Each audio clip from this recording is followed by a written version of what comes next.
Oh boy, Spotify chose to crash my system. Let's see, how can I get...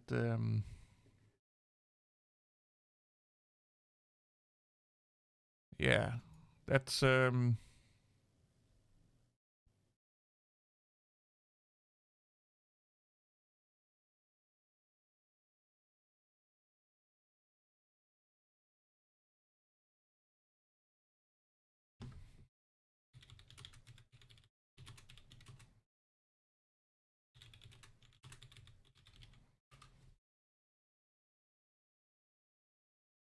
Let's see if I can find my fucking live stream. The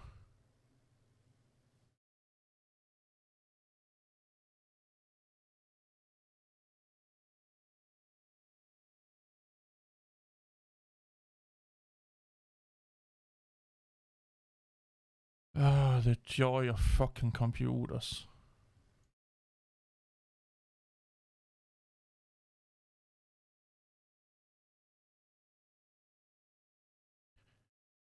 Okay, how do I...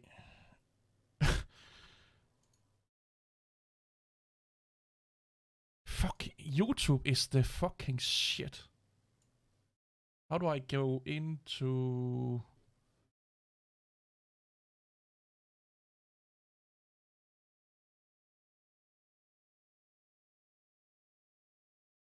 Okay, so we need to get this into... Just bear with me. If I can't see the chat or anything. I don't even have tags in... Oh, for fuck's sake. I have to set this all up again.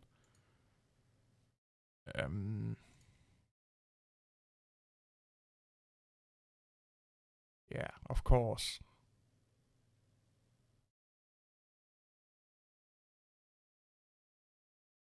Of course, of course, of course. Let's do that one. Oh, that's not what I want. Get out of here. Let's do this one here. There you go. Okay, now I can see you guys.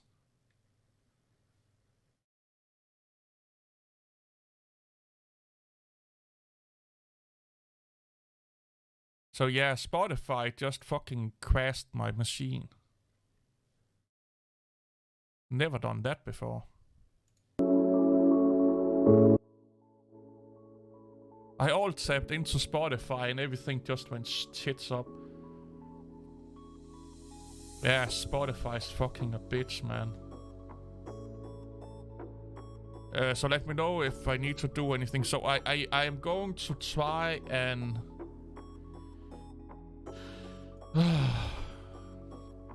I have to set up the stream all over again. Just give me a second here. So the great thing with YouTube is when you have a problem, like let's say your stream goes down, it starts a whole new video.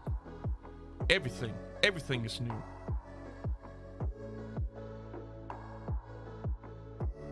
And it's kind of like uploading a new video. So people that are watching the old live stream, they have to now go over to a new link.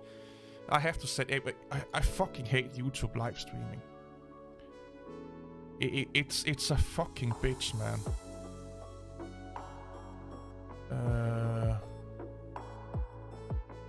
Hey, my fish tank.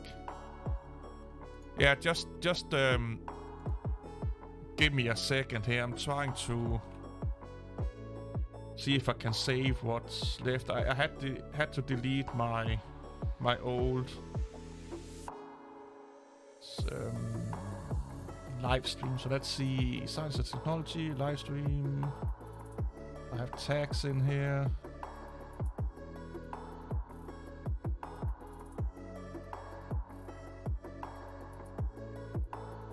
It's public. Ultra low latency. Hey Tax. Hey Bogdan. Phobiac. Yeah, so I wanted to I wanted to do something with Spotify. So I alt tapped into Spotify. And everything just froze. Everything. I couldn't do anything. So I had to walk up and hard reset my computer. So I'm basically starting all over again. And why is that? Oh, fuck.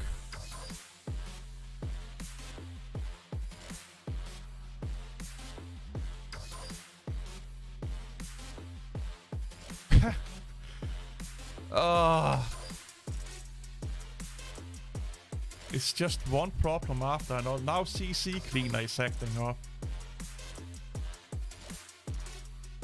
The joy of Windows. But it's not even fucking Windows problem. It's Spotify fucking up.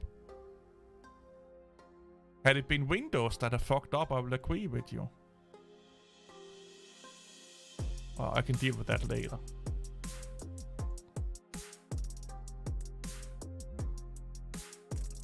End task. There you go. Where do we have VirtualBox? There you go.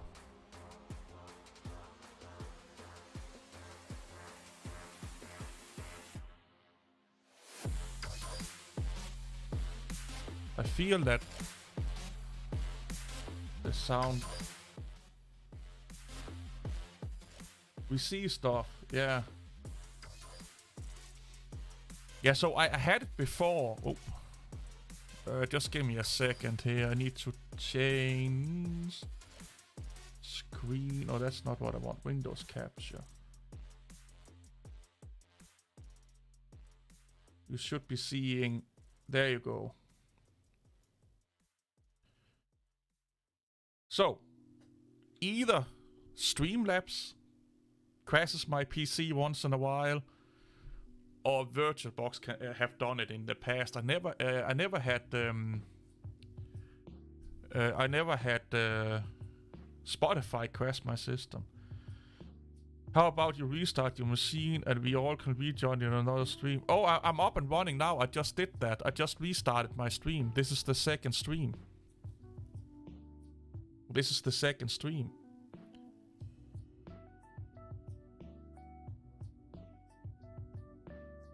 I just don't get. I updated Spotify yesterday. I think it was. There was an update. I also want to do this. I need to check my Ethernet.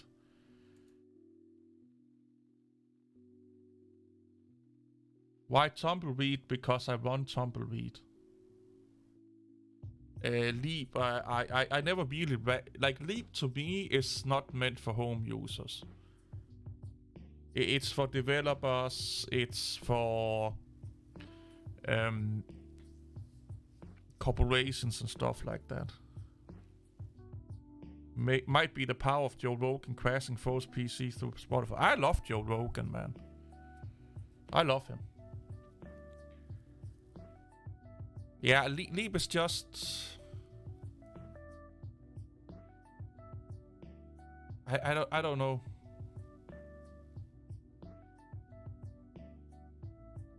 I feel it's a complicated thing. I don't know how to like really explain it other than it's like it doesn't break. Do you feel a small risk? No. It's more of a who does not love getting high, thinking about aliens and getting paid? Yeah. Well, I don't get paid for this, but well, I have a complicated history with Leap, and I think it's more of a crutch I have with openSUSE with their Leap distribution. Why I don't use it that much?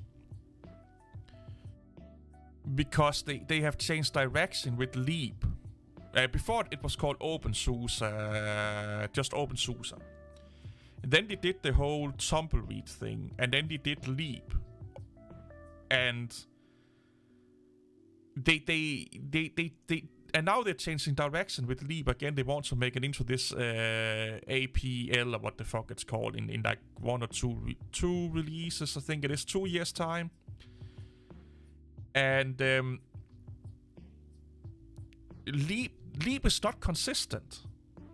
Like it's like every 5 to 10 years. The first Leap was its own thing. Then they wanted to merge it to be more aligned with the SUSE Linux Enterprise version. So they kind of redefined what Leap was.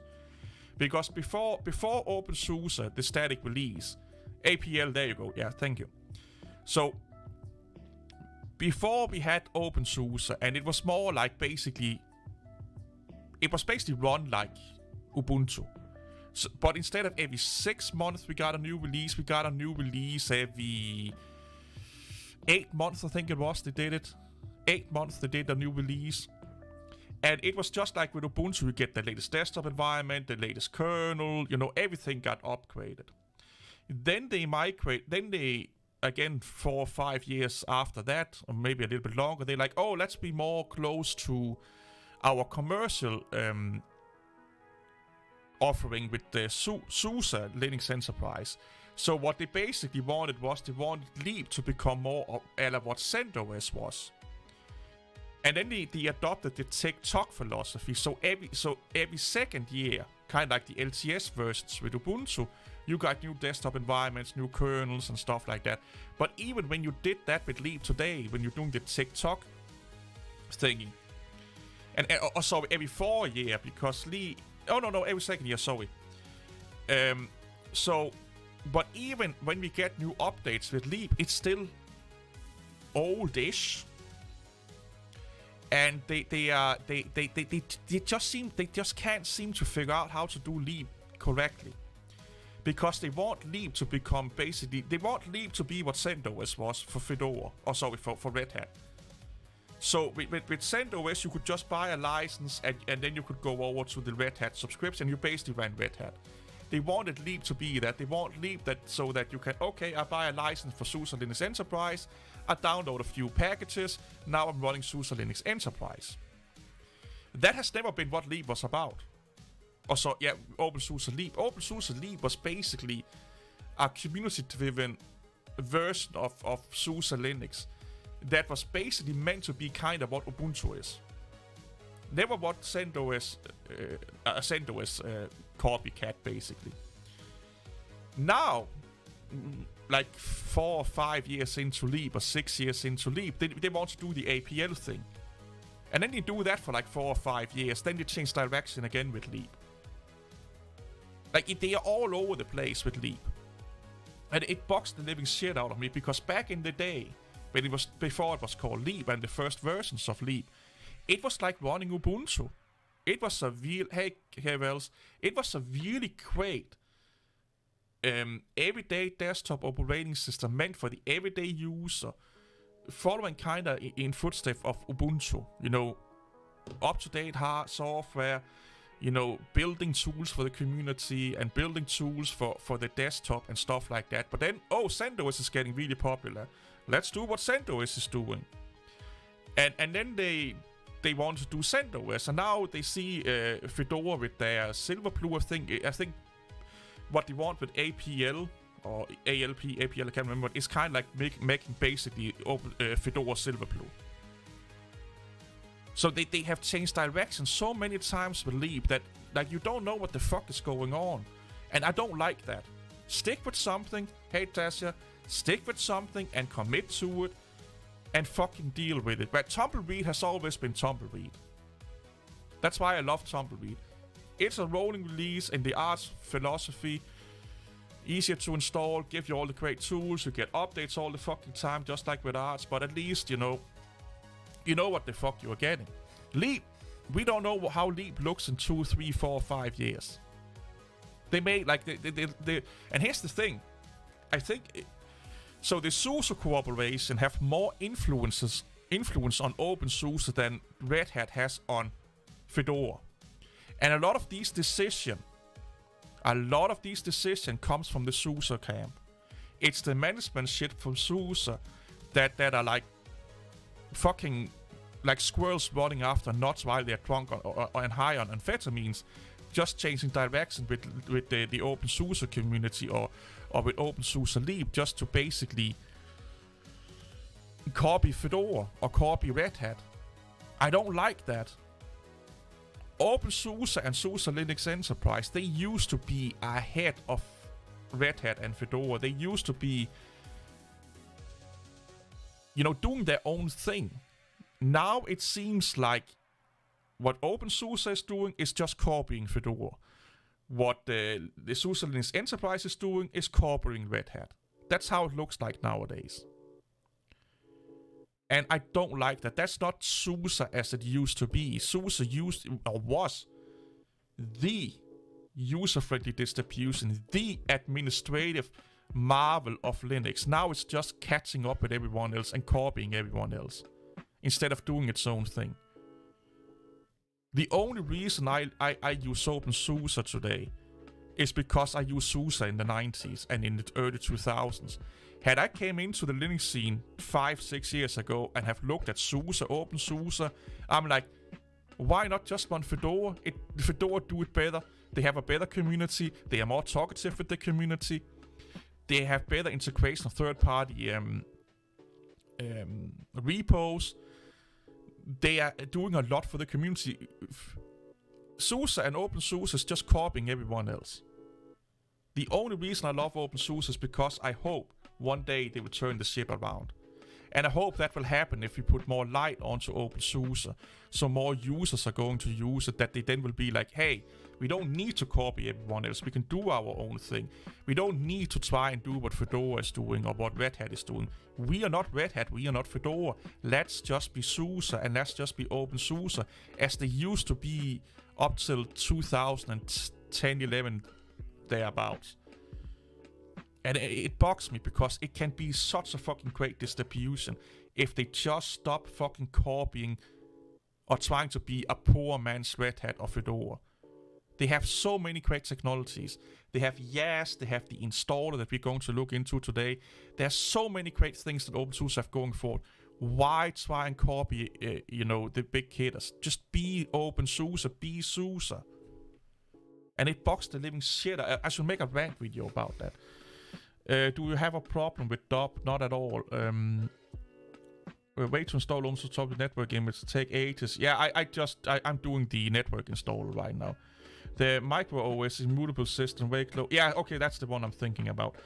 If Leap is more dev and enterprise-centric, the APL king kind of makes sense. Yeah, so as I understand, and again, this is not 100,000% set in stone yet. They're just having feelers out there with the APL thing. But it's going to be, they are going to focus a lot on containerization, I think. That's the thing. APL is going to be basically, think of it as a Lego. You know, you have the base and then you put bricks on top of it. And a lot of them, it's not SUSE, it's pronounced SUSE, but it's spelled SUSE with an E. It's German. In German, E is pronounced A. So yeah, from what I have read with the APL is that it's going to be heavily containerized. It's basically like you have imagine you have an art space installed. And then you build on top of that, but you build on top of that with containerization, for the most part. And for developers and home developers and stuff like that, that can be more of a hassle than it. It's basically, openSUSE APL is going to be a server operating system. That's how I look at it. If you're a desktop user, APL is not for you. Again, from what I have read. So you might as well just go with Tumbleweed or go other places. APL is going to be something you install on your server. And it saddens me because we need, or there is room for an openSUSE static release. People love openSUSE static releases. There's a lot of fans of openSUSE Leap, and before we had Tumbleweed, it was just called openSUSE. The old ways of doing openSUSE, there is still a massive fan base to it, and now they're trying to basically just shoot them in the foot, and I don't like it. I don't like it, and I think it's going to become even more of a negative in openSUSE's way. Why not make a separate distribution called openSUSE and SUSE Silver Queen? Because they want to do... Look at it like this. openSUSE is Fedora. SUSE Linux Enterprise is Red Hat. That's how they want it. That's how they want it. I don't know why they want... You never become successful by being a copy. You need to be original. And SUSE and openSUSE, they used to be original. Now they just buy companies that have original ideas and incorporate that into their portfolio. Or they just look at what everyone else is doing and we can do that better, so we're doing it also. The originality of openSUSE. When was the last time openSUSE have done anything new? Like anything new. All they are doing is they are refining their tool set, and they've done that for the better part of 5, 7, 8, 10 years. Just refining that tool set. And every time Fedora comes out with a silver blue version and stuff like that, we get EndeavourOS, They are not proactive, they are reactive, and that's not good for a company to be a reactive company or organization.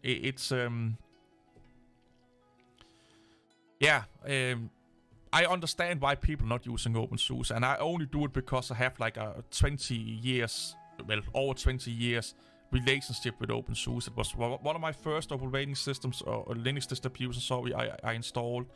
I loved it. I have used it so fucking much over the years that it's kind of like that little, that thing. We all have a thing that we have had with us our whole life that's broken and don't work as well anymore, but we just can't bear to throw it out because it has been with us for so many years.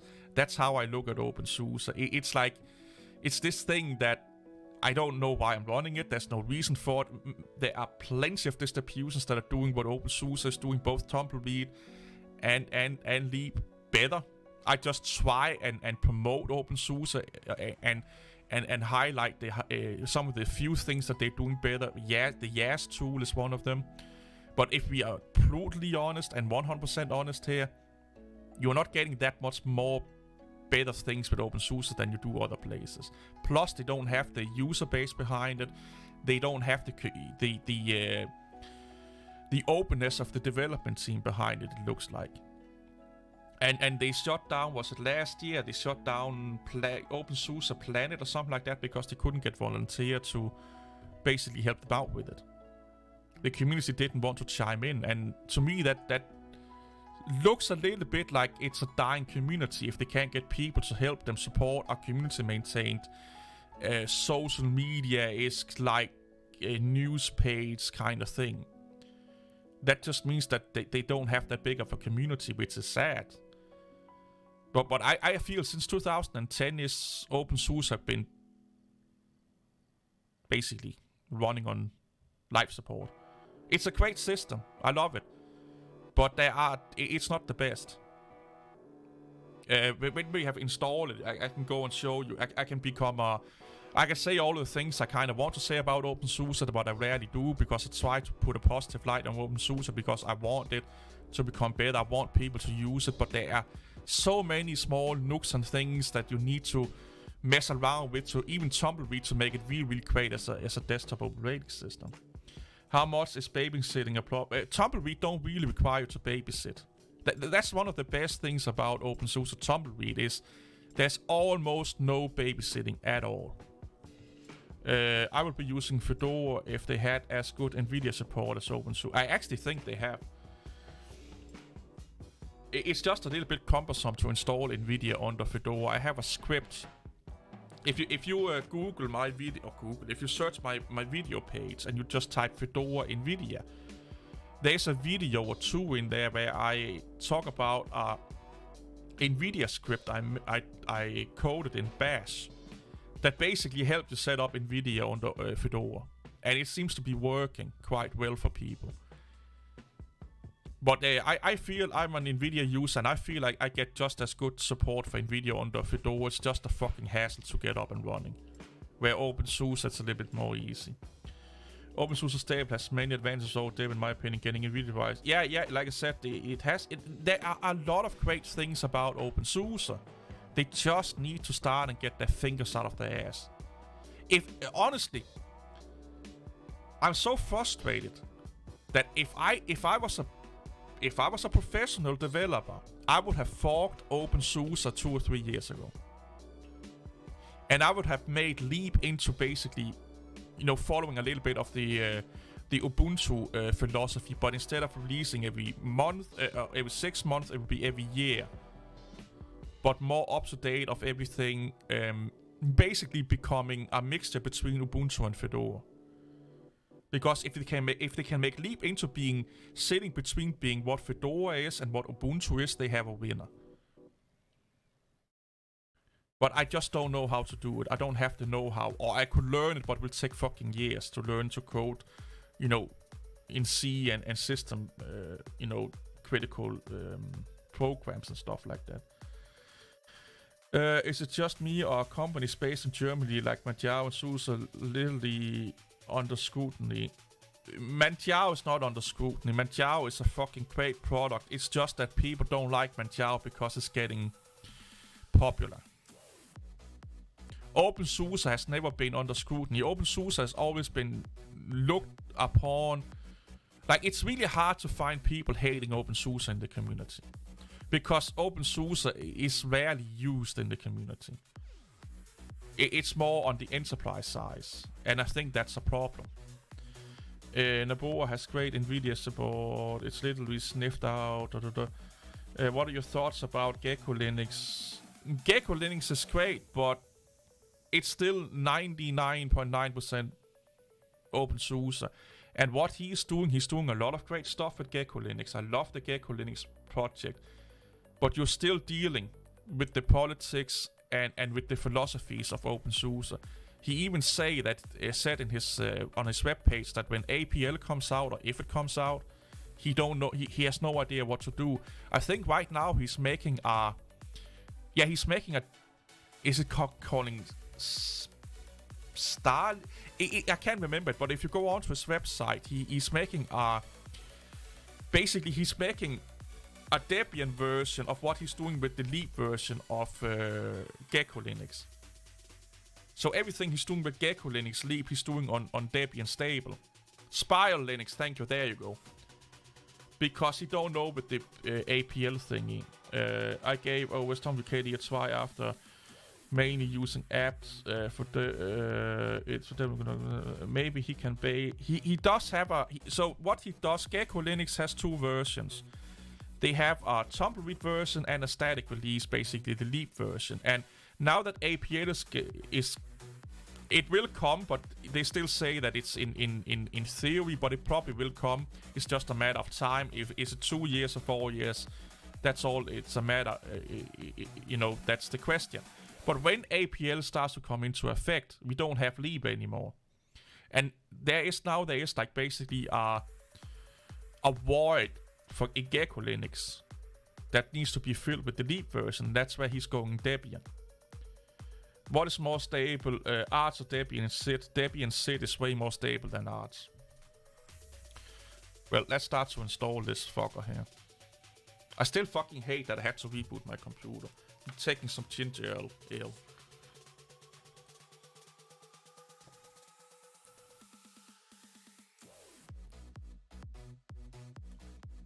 Look at it like this. Debian SID is more stable than most fucking released distributions. That's how fucking crazy the Debian developers are. But would it be Gecko if it's based on Debian? I will not say no. I will no.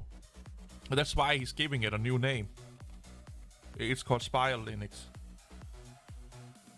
But it's basically to fill the void of Leap when the time comes when APL takes over. Yeah, you're not wrong there, Benjamin. You're definitely not wrong there.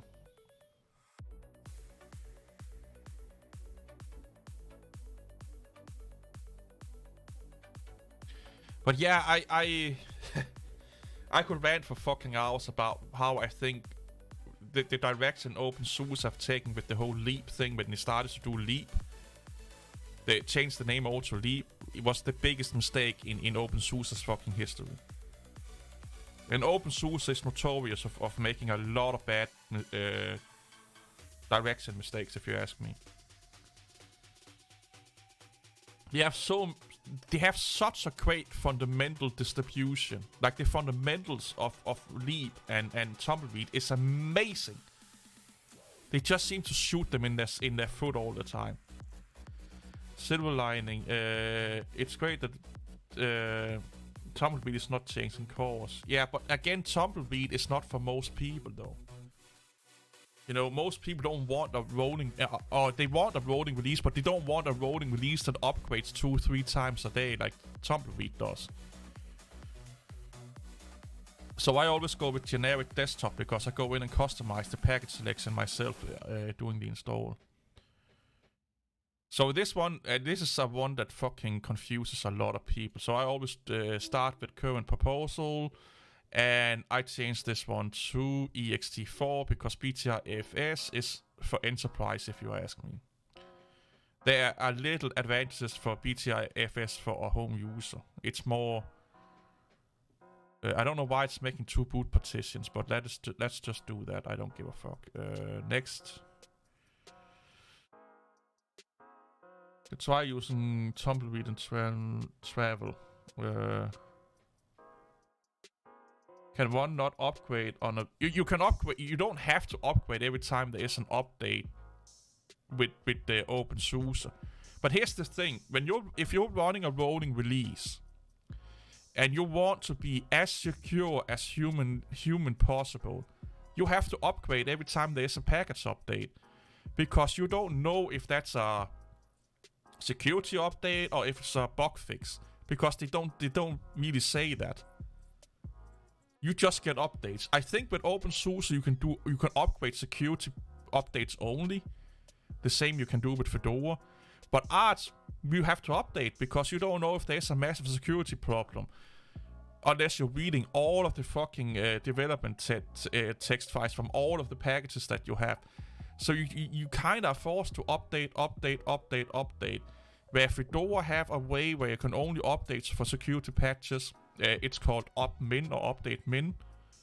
And I think openSUSE have it with Zipper or Cypher also, where you can say, I only want security updates. I don't care about bug fixes and all that fucking shit. So it's only doing that. But they don't really talk about that because they want you to upgrade, you know, for bug fixes and stuff like that also. And I love rolling releases. I just don't like aggressive rolling releases.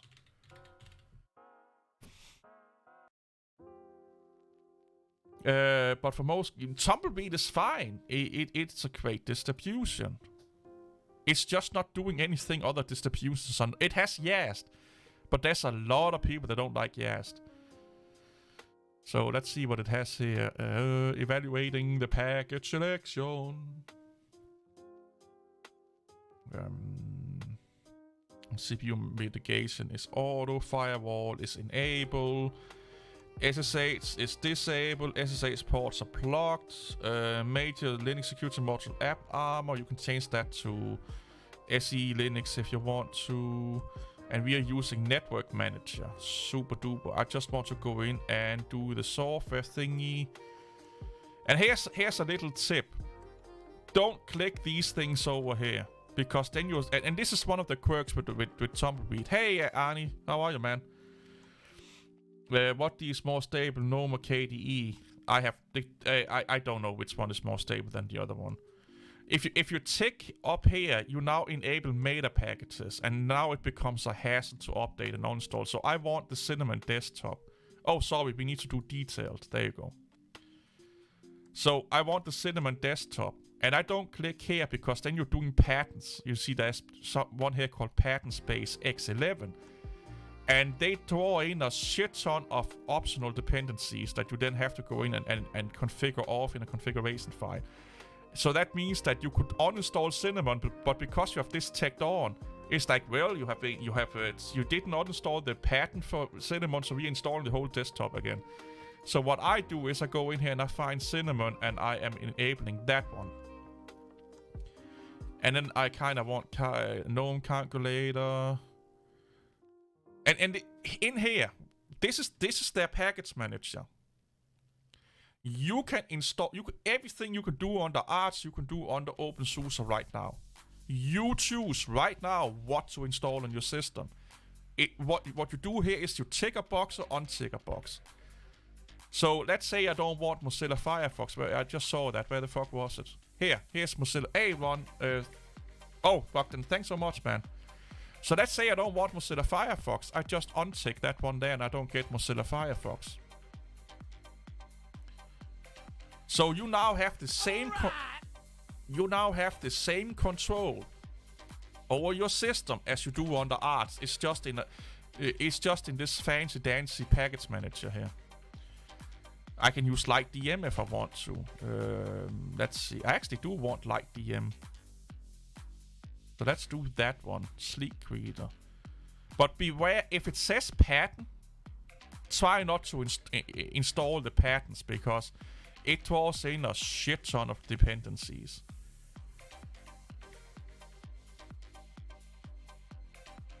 Actually, I need Firefox. So Firefox is becoming a meme, just like Internet Explorer. I use Firefox to install Chrome. So I do need Firefox. But let's see what else does it. They have fonts. Is there any fonts in here we want to have installed? No.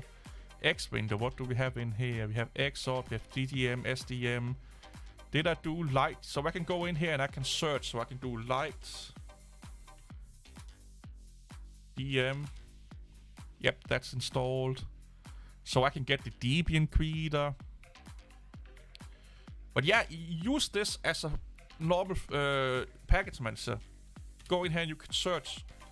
What about VLC? We have VLC. I can install that if I want. You can always get Microsoft Edge as a snap pack.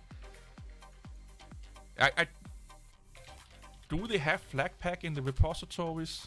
Yeah, they do.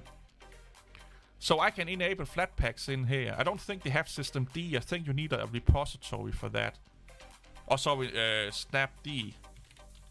Let's see if that's in there. Yeah, that's not in there. But let's say I want Flatpaks. Oh, it helps if I actually can spell. There you go.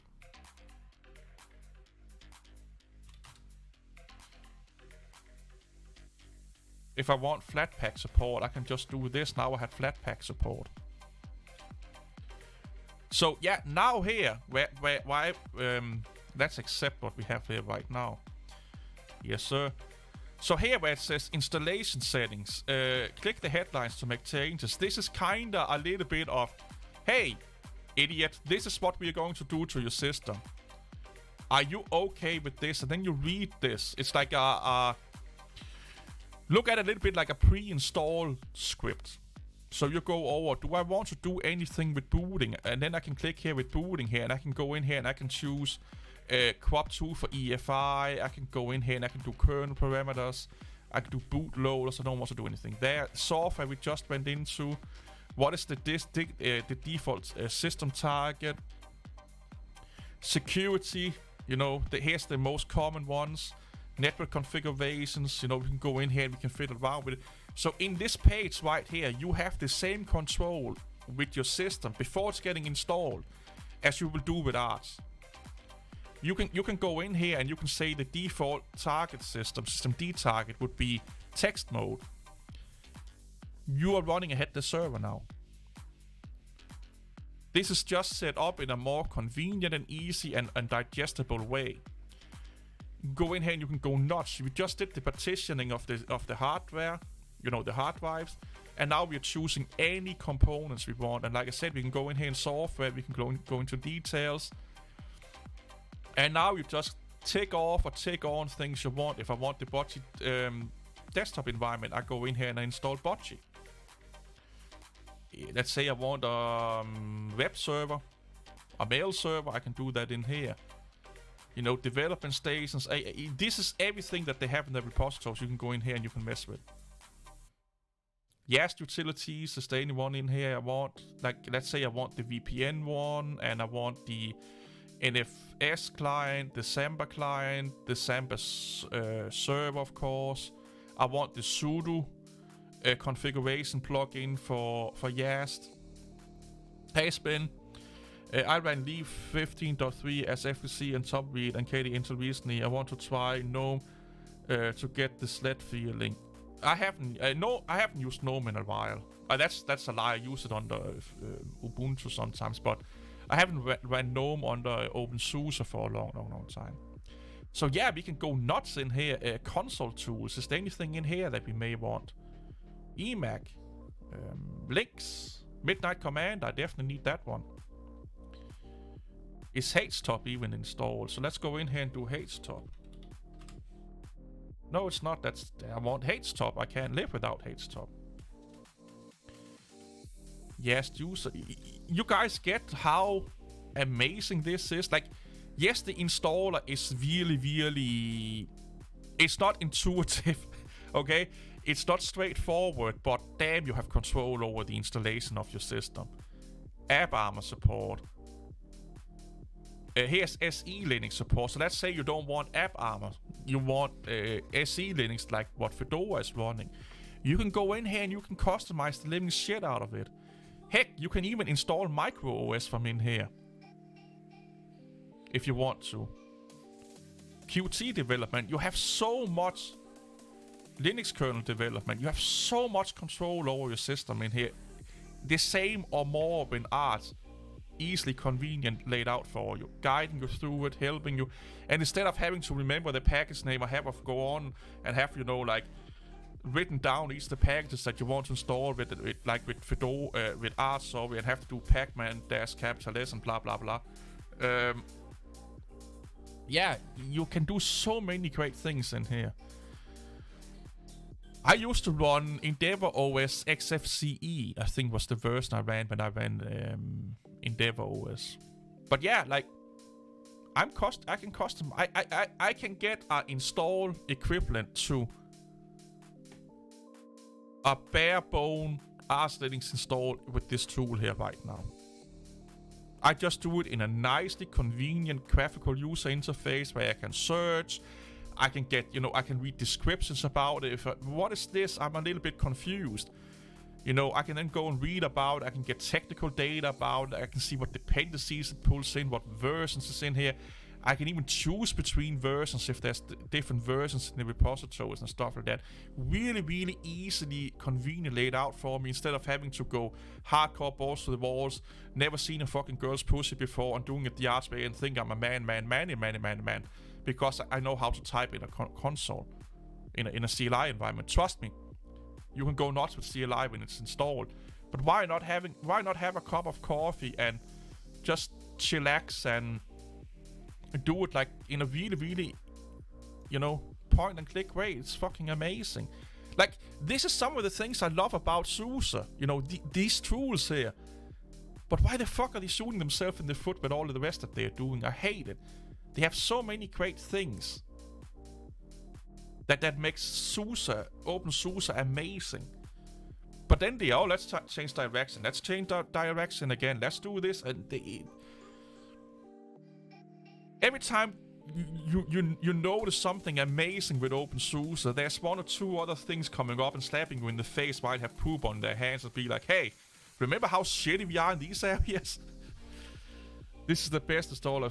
It's amazing. I fucking love it. You need to get used to it. It's not like the Ubiquity installer or the Kali mouse where you just sit and click, next. You have to think here, okay? You have to think. You have to put your thinking hat on. But when you understand the installer, you have ultimate control over your system. Let's go and install it here. And let's click install. And now it's just sit back, watch some porn, pet the dog, jump on the wife or the boyfriend, go for a walk. This can take, depending on your internet speed, a shit ass long time or really fast. But yeah, I customized my system. It's exactly how I want it now. It's set up as I would have been doing on the arts. This install that I'm doing with Cinnamon here right now is almost identical to how I would have installed Cinnamon on the arts. I may get a few extra packages that I would not have been gotten with arts, but that's kinda it. Maybe it's better to start tinkering after. No. The thing with openSUSE is that if you do it before the installation, it's all said and done for. You know, you go in and see what packages you want. You select them. You deselect the ones that you don't. Hey, Humming Beast. You deselect the ones you don't want. You set it up as you want it, and then it's installed. It's exactly how you want it. That's kind of one of the reasons why I always want to make my own Linux distribution, and I think that's why a lot of people do, is because you always get a fucking Linux distribution installed, and then you have to, okay, I have to uninstall this, install that, tinker with this, fix that, where under openSUSE's installation process, you get exactly the version of openSUSE that you want, if you choose to do so. You can also choose to just stick with the defaults. Just choose the desktop environment, the KDE desktop environment. Click that box that says yes, install KDE, and click next. Then you're getting a Calamari or Ubiquity kind of experience. But I always do generic desktop, and then I select, extra pro, because the generic desktop is just IceVM. It's a basic install with IceVM on it. And then I go in, hey, thanks for the €2 that is, humans. And remember, we're going to upgrade your personality today. So, yeah, I always go with generic desktop, and then I choose extra, because the generic desktop is almost the same as you get with if you install openSUSE as a server, meaning that it's barely getting you any graphical user interface programs, GUI programs. Like, you're almost getting none of those. You're only getting XFCE and YAST in a graphical way. And then you choose what to build on top of that. How are we going to upgrade our... Oh, no, it's only humans' personality we need to upgrade. So he can get all them ladies, all those lady penguins. But yeah, this can take some time. Depending on your internet speed, it can take a really, really long time. And your speed of your hardware, of course, and stuff like that. Depends. What I normally would be doing right now is I will normally be watching YouTube, or, washing the dishes, taking a shower. Sometimes I like to reinstall Tumbleweed once a year, every 6 months thereabout. I set it to install, and I go to the gym, and I, go out and shop and stuff like that, and then when I come back, it's installed. But yeah, it's yeah. It can take some time. It for sure, it takes some time, yeah. But again, it is what it is. Just be glad you're not installing Gentoo. And you have to compile everything from scratch, that you're using like a 2-core computer, like I did back in the day when I ran Gentoo. I ran Gentoo on a 1-core and a 2-core CPU. Like, it was like you installed Gentoo, you went to bed, you woke up, you watched a shit ton of porn, you went to the gym, looked at some girls' asses, you went home again, watched some more porn, got something to eat. Maybe you fiddle with a game or two, and then when you're about to go to bed, you may have installed Gentoo. I think a clean install, no extra software, and software like Ubuntu made does and how. This is like, if you install the generic desktop, that's what you get with the openSUSE. You're just only getting IceVM. Like, you're only getting IceVM, that's it. It's so bare bone that you're getting basically you're getting what you need to run a Linux distribution plus IceVM, and then you choose what to install on top of that. Yeah, install Gentoo on a true code. Yeah, that was fucking fun back in the day, man. I think the first ever Gentoo install I did, I gave up. It was on a 1-core CPU. Oh, you're installing something with me? Oh, that's awesome, man. Yeah, and I was just like, you know what? I don't want to wait from this fucking compiling anymore. I just like I think it was after 6 or 7 hours, I was just like, fuck this shit. And then I installed some. Yeah, Sabian. Yeah. I used to run that as my main system for a couple of months. Yeah, the emerged one. Yeah, fuck yeah. Yeah, them were the days, man. Them were the days. Gentoo has become way more better nowadays. Like, massively better nowadays.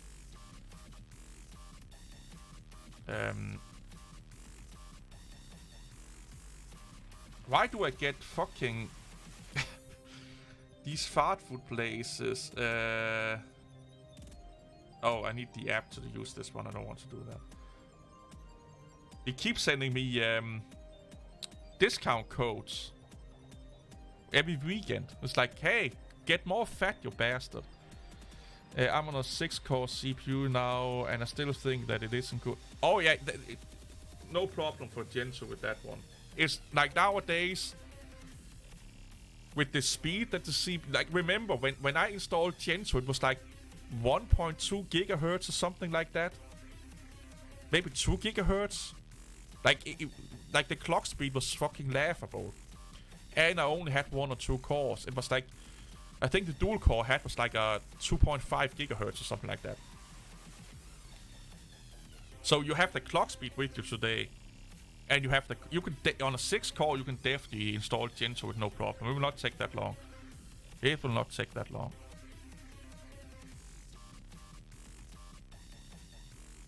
It will be fine. Oh my god, this song is getting my head crazy. You don't need to get a high-end Ryzen CPU. It's better for you than Threadripper. They like people that buy Threadrippers for home use. It's like buying a industrial dump truck to go to the shop with. It's really great if you're compiling a lot, but that's kinda it. If you're compiling or running a shit ton of virtual machines, go with a Threadripper. But if you're home user, just go with a Ryzen 9 or something like that. 7 or 9, it's way better for you.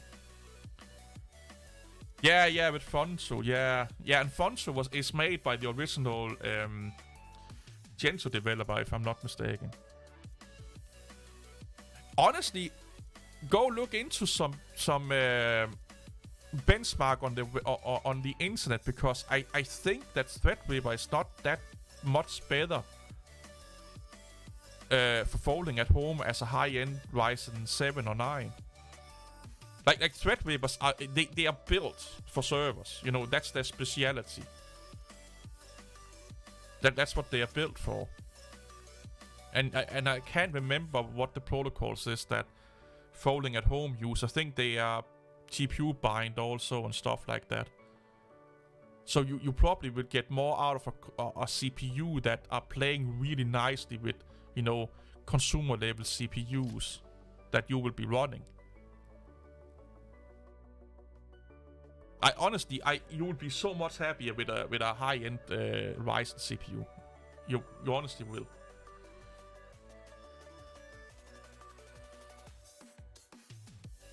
Like, if you're running a Ryzen 7 or 9, it's basically a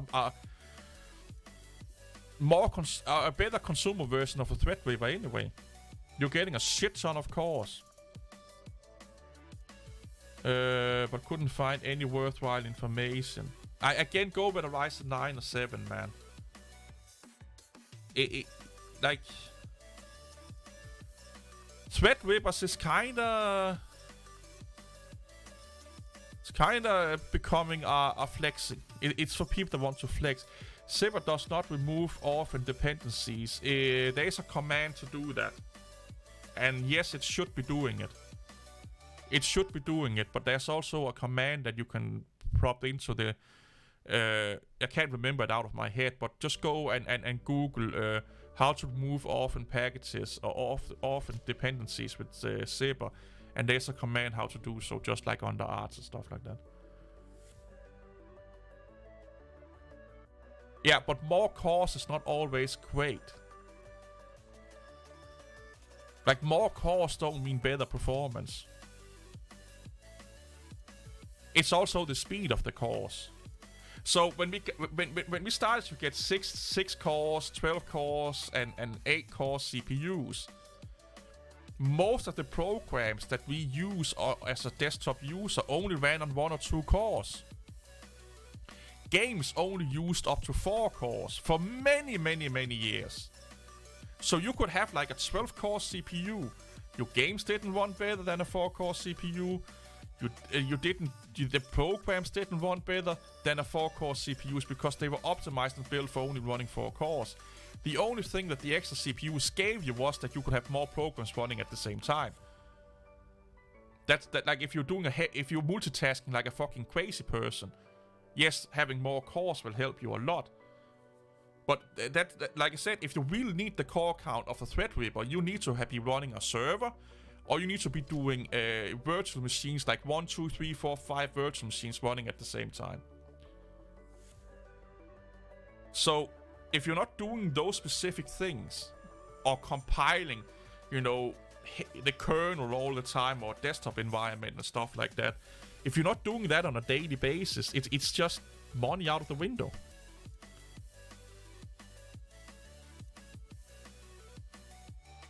Yeah, like I said, compiling with software development. Yeah, but I don't think humans is going to sit and building the next desktop environment for Linux or making his own kernel or anything like that. Like Ryzen is it's more than you need, man. I'm running a 12-core CPU. I never. The only time I really max it out, and not even then am I maxing it out because the Windows Resolve seems to not using all 12 cores, is when I'm rendering videos. Like that's the only time where I really max out my CPUs when I'm rendering videos. And I do that 2 or 3 days a week. So I don't see a reason why going higher than 12 cores. The games I play, don't use them all. I don't like desktop environment. Why would I make a new one? Then make a Windows environment. Or Windows, it was just like a, you know. Oh, we have the same CPU bug then. Yeah, we have the same CPU. We have the exact same CPU. Like, I can run 2 virtual machines with 4 core each. And get a really great experience, because I also have a... No, it's 6 cores and 12 threads. But hyper-threading nowadays is almost as good as CPUs.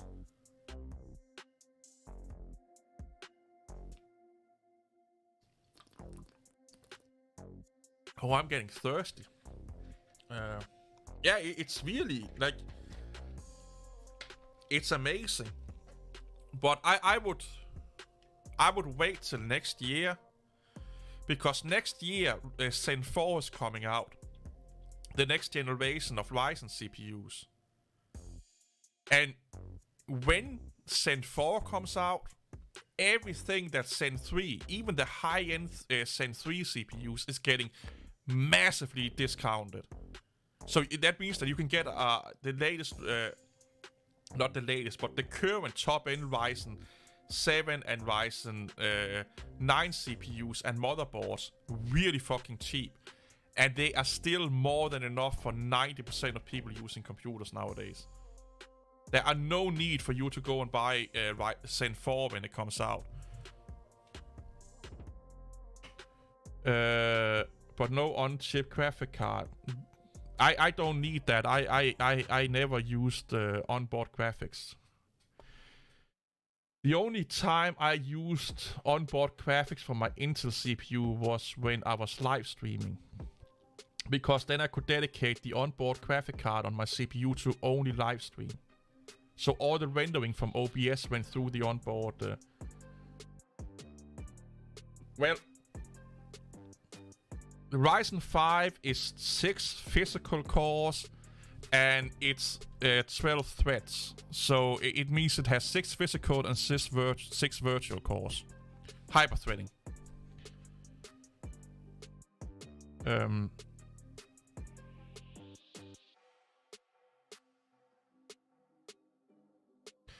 Yeah, that's because the Ryzen CPUs with onboard graphics is called G something, and it's meant for their laptops.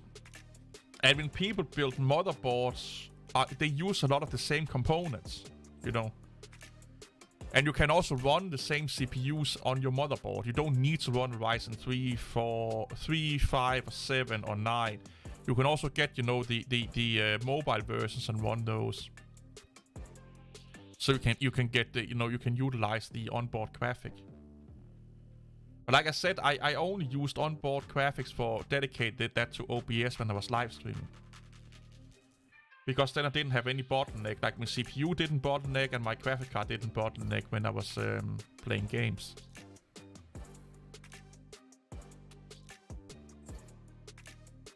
But I don't live stream games anymore, so I don't do that. But yeah, I did miss it when I went from Intel over to... Because when I went from Intel to AMD, I was still live streaming and I didn't miss that, yeah. Yeah, but they're also using them on laptops, the T CPUs. They also used in laptops.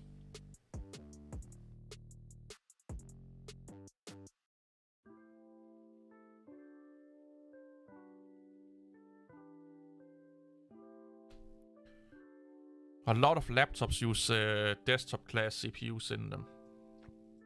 Especially the higher end because they give more power, clock speed. You have a Ryzen 9 5900 on my work laptop.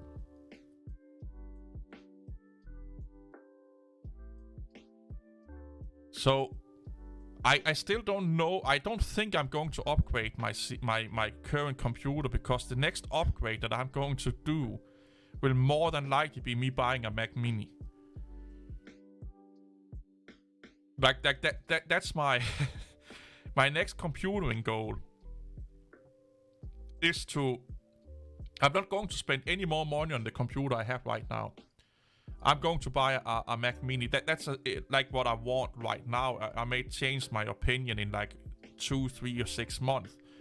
But right now I want a M1 or M2 Mac Mini, depending on which one is out and best for my wallet and stuff like that. And use that for media creation and what have you not. And then just install Linux on my machine right now. And the machine I have right now is amazing for Linux. Like I have no need to upgrade because I'm not going to get... Well, I may be gaming on it once in a while.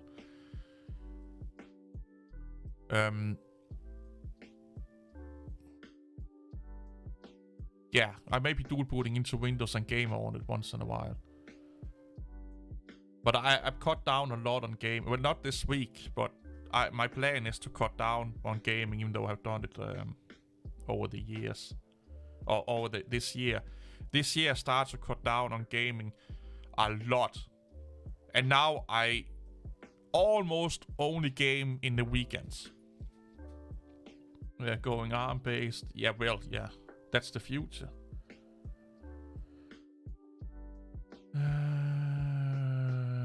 Just for comparing sake, AMD mobile CPUs get the letter U.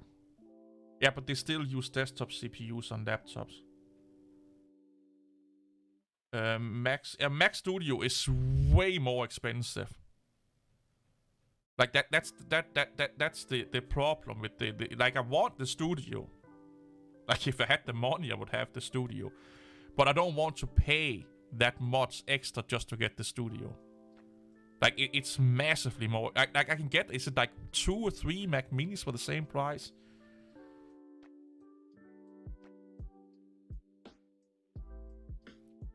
We need an ARM competition. Oh, that's called. Oh, I get. You should. I have tried Proton. I have used Proton for years under Linux, and it still sucks. Like, like if I buy a Mac Mini, I will probably be using Proton under Linux, but Proton under Linux is not like. It's a oh, this will do kind of thing. It's just oh, this will do. It's if you are a gamer, if you're really serious about gaming, or it's a massive hobby of yours, you stick with Windows. Stick with Windows. If you are like me that only games like in the weekends or a couple of hours a day, you could probably live with Proton.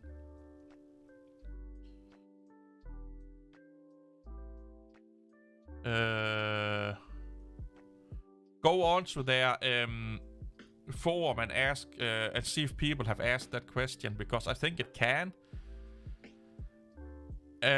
But yeah, go and go on to the EndeavourOS forums and see if people have talked about that, because they probably have a wiki on their website that tells you how to do it.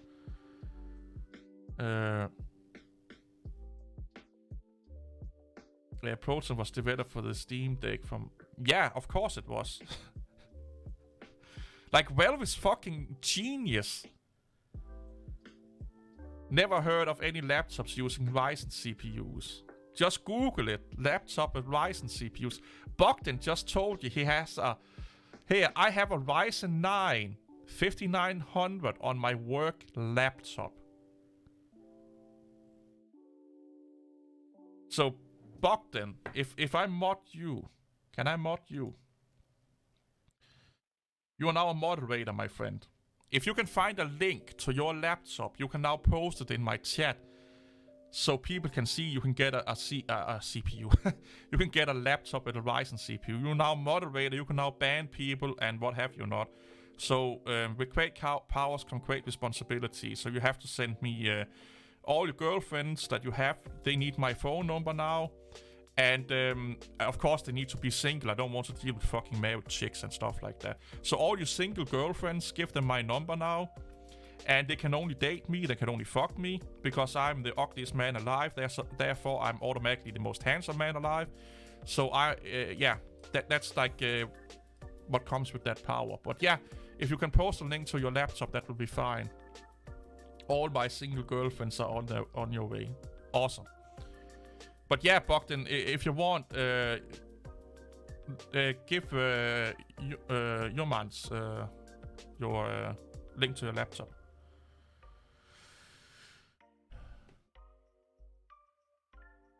I kind of want this to be done already. Not going to lie, this is fucking taking forever, man. I officially can feel I'm getting gray hair on my balls from waiting right now. Like I said, normally I would be doing things. I would be on Discord talking to people. I would be watching YouTube videos and stuff like that.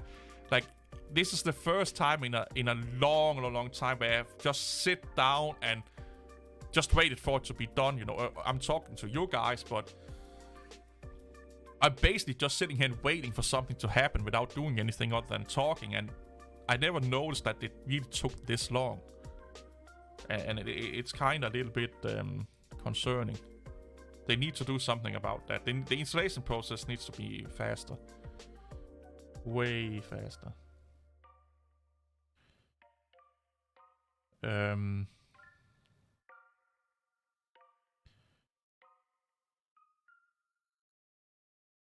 It could be that the servers, it depends on what servers that...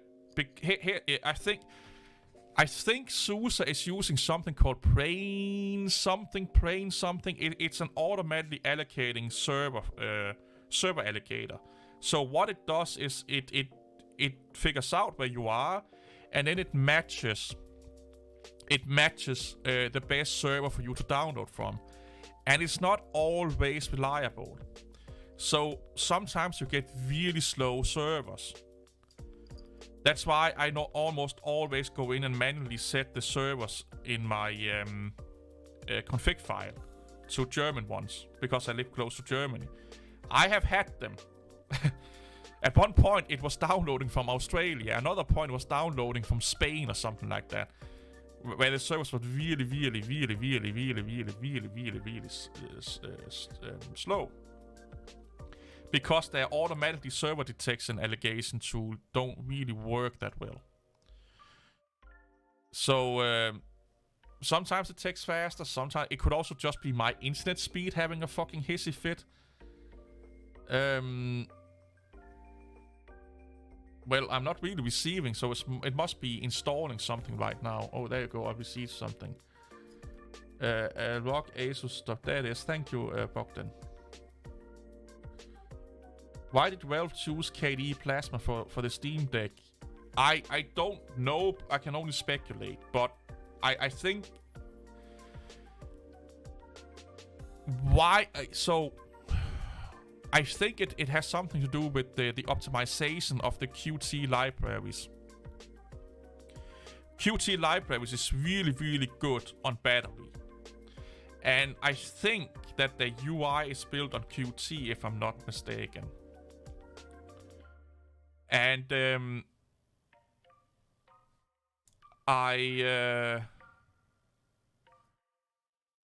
another reason could be that it looks a little bit more like Windows than GNOME does.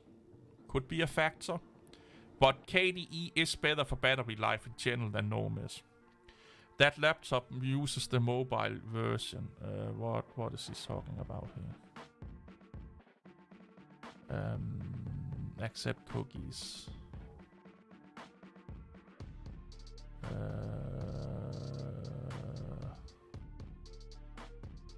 Yeah, but it's still a Ryzen CPU. It's still a Ryzen CPU. It's officially the same CPU as you buy and put in your laptop, or sorry, in your desktop. It's just purposely built, you know, it's shrink down, if you want to say it, or, you know, it's modified a little bit to fit a motherboard on a laptop instead. It's for all intents and purposes the same CPU. The only thing that could be different here could be I think the clock speed is a little bit lower than on the desktop version, in the name of heat consumption and stuff like that.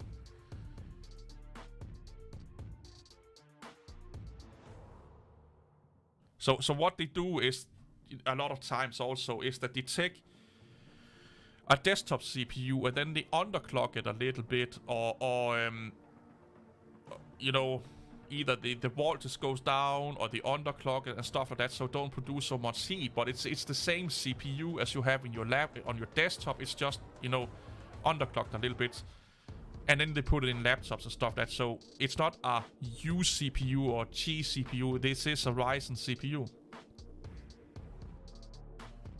No, it's not. No, it's not technically different. It's just, you can go on right now and underclock your Ryzen CPU. Is it then another CPU? If I go into my BIOS and I underclock my Ryzen CPU, is it different now? No, it's still the same one. A lot of people underclock their CPUs if they don't have that great cooling systems on them. They go in and underclock them. They undervolt their CPU to make sure that it prolongs its lifespan. Like the components are the same. The core of the CPU is built identical. Think about it that way. Then it's just the package can be a little bit different, and the software controlling it can be a little bit different. I will not be surprised if Bogdan went into his BIOS on his laptop. He can set the parameters just as he can on a desktop, and it will be running as a desktop, but he will go into heating issues. It's like taking a Mercedes and then electronically limit it to only drive 250 kilometers per hour. It can still run 300, but we just limit it to 250 for reasons, you know, safety reasons and what have you not. And then you go in and you remove that limiter and Bob's your uncle. You now run 300 hours. Slower time for me. Yeah, I don't know why it's taking the... I must have been hit a really screen. Yeah, the firmware may be a little bit... Yeah, normally you use other firmware because they also have to deal with some battery management and optimized energy efficiency and so on and so on. If they were the same, I could rip his rise. No. Listen to what I'm saying. The core is the same. The package can be different and the firmware can be different. So the die, the physical CPU, the silicon can be the same, but it can be packaged into a smaller package. You know, the physical size of the CPU can be bigger or smaller and stuff like that. But the silicon that's basically your CPU can be identical. Or it could be soldered to the motherboard.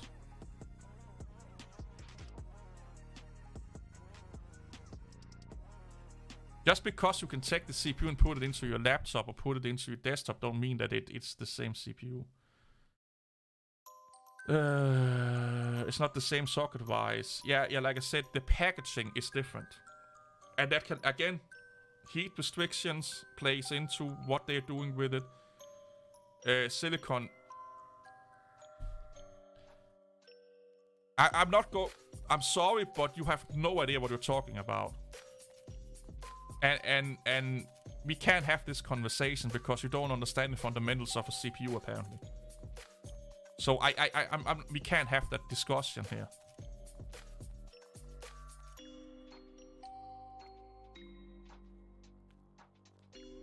It's over.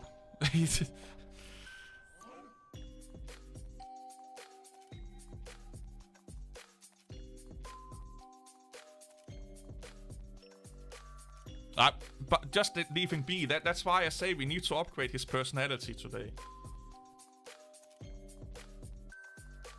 Either he's tired, or he just wants to play stupid, or he wants to go into a debate with limit understanding, and... I'm too fucking tired today. I've been playing a lumberjack for all week and lifting heavy fucking shit all day and been to the gym, so I'm physically fucking tired, to be honest. And I don't want to sit and have a debate about how a CPU is made and the quality of the silicon lottery and all that fucking shit.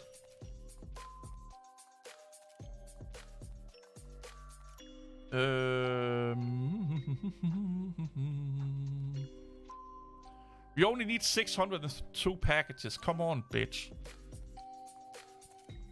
But yeah, my download, it's not downloading that fast, so I must really have him hit... Oh, 15 megabytes per second. 2 megabytes per second. I think I hit a really slow server with this one here. That's also, like I said, they need to optimize this way better.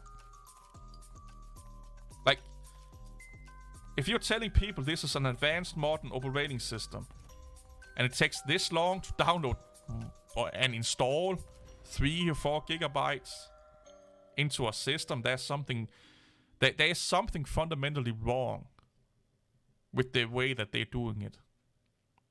Like, this is not okay. This is definitely not okay.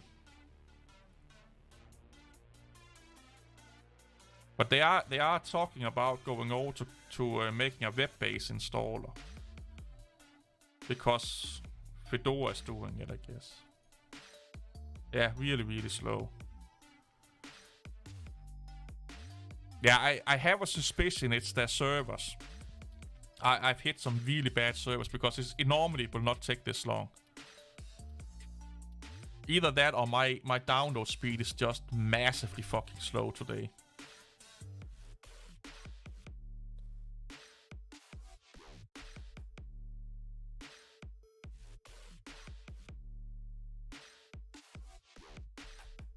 No, I don't have the patience to talk about CPU. And that's not even what we're talking. CPU binning has nothing to do with the silicon not being the same. It's just that you have a bad batch, you know. And how reliable is it? and the quality of it, they are built the same. It's just the quality of the die we are talking about with binning. You know, is it a good quality silicon die, or is it you know, how stable is it? How is it handled? Voltages and stuff like that. But it's still built the exact same as all the rest. It's just, you know, on a not so desirable placement on the silicon that have made it of lesser quality than the other ones, but they are the same, or built the same, or, you know. I don't mind it being slower. I don't install it every month like I did with Windows 8. Oh, Millennium was fucking amazing. Or ME. I think officially it was called ME. But yeah, that was I ran that for a month or 2 months, and I was like, fuck that shit. I'm yeah. Millennium Edition can go fuck the Millennium. I have no idea. Oh, sorry. I didn't want to run that shit. It was so fucking bad, man. So bad.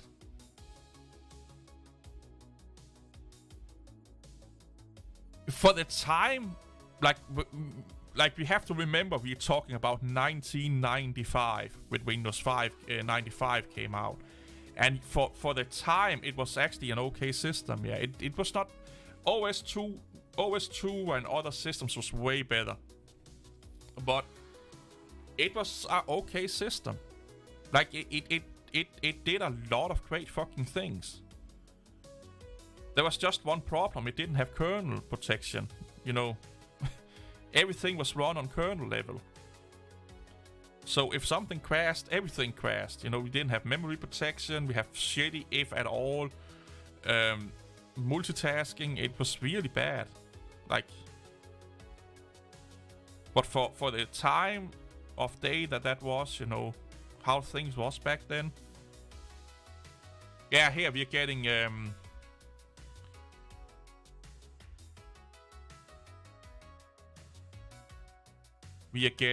server timeouts. Hey, Chris from Greece.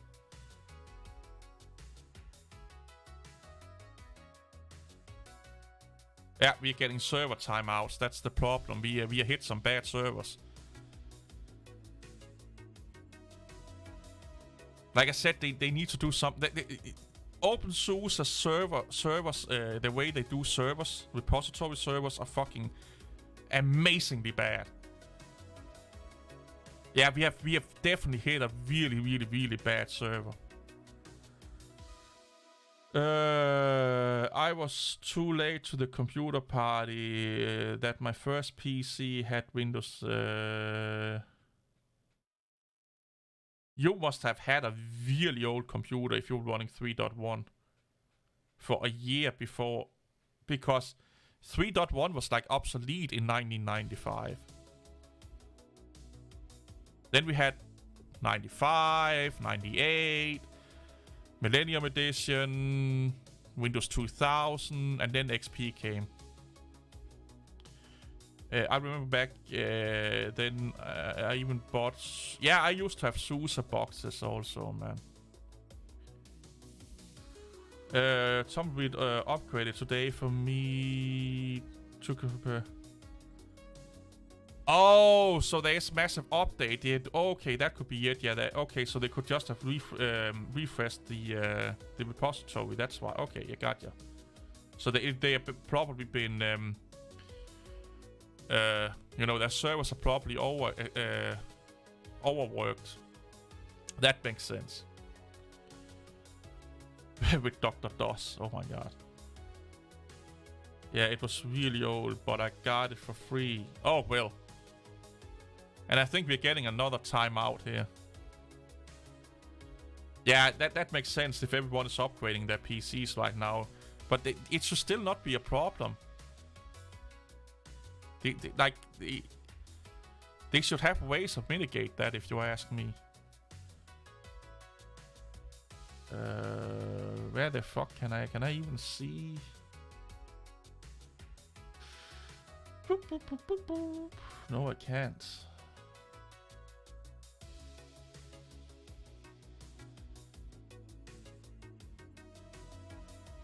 Dr. DOS.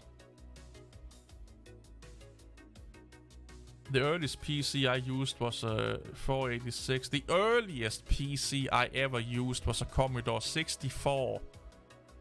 Then I used Amiga. And then I got a 486 with DOS on it.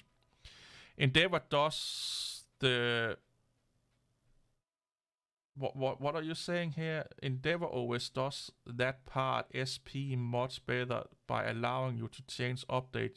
Oh, okay, got you. The installation. Okay, I think I get what you're saying here. Yeah, and you're right. You're really like I should like I had honestly, I've not ran arts. Oh my god. Whew. Is it 6 months since I had an Arch install? Like any Arch-based install, like running on my VMs, other than just for testing out, like for 2 seconds and then uninstalled it again. It's probably like that. Like 6 months since I had Arch installed. I'm. If I should run Arch Linux, I would be running EndeavourOS. Let me put it that way. If I felt the need to run Arch Linux, it would be EndeavourOS. And I used to run EndeavourOS on my main system as my main distribution on physical hardware for a long time. But Arch Linux, like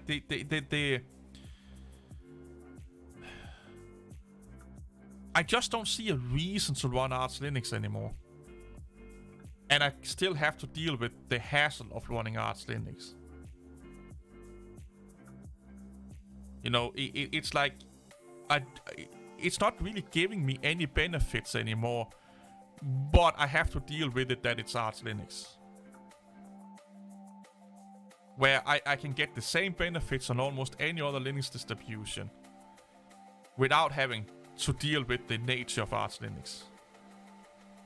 Or well, not any other Linux distribution, but there are Linux distributions like Tumbleweed out there where I can have an Arch-like system, but don't have to deal with the nature of Arch. I think competition happened. Nah,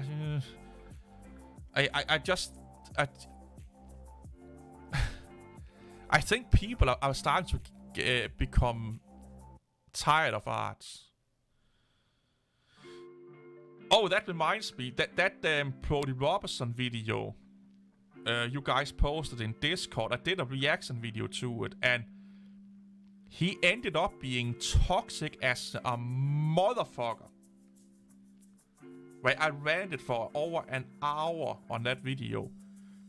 Because he was really condescending towards the users, and I don't know if I should. It's a law. It will be. So I have two ideas. Either I edit the video and upload it, and it will be around an 50, maybe 45 to 50, 45 to an hour long, or I could just take out the part of the video where he gets really toxic about helping people with Linux, and then do a intro where I explain that this is taking out of that video, and because it's the 10 commandment of being a Linux user or something like that, and most of them is just like they're fun, you know, it's a little bit like haha, and there's like yeah, you know, but when it comes to like helping people and when he talks about the Arch Linux community being toxic, he starts to talk about that. And while he's doing that, he's toxic. Like, he's doing everything that we oh, if you don't know how to read a man page, you should not ask for help. And if you don't know how to do a dump file, and you know, you should not be asking for help, and blah blah blah. And it's just like, you're exactly the problem with Arch Linux. So I don't know if there's more value in only posting that part of the video as a reaction video to an Arch Linux user being toxic, and then explain it in, like, my idea is that I will explain something like that this is a outsert of a video where I react to the whole video, but here I'm reacting to an Arch Linux user actually being toxic, to showcase that the Arch Linux users are, or there are Arch Linux users that are toxic, or just having people to sit and basically watch an hour-long video where the best part is maybe 20-30 minutes long. That's about the toxicity. Or I could also just do a lot of quick cuts, because most of it is fucking... He found it on the PC Linux OS forums, and PC Linux OS users are notorious for being sarcastic assholes. They love being sarcastic. They love being fun and make fun of people. And I think that 10 Commandment thing is was done in fun, but he takes it seriously, and that's kind of fun in of itself. For me, the best would be to use Manjaro, but Manjaro is not Arch Linux. Manjaro is not Arch Linux. There's a guy making LXQT spin. Oh, there probably is. So I don't know if I'm going to upload that video, also because I'm...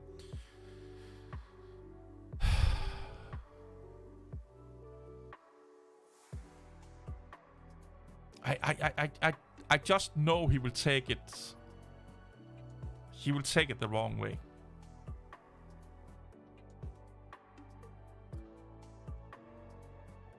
You could just use your favorite Windows manager. I also have recorded a video about the toxic Linux community, where I show comments that I get on my channel from toxic people. But that's kind of playing into the fucking toxicity, you know, like you're giving them, you know, spotlight. You're putting spotlight on them.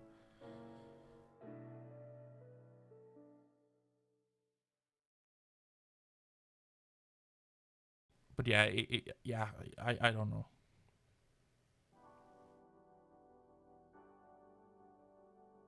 Another thing that I'm been thinking about, that if I buy the Mac Mini, I could see myself just ditching Linux altogether, to be honest. Like I'm so fed up with dealing with the Linux fans. I really am. They fucking drive me nuts. Mac Mini is the only PC you ever need. I have a Mac. I had an iMac. I bought it in 2008. And at that time I also had a laptop that ran Linux. So I ran Linux and Mac OS for a couple of years. And I fucking loved it. I really did. I did love it. But I started to get really heavily into gaming again. And then I started to miss Windows. And my laptop broke, so I needed a computer to run Linux on. I didn't want to buy a laptop again. I have talked about systemd plenty of times, but we can talk about systemd while we're waiting on this fucking thing installing here.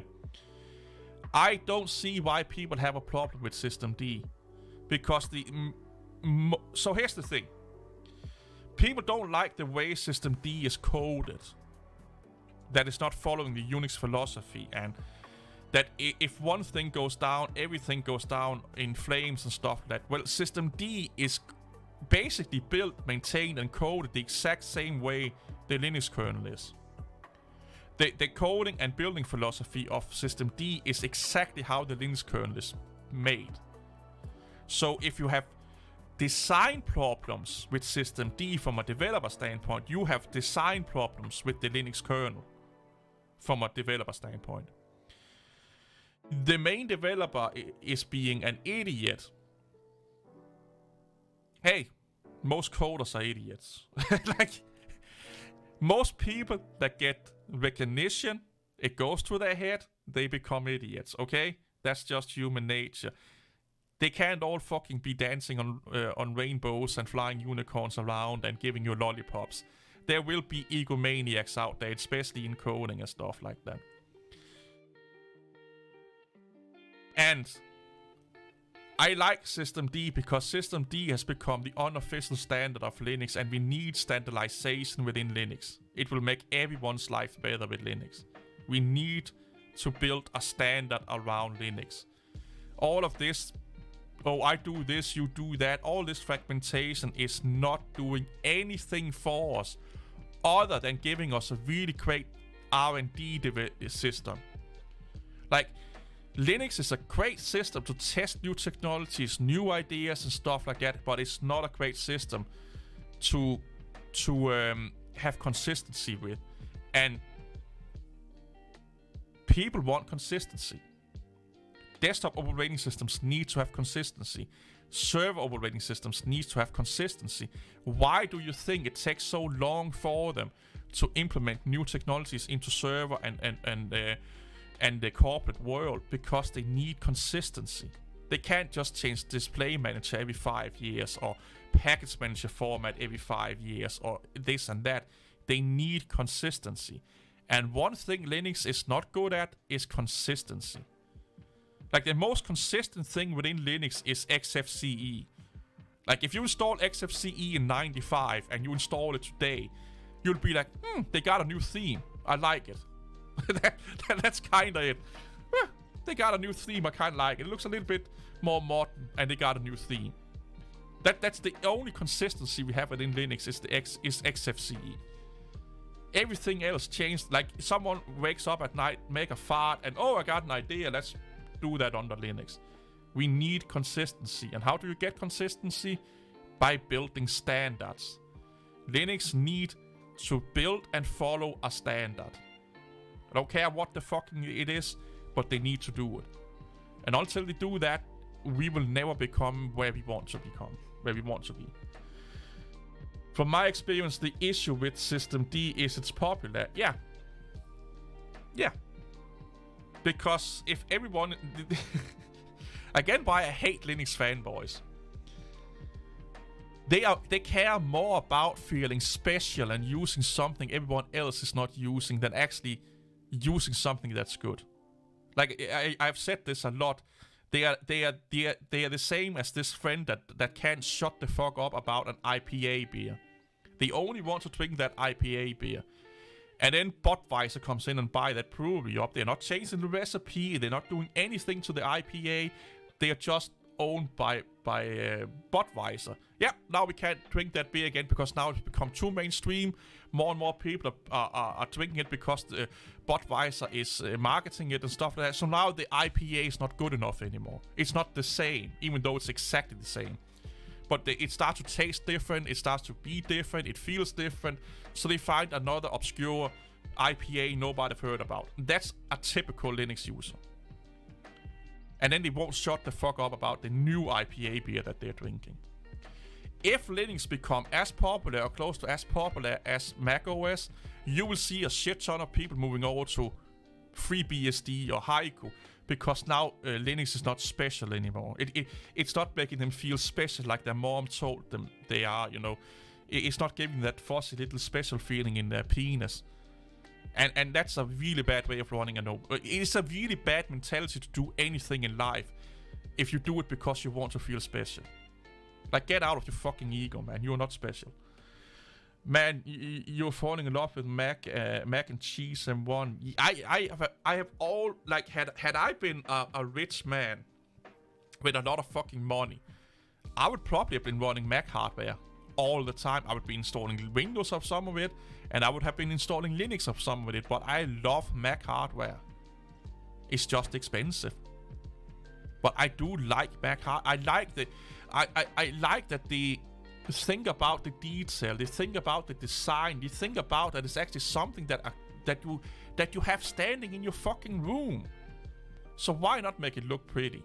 You know, they go really into detail with almost their mice is fucking, yeah, don't use their fucking magic mouse and stuff. It's fucking bullshit. But their keyboards is fucking amazing. You know, I love iMacs. You know, it's basically just a laptop with a fucking screen on it that you put on a stand. But it's beautiful. It's a piece of art, you know. It makes you want to sit down and use it. And that's a powerful thing. It plays into the psychology of a human. You know, it's the difference of having a Ferrari or having a 4-door saloon. Is it unpractical? but it looks nice. It's, you know, when you're sitting into a Ferrari, you get like, ooh, it's a sports car, it's fucking amazing, I can drive fast, you know, people are looking at it, the design of it is fucking amazing, and all of those things. That's what you're getting with an Apple product. Apple products is the Lamborghinis, Ferraris, Porsche of the computing world. Not from a performance standpoint, but from a design standpoint, and recognizability standpoint, and desirability standpoint. They talk about System D and not talking about the fact that you have an expensive random Radeon Pro and you can't even take advantage of video encoding capabilities, for example, on OBS. The Linux community is fucking bonkers, man. I'm probably going back to System D because OpenRC, my boot and shutdown time is higher. Oh, really? Okay. If you think you deserve something cool, then do... Yeah, if you want it, do it, yeah. That reminds me that I never hear people talking about using BSD on Apple hardware. Well, you rarely hear people using BSD on PC hardware. FreeBSD is more or less a server thing. It's a development thing. It's being used on the PlayStation, you know. I will not be running openSUSE after this time. Who needs this nonsense? Just use Fedora, people. Well, this has nothing to do... Like, the installation process here has nothing to do with openSUSE running. It's just... like I said, I hate bad servers. And apparently, it just did a massive update to their whole repositories. So if everyone is downloading shit... Here again. I'm getting a server timeout. So that's because the servers are they are overloaded. They're being overloaded. Sadly enough. And that's why it takes so fucking long. So this has nothing to do with the usability of openSUSE. We just happen to hit a server overload time. Hey Lamer, should they have mitigation set up so this don't happen? Yeah, probably. I will agree with that. This should not be a problem, but it's not a usability problem. It's a little distribution that don't have the resources to have servers of Ubuntu's quality or Arch's quality, meaning that they have enough of them. There is probably not enough users to warrant it. Well, I've been live for... I don't even know how long I've been live for. Hey, Baby Foo. openSUSE Leap is for servers, corporations, developers, and tumbleweed everyone else. It's that easy.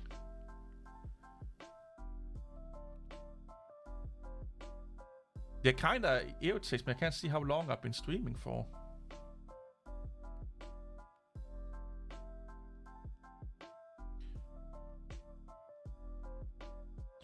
Actually, I think PlayStation OS is more BSD than Linux, than Android is Linux at the moment.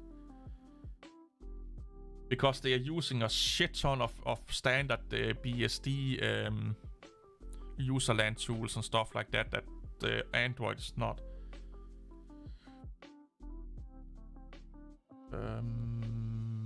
Is there a way I can...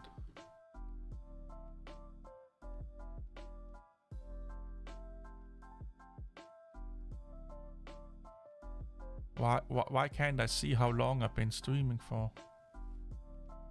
Well, luckily enough, I have a watch on my fucking wrist. Yeah, let's reboot this sucker here. That took fucking forever, man. At least it's taken over an hour. Normally the installation process take me like 20-ish minutes. You've been streaming for an hour. Yeah, normally this would only have taken me like 15-20 minutes or something like that.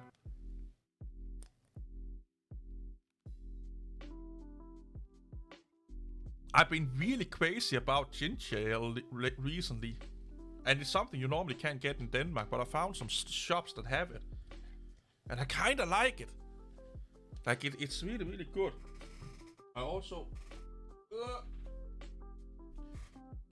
have another soda down here. I don't want that on start up. I want to close that one down. And let's do that. Let's put it up on top. I can't remember how to. Is that it? Oh, that's it.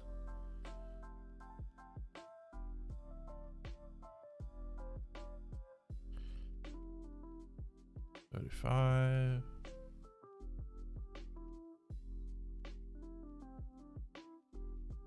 Yeah, they do have a nice welcome window.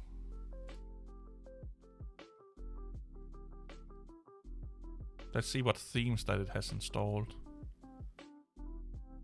Let's do the mint one here and do that one.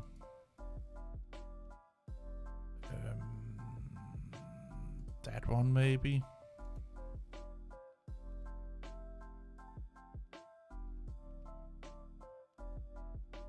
There you go.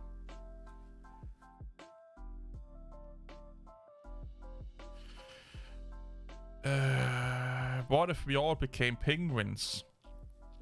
Then we will all be living in really, really cold places. I don't know why they don't install a better theme. I think... Yeah, I don't know why. Well, they do it under KDE, they do it under XFCE, and they do it under GNOME. I don't know why they're not doing it under Cinnamon.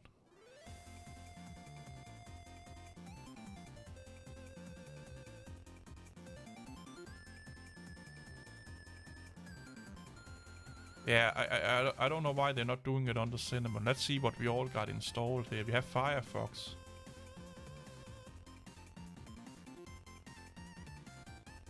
Oh, we don't have GNOME Terminal either. Oh, we do.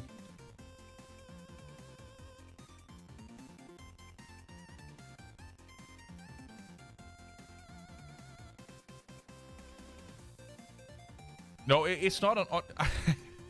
Dude, I use openSUSE daily, okay? It has never taken this long to download. I use openSUSE daily. Yes, they are not as fast as apt, but this is uncommonly slow today. Like, it has never taken this long. I have never had problems downloading or upgrading openSUSE at all. You're not a penguin, man.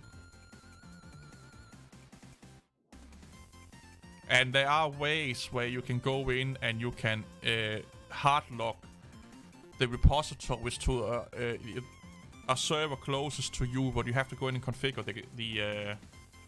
the zipper repository file. So if you live in Denmark, you can take a German server, for example, like I do. Or I would be doing that maybe later on. But let's open Firefox to install Chrome.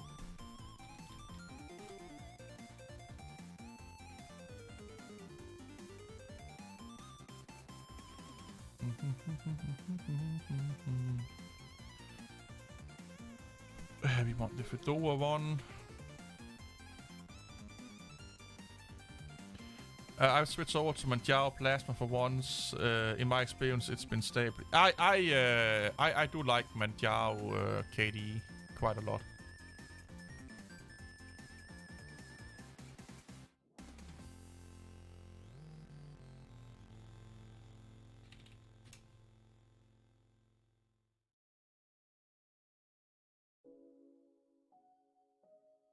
I do like my Manjaro.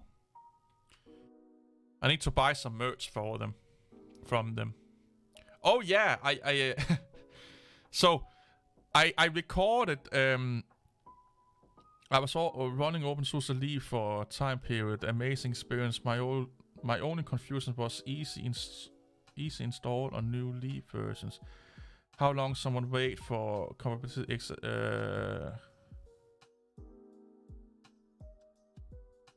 Let's see if I get this. How long someone waits for capability? Oh, so you mean when it's being outdated?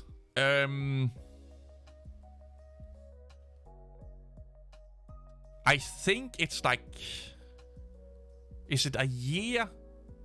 Or so you can look at their you can look at their support. You can see how long it's supported on their website. But I think it's something like after a new release comes out, you get like a year support or something like that. I think that's, I can't remember it, but there's something like that. Either it's 6 months or a year after the new release comes out. Invalid. Oh, it's because there's no key for it. Oh, fuck. I need to install it the old-fashioned way then. Yeah, there's no key for it. We just ignore that shit then. So I made a video about what's his name, eBoss Central and his copyright infringement onto logos, trademark infringement. But is it too douchebaggy if I upload that one? Because Armand, or what is, I can't remember his name, the hunter that's in here from Canada.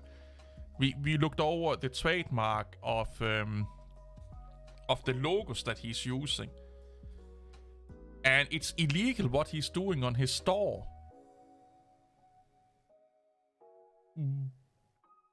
But I don't know if I should be the one telling it to her, making a video about it. Like,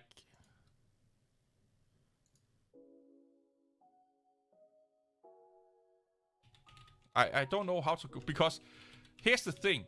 If I make a video about it, I'm a douchebag. If I go tell Manjaro and Ubuntu and stuff like that this dude's basically ripping people off, like he's taking merch away from them, I'm a douchebag for, because, oh, here's this little guy taking money away from big corporations and organizations. But also, on the other hand, it's massively wrong what he's doing. He did change his color scheme, though. Did pin to panel, there you go.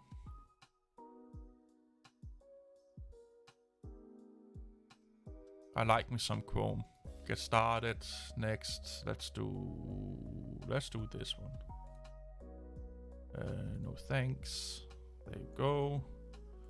Let's remove this sock. I hate Firefox. I fucking hate it with a passion. I gave my Java dev 10 euros last year. That's fucking amazing, man. That's cool. I think the only merch I have from Linux is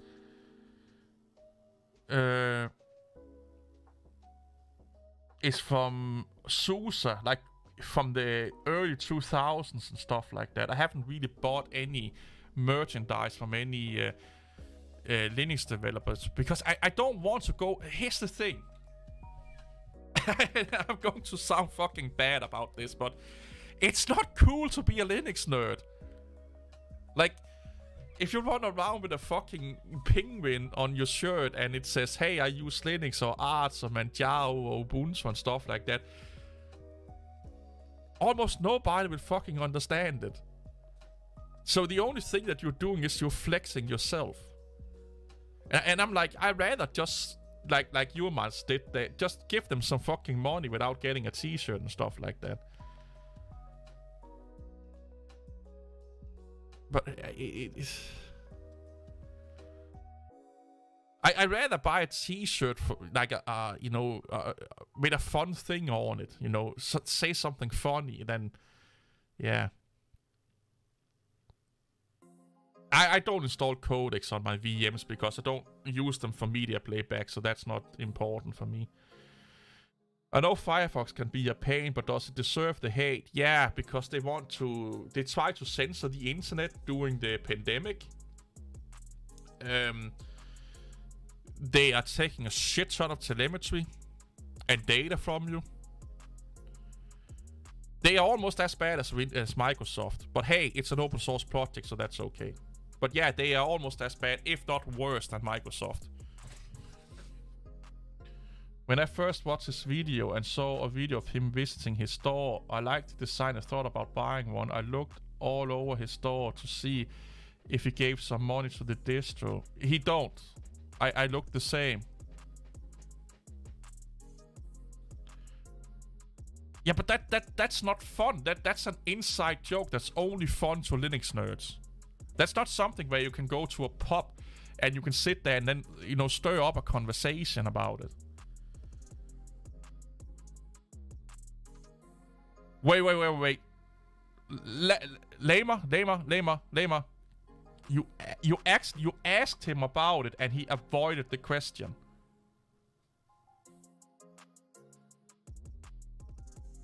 Do you have that interaction? Like screenshot it or something like that? Because I kinda want to see what he's saying, what he said to you. Because if you have asked him about it, if he gave back, or if he know that he is basically stealing people's livelihood to make money off, that's a problem. He was live on YouTube. Can you remember what he said?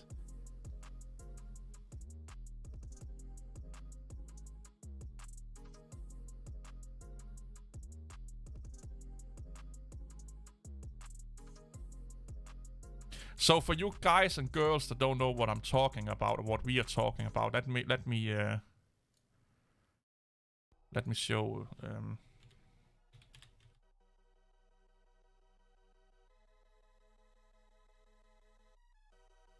Let's just.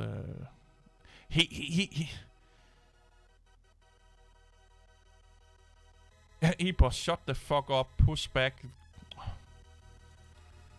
This dude, he's going to kick himself in the balls, man. He's so fucking he's out of his mind. The store, here. He said nothing about it. So, basically, this here is against the trademark policy of Arch Linux. So, you cannot use the Arch Linux logo even with custom text under it, like here. That's against the trademark. This is a copy of the Arch Linux logo. Or it's looking enough like the Arch Linux logo that it could be mistaken from the Arch Linux official logo. And therefore, in their trademark policy, this is illegal.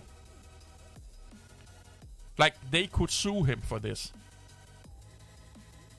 Sleeves uploaded, yeah. Here, Debian. I think you can use the Debian logo, but I'm not sure.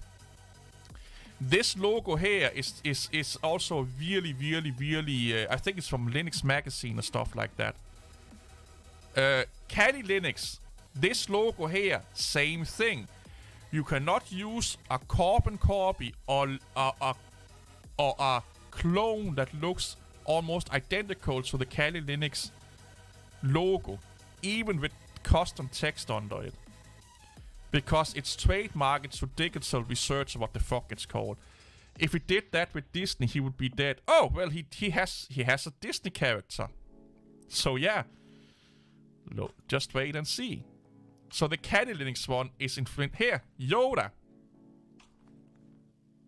He copied Yoda. Little tiny bitty intervene Yoda.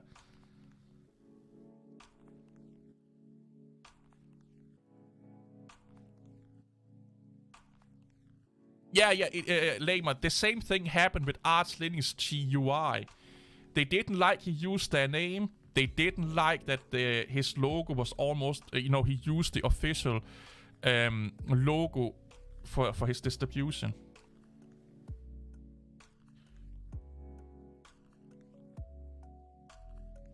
Oh, is BSD highly trademarked? I didn't know that. But yeah, here we have Ubuntu. Yes, it's an old version of the Ubuntu logo, but again, it's not allowable. He is copying or infringing onto trademarks. Again, Arch, this is illegal.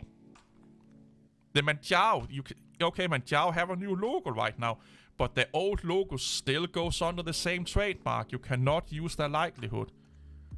Who is going to snitch? I have a video about it. I just need to edit it, but I don't know how... if I should do it.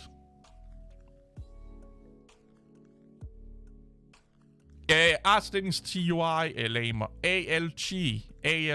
Arch Linux TUI. Demon Slayer, I think his name is. I have the video recorded.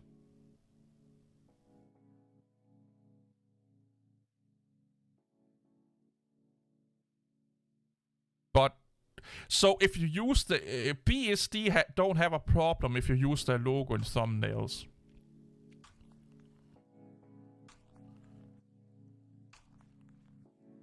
Arch ALG, Arch Linux TUI, he stopped developing Arch Linux TUI because the Arch Linux developers did not like the name. They did not like his logo. He announced that, like, was it last month? Like in August, he announced that he did that.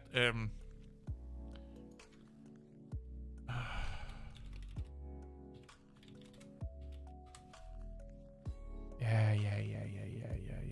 There you go.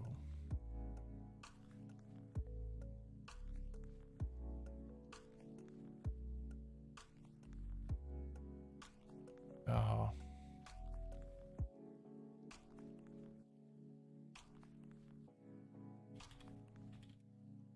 He also was on Plody Robertson's website, Coffee Over Tea, Tea Over Coffee, or something like that. I think his website has already been taken down. Yeah, but he had the same problem here.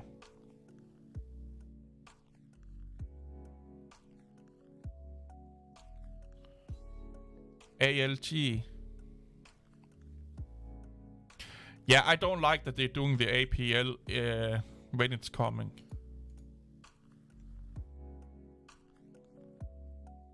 Here, ALG is discontinued. In here, he talks about that this is one of the reasons why he's using their logo up here. They didn't like that, and they didn't like the name. Oh, it's called Arca Linux TUI, but it was called Arch Linux TUI before.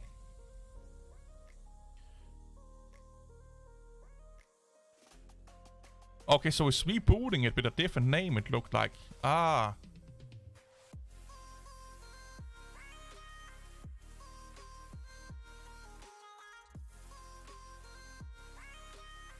But yeah, most trademark, most organizations and companies are okay with you using their logo for thumbnails if it's done tastefully. But this here, like, so my argument is that, let's say you want to sponsor Manjaro, or you want to sponsor Arch Linux, and you want to buy some merch for them to sponsor them. Well, you could be easily mistaken for this being the official Arch Linux and Manjaro Linux merchandise, because he is using the official logos. So you could be like, oh, he must be giving it back to them, or something like that. What about GeckoLinux? I talked about GeckoLinux. I love it. Name that had arts in the name, so they asked the devs of Anarchy was fine, and they said yes. Yeah, but this here, most of the stuff he has in here is infringement onto trademarks. This is not okay. And in the video I recorded, I go over the trademark policies of Kali Linux, Arch, and Manjaro. And in there, according to those, at least those 3 trademarks policies, he is violating them. He's violating the GeckoLinux trademark policy, he's violating the Manjaro trademark policy, and he's violating the Arch Linux trademark policy. Because the Arch Linux trademark policy is the fucking strictest one of them all. They say that they're okay with you using it on a thumbnail as long as it cannot be misunderstood as being endorsed by the Arch Linux, Arch Linux themselves. Like, as long as they know that, or the thumbnail is so distinct enough that you know that it's not a endorsed video from the Arch Linux community or the Arch Linux developers, you can use it. But you cannot use a carbon copy of the Arch Linux logo or a close enough copy that it can be mistaken, even if you have a custom text around it somewhere. They don't allow it. And that's why Doomslayer, what the fuck his name is, with the Arch Linux GUI also came into problem. Because he also was talking with the Arch Linux developers and they didn't like his logo and they didn't like his name. If he did the same with the NetBSD logo, they will sue him. I don't know about NetBSD. I don't know how much they are into that. Just put openSUSE Tumbleweed on my ThinkPad a couple of days ago and really loving it. Yeah, I like it. I like openSUSE. There's a lot of things I don't like the APL that they're doing right now, but Tumbleweed, see, like if you're. My thing is that if you are going to run openSUSE, your best bet is running Tumbleweed, because Leap is up. Nobody knows what's going to happen with Leap. It's still only in the planning phases. They may not go with the APL, but they may do something totally different. And if they're not going with APL in 2 years, I think it's in 2 years' time they will go over to APL. They may do it in 3 or 4 years. It just depends on when it's time, when it's ready, basically. Anarchy was named Arts Anywhere. Oh. Yeah, but this is...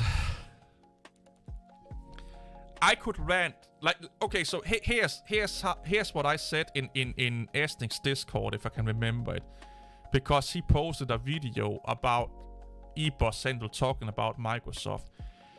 And I said something to the extent of I'm not going to watch any more videos from eBoss Central, because when I do, I want to run into a wall and he makes a bucket of piss look smart. I am really, really, really conservative with who I call stupid or an idiot. But eBoss Central is so fucking stupid that he thinks he's smart, and those people are so fucking dangerous to talk to. You remember Jared Mohammed from our channel? Yeah. So stupid that they think they are smart. That's eBoss Central. Jared and eBoss Central should fucking be together and have a talk. They would be amazing. I know Anarchy. I know about them. I know who they are.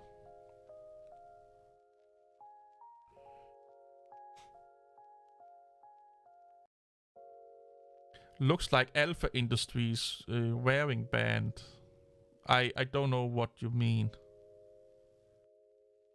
I miss Jared. He will be back when he finds some time when he can play smart. He will come back.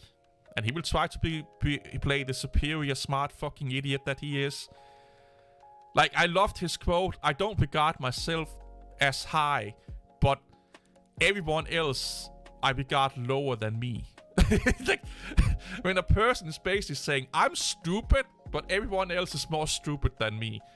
Yeah, you are not talking with a human being of sound mind, okay? You're talking to a fucking complete idiot. Speaking of a bucket of piss, I got to let the dogs out and go. Yeah, go take a fucking piss, man. But yeah, eBoss Central, he's like... one thing, like... Let's go on a little rant there. So one thing I don't understand is that... Why is it that the most unknowledgeable maniacs of Linux is the most popular ones? And people are fucking believing them. I don't get it. Because you can debug fucking Chris Titus Tech, you can debug DistroTube, you can debug Mental Outlaw, you can debug fucking eBoss Central 5 minutes after they have said something. You can go Google it, and 9 out of 10 times they're talking out of their ass and they're totally fucking maniacs. And it's either a lie or they're like, I made a reaction video to eBoss Central's video about the something with Microsoft. And we read the same fucking article, and he just didn't read. I don't know what universe he's reading from, but he read the article and then made something up in his fucking mind.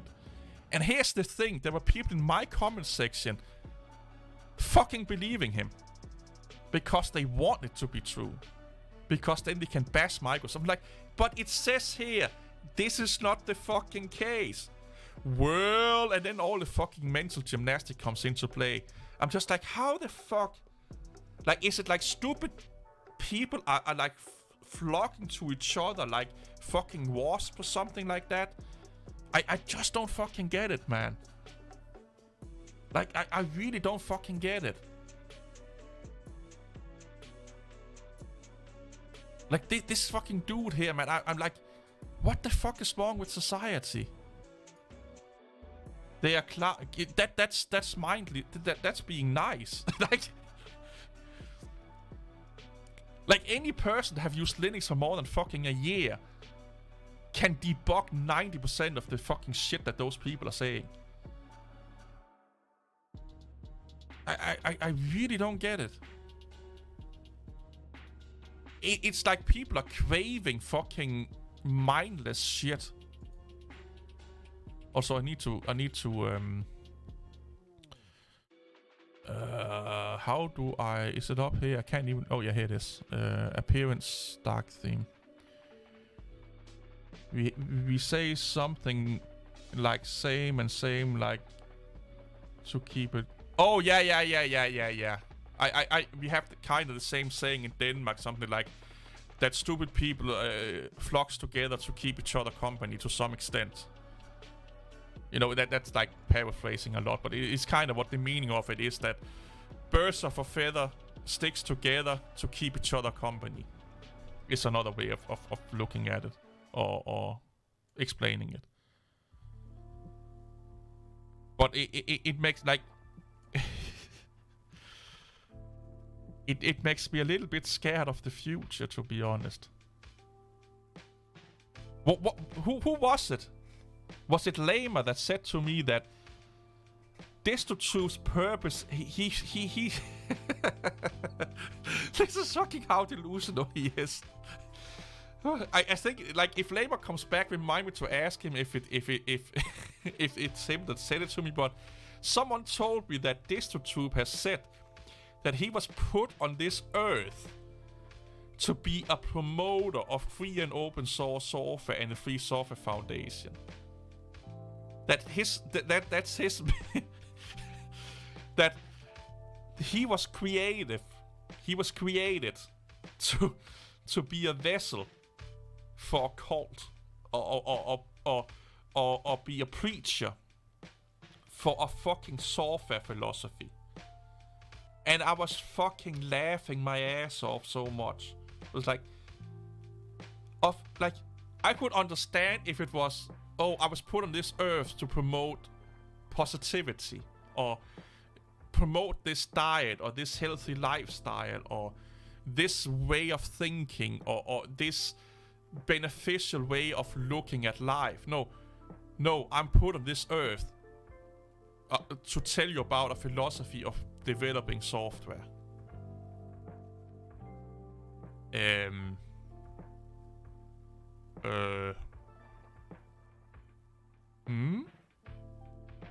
Really?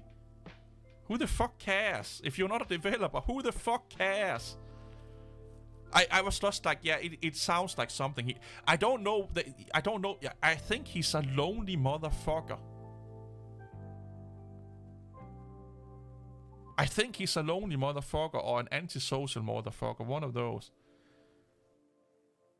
There are people who work their ass off to create software and get nothing for return, and those people are making money for just saying what the Linux community is one of this. Yeah, yeah. Yeah, proprietary feels cool on my Mac Mini M1. Yeah. The Tux profit.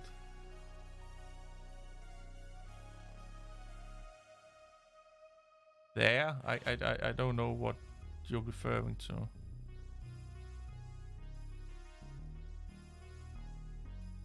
Yeah, but I'm. So I had a really fucking hard think while I was taking a crap the other day, and I'm like, will the Linux community ever fucking grow up? Or are we destined to just be dealing with fucking know-it-alls that know nothing? I was about to do something, I can't remember what the fuck it was. Oh yeah, I need to enable some shit ton of repositories, there you go. If you're not a professional, Linux is a nice option, but still depends on what you do. So here's the thing. The license of the software means nothing to the end user. Nothing. Nothing. Nothing. If you're using LibreOffice, it means nothing to you if it's open source, if it's GPL, MIT, BSD, proprietary, what the fuck it is. The only people that it means something for is people that want to meddle with the code, that want to contribute to the code, or developers that are working for, developing the code. If you're not a developer, it means nothing for you. Okay, oh sorry, I had a comment that didn't show up and I was correcting a word. Oh, I wonder why. It should be showing up though. I don't know why it didn't show up. Windows sucks. I recorded a video where I talk about every operating system suck. There's no good operating system. They are all fucking awful. They sucks. But it's just like when we're talking Linux, I'm not joking here. Linux is fucking more of a religion than fucking religion in of itself. It's more of a cult than most fucking cults out there. With the way people act, with the way people interact with it, with the way people use it, and it's like, I'm like, what the fuck is going on here? Like, it's a little bit like you fucking are starting to get into Scientology or something like that. Or you're becoming part of the Flat Earthers. Why is there no additional online repositories? Oh, are they migrating servers now? What? Did I click the wrong one? No, I did not.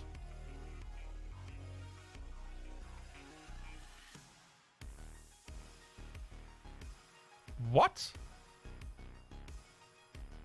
Yeah, there's definitely something wrong here. They're definitely doing something on the back end with their servers.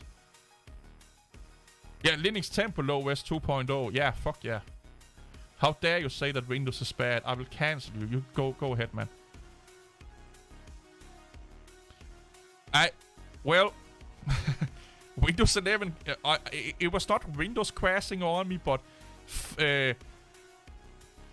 opening up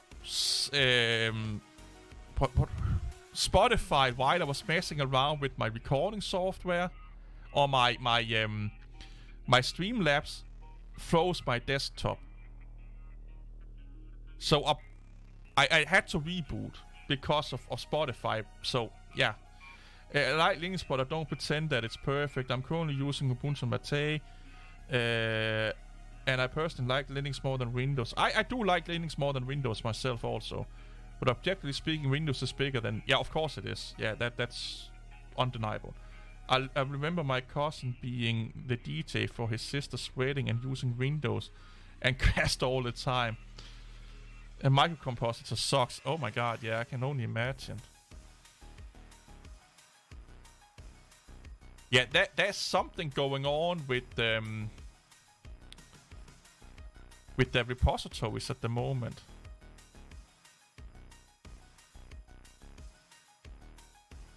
Because it's not picking up.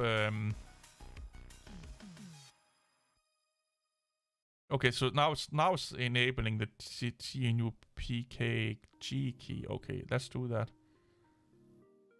Yeah, they must be doing something in the back end. The wedding was this summer. Why don't you just use Spotify or some like VLC or something like that, or Winamp?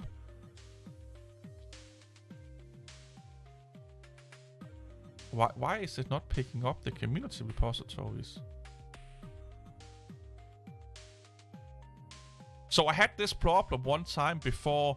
So, hey Nosy, sometimes the Pac-Man repositories that I'm trying, that's the community repository that I'm trying to enable here, they change servers, or their server configuration is being changed. So they are not accessible for a short while. So sometimes you have to wait half a day before you can access them, or they come up. But it's really rarely happening. Yeah, but something is definitely wrong here. I don't know what's going on. Yes, I bought that one. Let's see if there's any update. Maybe that's it. Maybe if I do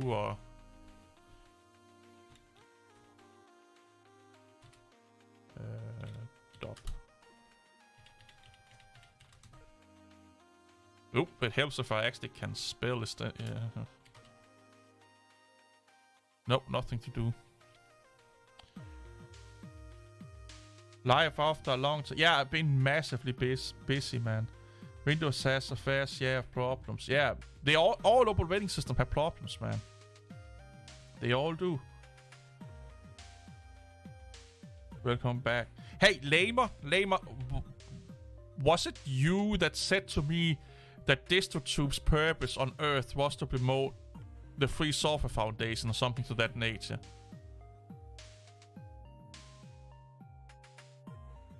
Like, was that you that told me that? If so, then refresh my memory. Also, you gotta love how those people say Linux is all about choice, and yet it's if someone say they prefer Windows. So yeah, exactly. Okay, it was not you saying that then. Okay, exactly. I'm trying to jump from support to tester. What are you trying to test? Hey Seven. What are you trying to test, Nosy?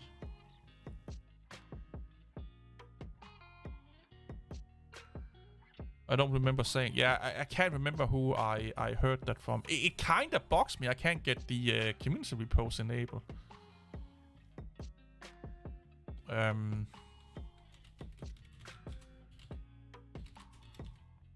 So there must be some repo problems, right? Oh, I can't fucking spell. Thanks for appreciating openSUSE or EndeavourOS, sorry, on your video. Oh, no problem, man. I always regarded EndeavourOS in high standard. I really love EndeavourOS. I always liked EndeavourOS. I've not used it in a long time, but when I ran Arch Linux, it's always been EndeavourOS the last couple of years. I fucking love it. I think I saw starting Ubuntu 20.10, Ubuntu... Oh, it's going to be no... Oh, cool. From job view was referring... Oh, Hummingbird Day. Oh, ooh.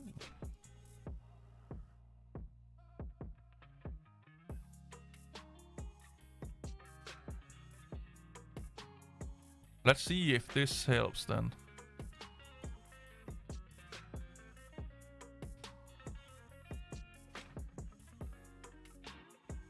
Huh. I haven't been to the EndeavourOS rooms myself, but I really like it. Oh, the EndeavourOS rooms are amazing, man, and their wiki is also amazing. Congratulations to the kid and the team. Oh, okay, got you. We had a busy week helping all the users who couldn't mount and ch root. Yeah, I guess that must have been a fucking mess, man. But hey, like I said, at least you guys, you know, did something. You did something to help the users. And that's fucking amazing if you ask me. Like, it's massively amazing if you ask me. Do you want to reject the key or trust the temporary? Trust it always. I want to trust it always.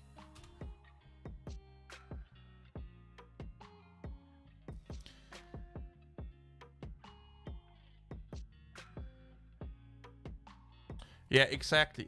Like I used to read the forums quite a lot. I don't have the time to read forums anymore, to be honest. But I use their wiki quite a lot sometimes. If I just want a more simple version of the Arch wiki, I use the EndeavourOS wiki. All of Pac-Man, that's the one. Only Essentials, I don't want that. I want to do this one here. Allow vendor chains. But yeah, the EndeavourOS team, I also like the whole theme of EndeavourOS, you know, space and I just like it, man. I really do. It's amazing. But I think I have outgrown Arch, to be honest. But like I said in that video, and that has always been my stand. If I'm going back to Arch, I will be installing EndeavourOS. In comparison to Arctic's wiki, Arctic's wiki is a joke. I have not looked at that wiki, so I cannot say it with any certainty. These software repositories. I'm really confused why it's not in here. There's something wrong here, but yeah, fuck that. Abort! Abort! Abort! Abort! But yeah, people, go and check out EndeavourOS if you need something to tinker with over the weekend. I saw someone talking about how they have distro hopping to different distros. The community didn't bash him. They thank him for using EndeavourOS and hope they will. Yeah, and that's how it fucking should be, dude. That's how it should be. And if you go on to Arch and do that, you get fucking yelled at and screamed at and they take your testicles and they spank you all day. I just don't get it, man.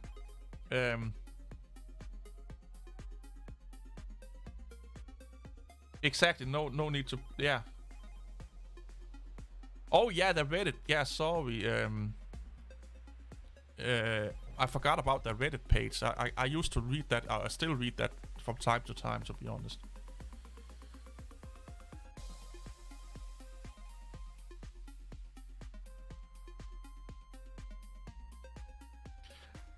So, if I should install a rolling release on my system, it would either be Tumbleweed or EndeavourOS. Or Manjaro. One of those three. One of those three. Last year, I used PopOS. Before PopOS, I ran EndeavourOS for 8 months. I think I had EndeavourOS installed for 8 months. And then I ran PopOS for another 8-ish months, 6 months, 8-ish months. And I actually really like PopOS. But I don't like that what they're doing with the Cosmic Desktop. It's interesting, but I don't really like it also. And do we really need another desktop environment to confuse people even more? I'm just a little bit like,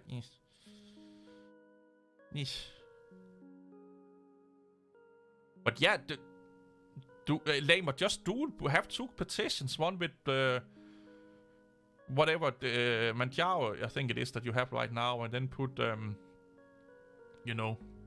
EndeavourOS on the other one. Oh, you fixed the crop issue on an ISO. That's fucking amazing, man. Yeah, you're right, Lamer. Yeah, Manjaro is great. I like Manjaro. Yeah, Artscraft, I haven't used it that much. In Art6, I ran into a command issue where deboss will not start right in Sway.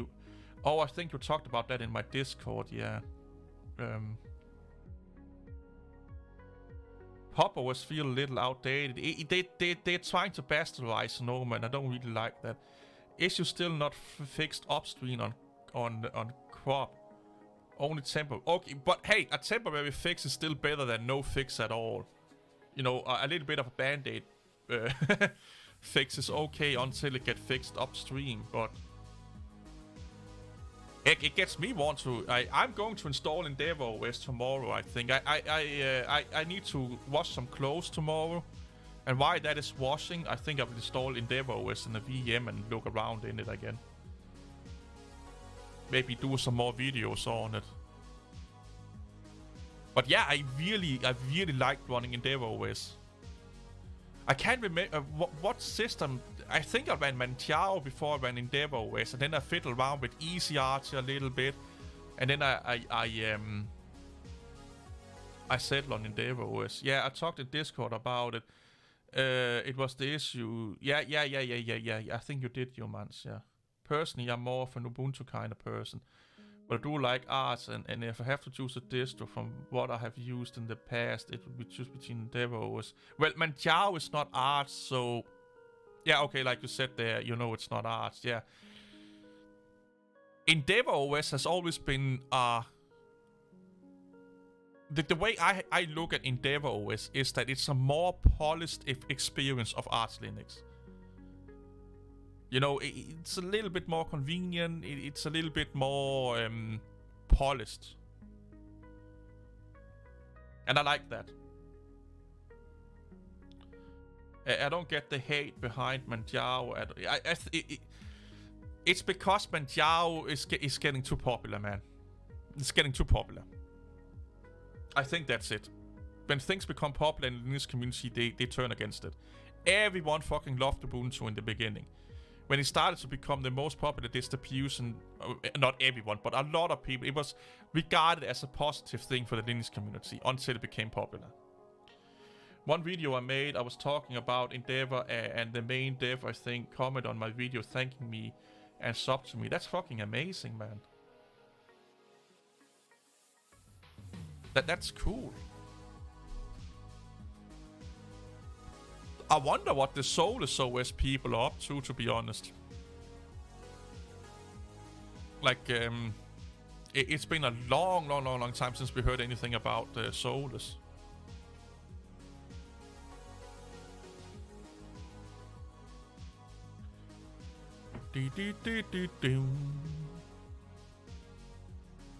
So I want VLC. Do you think the toxic and elitist people are a minority or majority in Linux? I honestly, I think that the toxic people and elitist people in Linux are a minority, but they are massively loud. Like, minorities tends to be really loud, especially the toxic and elitist ones. I don't know about Soulless, but I recently joined Botchy Metrics. Oh, really? I really like the Botchy desktop. It's one of my favorite desktops out there. Yeah, loud minority, yeah. I'm gonna try EndeavourOS later on. Maybe will be my new Endeavour. I love that. Vocal minority, yeah, exactly, yeah. And they are, and here's the thing. They are doing a massively bad thing for the Linux community. They really are. They really are pushing a really bad view on Linux out on people, and I hate it. I hate it.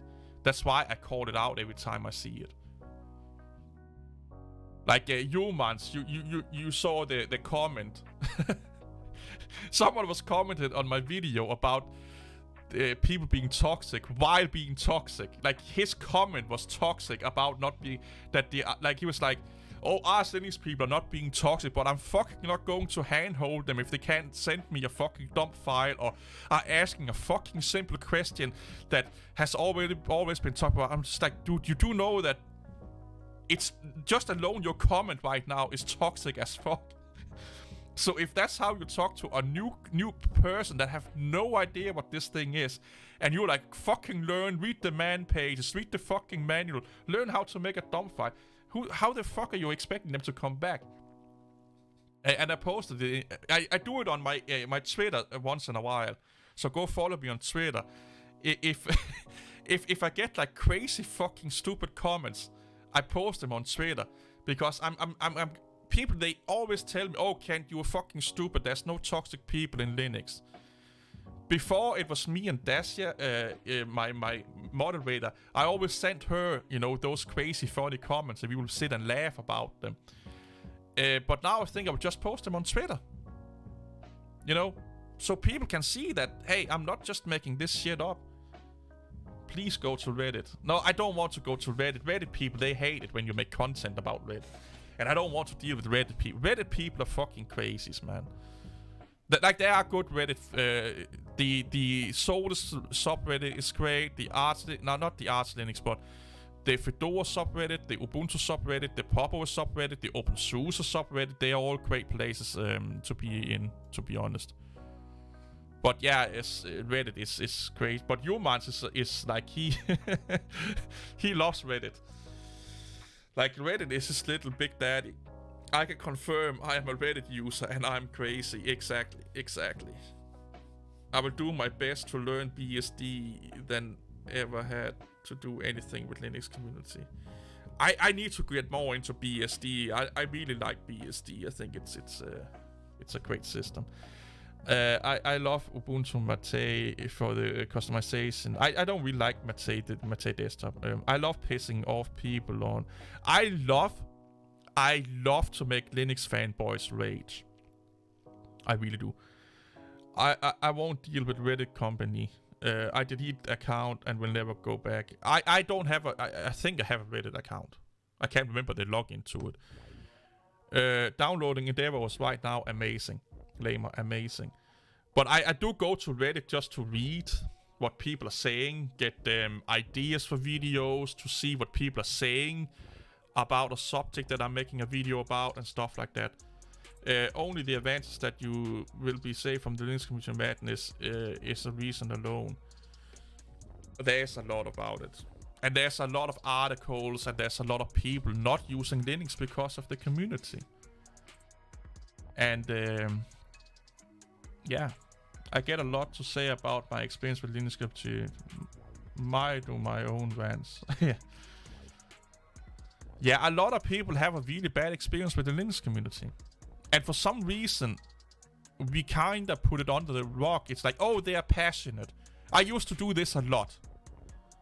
When people are like, oh, we are not angry, we are not toxic, we are passionate. Then I just start calling them all kind of names in the book and stuff like that and be like, hey, you can't be mad at me. I'm passionate. You know, I'm passionate. So you can't be angry at me. A reason I have to wipe an EndeavourOS SSD because it just wouldn't boot, but I'm an idiot. Oh yeah, the whole crop thingy. Yeah. Nope. I'm throwing soda bottles all over the place now. I'm having a grapefruit. Oh. Yeah, remember to hydrate, people.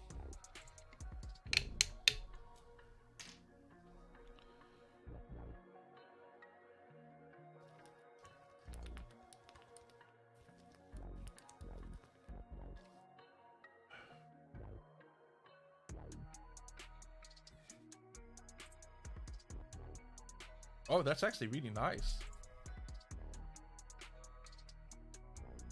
I used to act like an elitist until I realized how I sounded and then stopped. So from 1998 to 2008, I was worse than DT. I was worse than Distro. I was worse than the fucking elitist motherfuckers you guys see on forum posts and on Reddit. I was so crazy that when I was at work, I would hunt down the IT department and walk in there and demand them to run Linux. Or they had to explain to a fucking mechanic, why they were not running Linux. Okay? If I saw someone having a laptop and it didn't run Linux, I would go into a debate with them. If they like it or not, I would fucking sit down and preach the fucking free and open source and Linux spiel to them. I was that fucking idiot. And everyone I talked to had a really great reason why they were not running Linux. I couldn't be like, oh, well, you kind of make sense. I couldn't be like, oh, you're just stupid for not doing it. It's like, oh, you actually make sense. Oh, you have done a cost benefit analysis in the company if it could save your money running Linux. Oh, you have looked into running Linux, but it will take too much time. You have to buy new hardware, and the production time will go up. I haven't thought about that. Oh, you can't use 50% of the software you're using. Oh. And the alternatives are not good enough. You kind of make sense. And it took me like almost better part of 10 years before I realized that it's counterproductive being that fucking idiot. After trying almost all distribution and after have so many problems when I found Fedora, I was amazed not having any issues at all. Now I'm using EndeavourOS project, and I can say from each that's the Glorious Egg Rolls version of Fedora or something. I think we talked about that before. The YouTuber Nick, who was EndeavourOS user for the Linux experiment.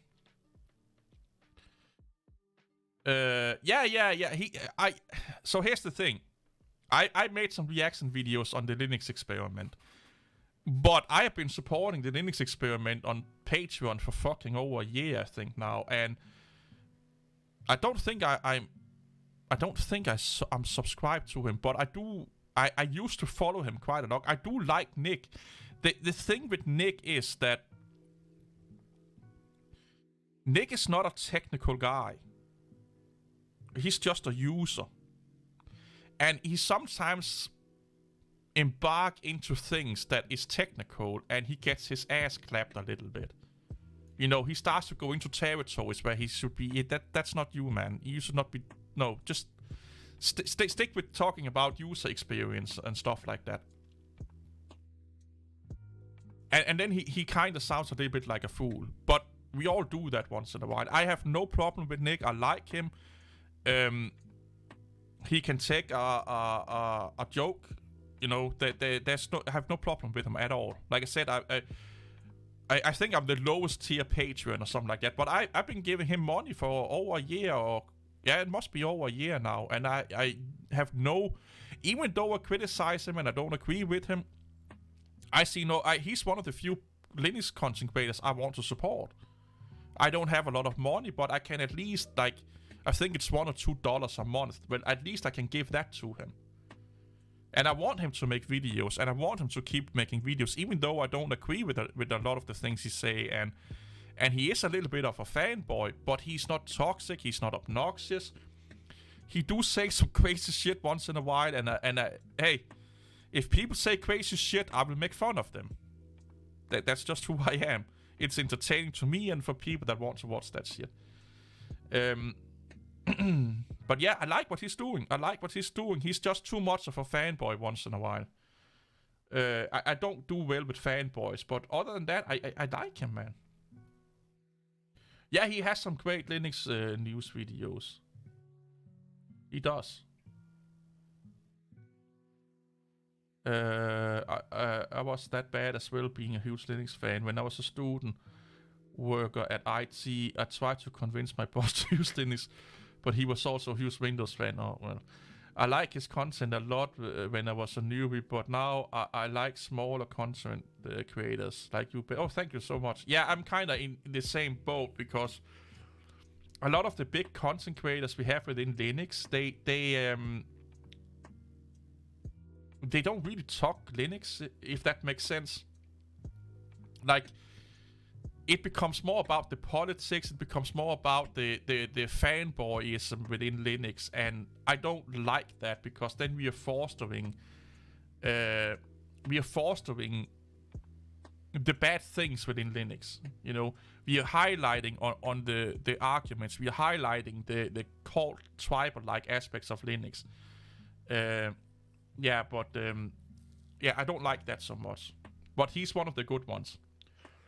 Yeah, no kidding. Nowadays, since I have stopped acting like this, I now respect opinions. Yeah, I get you. Yeah, totally. We grow up. Everyone grows up, man.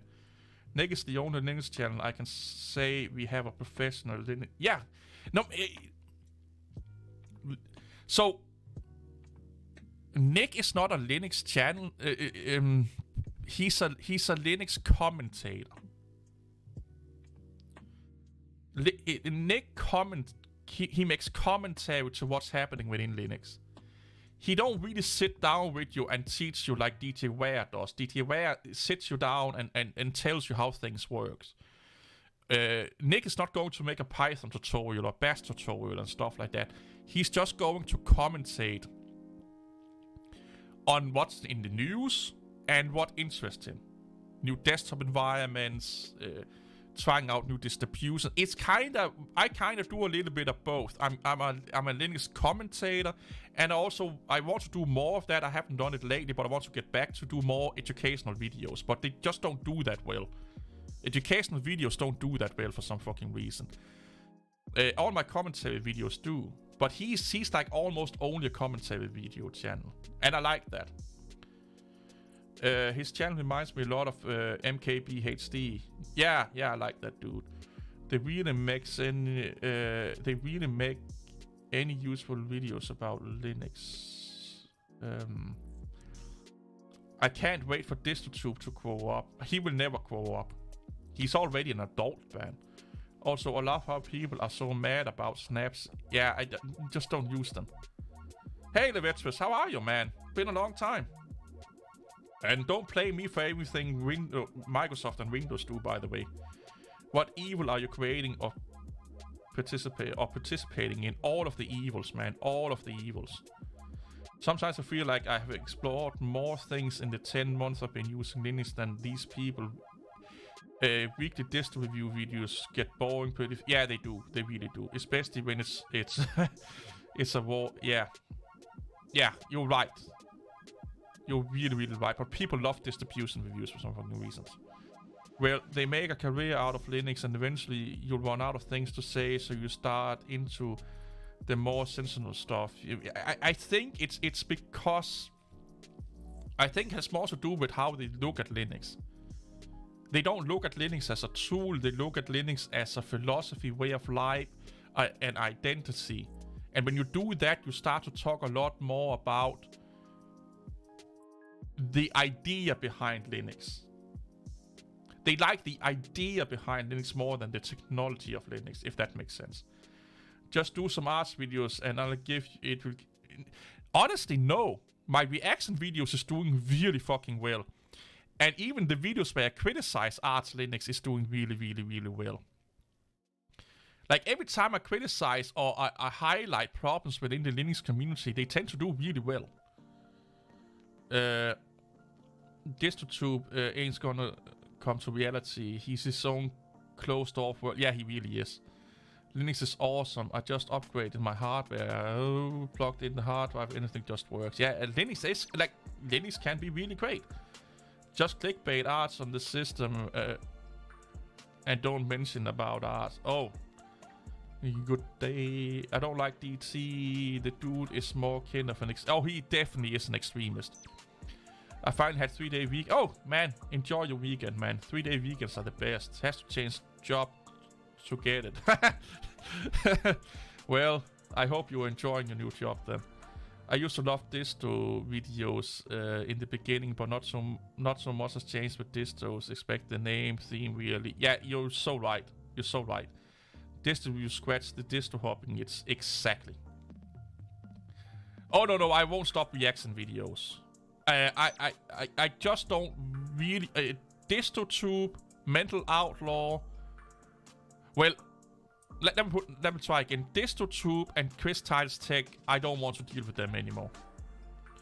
Before that, I had 1 day off and 6. Yeah, that's not enough, man. That's not enough.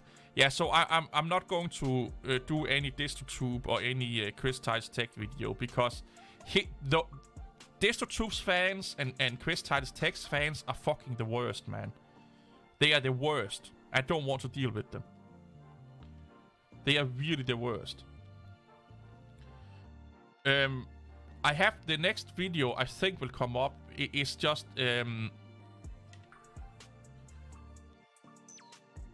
I want to react to people using Linux that are not, you know, hardcore Linux users or not, you know, entrenched into the Linux community, like preaching Linux and stuff like that.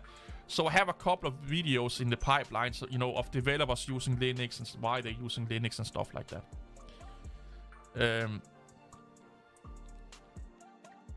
Whatever I hear anyone try to argue over Ubuntu is bad. Yeah, my Ubuntu videos is doing quite well also when I'm saying that they are not bad and all of that shit. All I ever hear about is stuff they did. Yeah, exactly. That's the same. Why desktops feel like that nice though? Can it? It's the new thing, baby flu. It's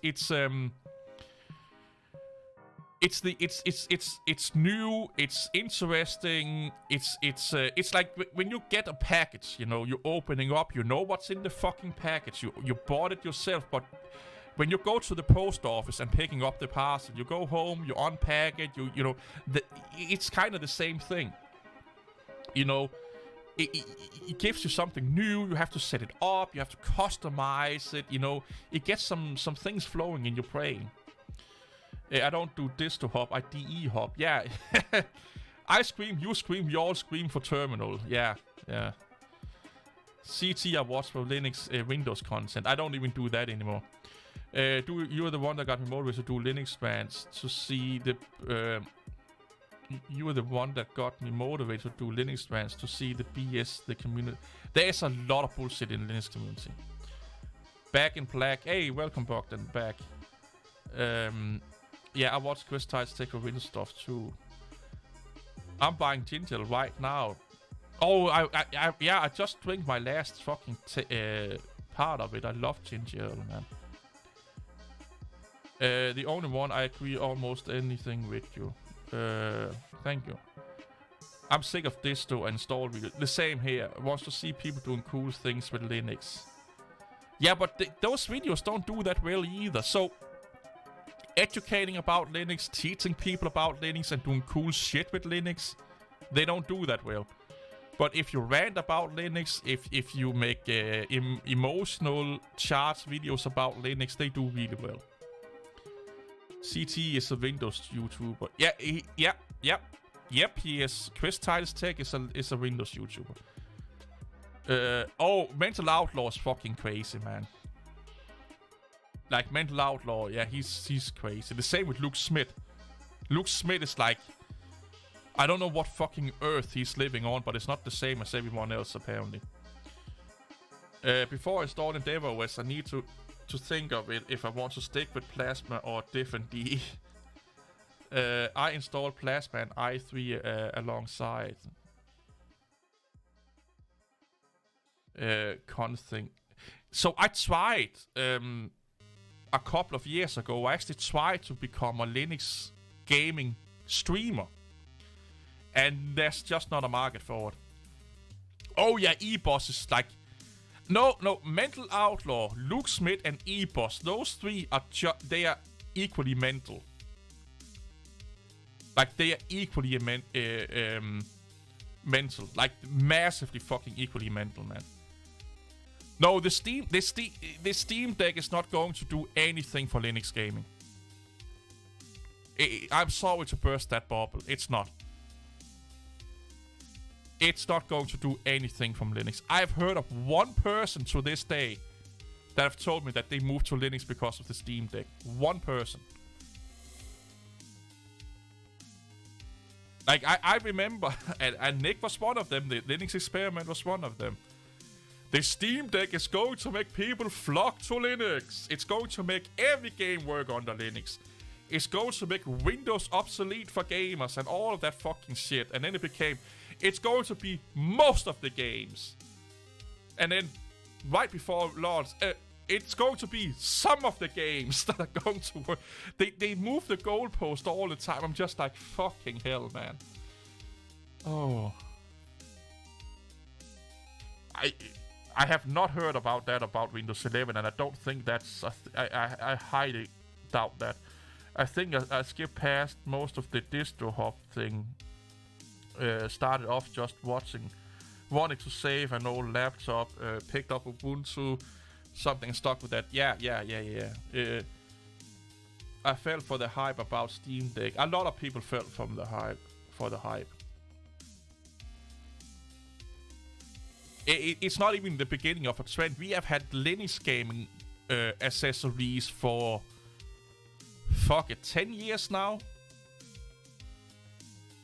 There have been so many gaming peripherals that have run Linux. Heck, Nintendo ran Linux in the 90s, okay? Hey, Noah.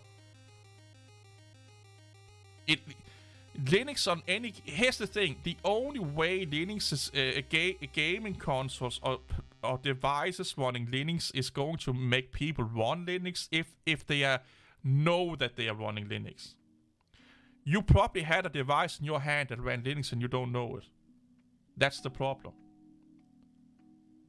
If you want more people to run Linux, then they have to understand and know that they are running Linux. The Steam Deck is not doing that. How many do you really think that are using it as a desktop? Not many. Linux purists are the worst, exactly. The only thing that will make Linux gaming better are users. Yeah, we need more users. But more than Linux purists, FOSS people are fucking crazy, man. They run only FSF approved. Yeah, if the Steam Deck will bring people to Linux, then the PlayStation will bring... Exactly. PlayStation have been using FreeBSD for over a decade. I put the $5 down payment, but I'm not planning to buy it anymore. Yeah, yeah. I used to buy low-key games back in the day. I think the Steam Deck is a good product for the average person.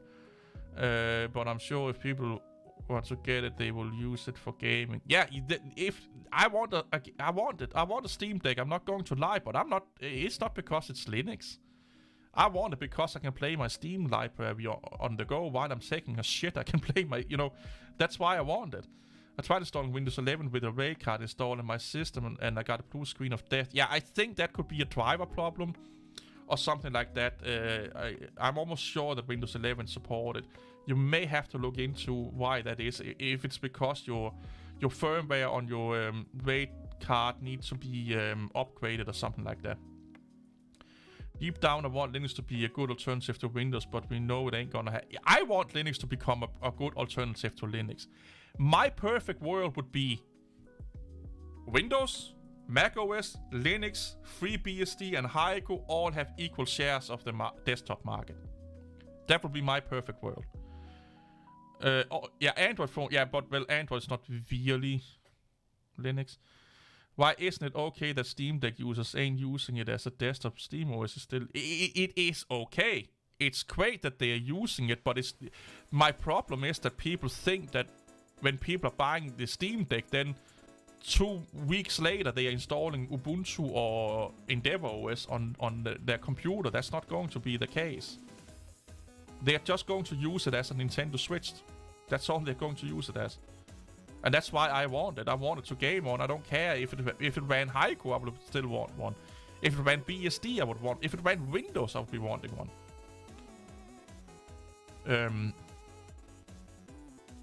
I would love to have a Steam Deck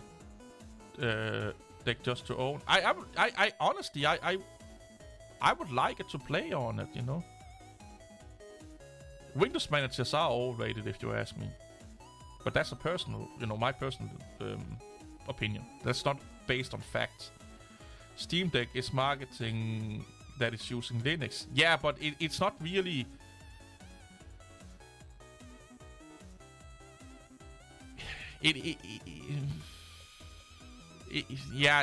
No. It's a little bit hard to explain. I may go into it a little bit later, but it's not really a marketing thing. They are using it to say, hey, look how stable it is. I'm not going to buy an Android again and stuck with my faking iPhone. I do like Android phones. I don't think so, because the end user shouldn't know what it's running on. Yeah, they shouldn't. And they don't care. People don't care about Linux or Windows or Mac OS, okay? Only the ones that want to get a step or two further, yep. Last I checked, people didn't buy a Switch because it's running on an Nvidia. Exactly. I only follow the Gaming Cast, Michael Turnell, TechHot, I like TechHot, the Linux Cast, and the Linux Experiment. BSD suffers from hardware and software compatibility, which is a big deal. Yeah, that's because they don't have the user base and developer. Not me. No, he's not following me. It's perfectly okay. I'm just saying that most people just use it as a game console. Yeah. So for me, Linux is almost a great alternative for computer science too. Linux is a great alternative in certain instances, development, computer science and stuff like that. Yeah. I only had to run Windows for either an anti-cheating browser application or MS Office. I want a Steam Deck, but I'll wait for the oh yeah, they're coming a second versions. Yeah. I'm taking a database class and it requires access and lockdown browser. Oh yeah, you talked about that, yeah. FreeBSD runs on most things, but they don't have a lot of the nice things that we have under Linux. Like, so, to me, Linux is what Windows XP is. Like, it's comparable to Windows XP. And FreeBSD is what Linux was 10 years ago. 15 years ago. This is the store page for the Steam Deck. They are not marketing that they are using Linux. Oh, okay, they're not marketing. Yeah, okay, gotcha. It would be nice if it was easier to find a good Linux tablet off the shelf. Packing seem pretty slim. Well, if you're one of those people that regard Android as Linux, then you have a lot of pickings.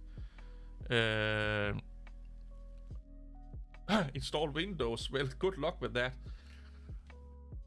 Yeah,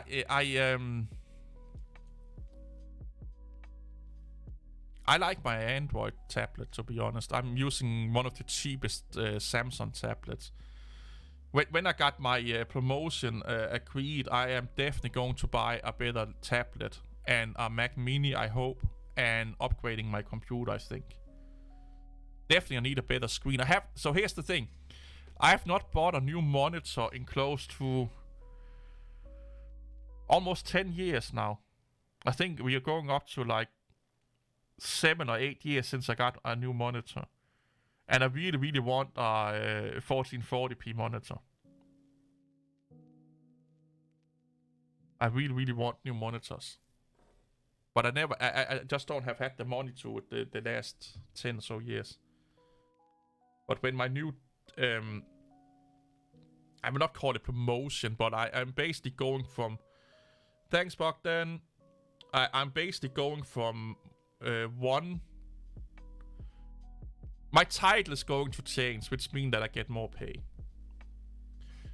But I'm doing the same shit. Right now, I'm lended out to the company, and I'm going to become part of the company that I'm working for. And that means that I'm getting more money. Oh, thanks, man. Almost 3K. Yeah, the reaction videos do quite a lot, apparently. I like FreeBSD. I just personally don't get how to set it up. I think it's... Alright. I think it's great operating system. I should make a video about... one day I should sit down and install FreeBSD, man. I should. I love my 32-inch.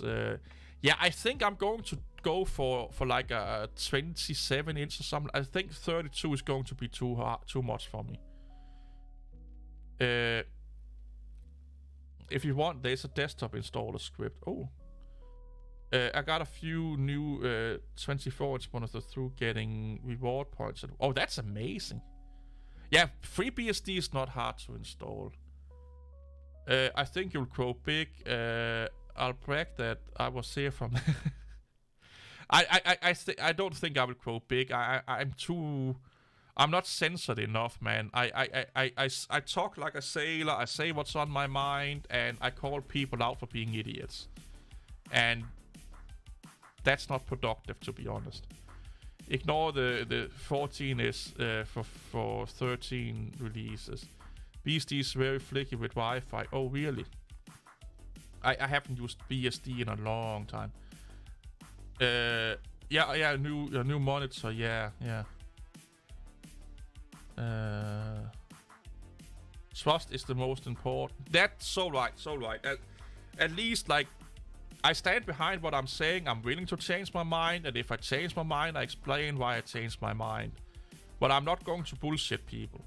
I don't want to. I say it as it is and as the way I think it is. And I'm not saying I'm always right. But I don't want. If people are bullshitting me, I will bullshit them back. I think it's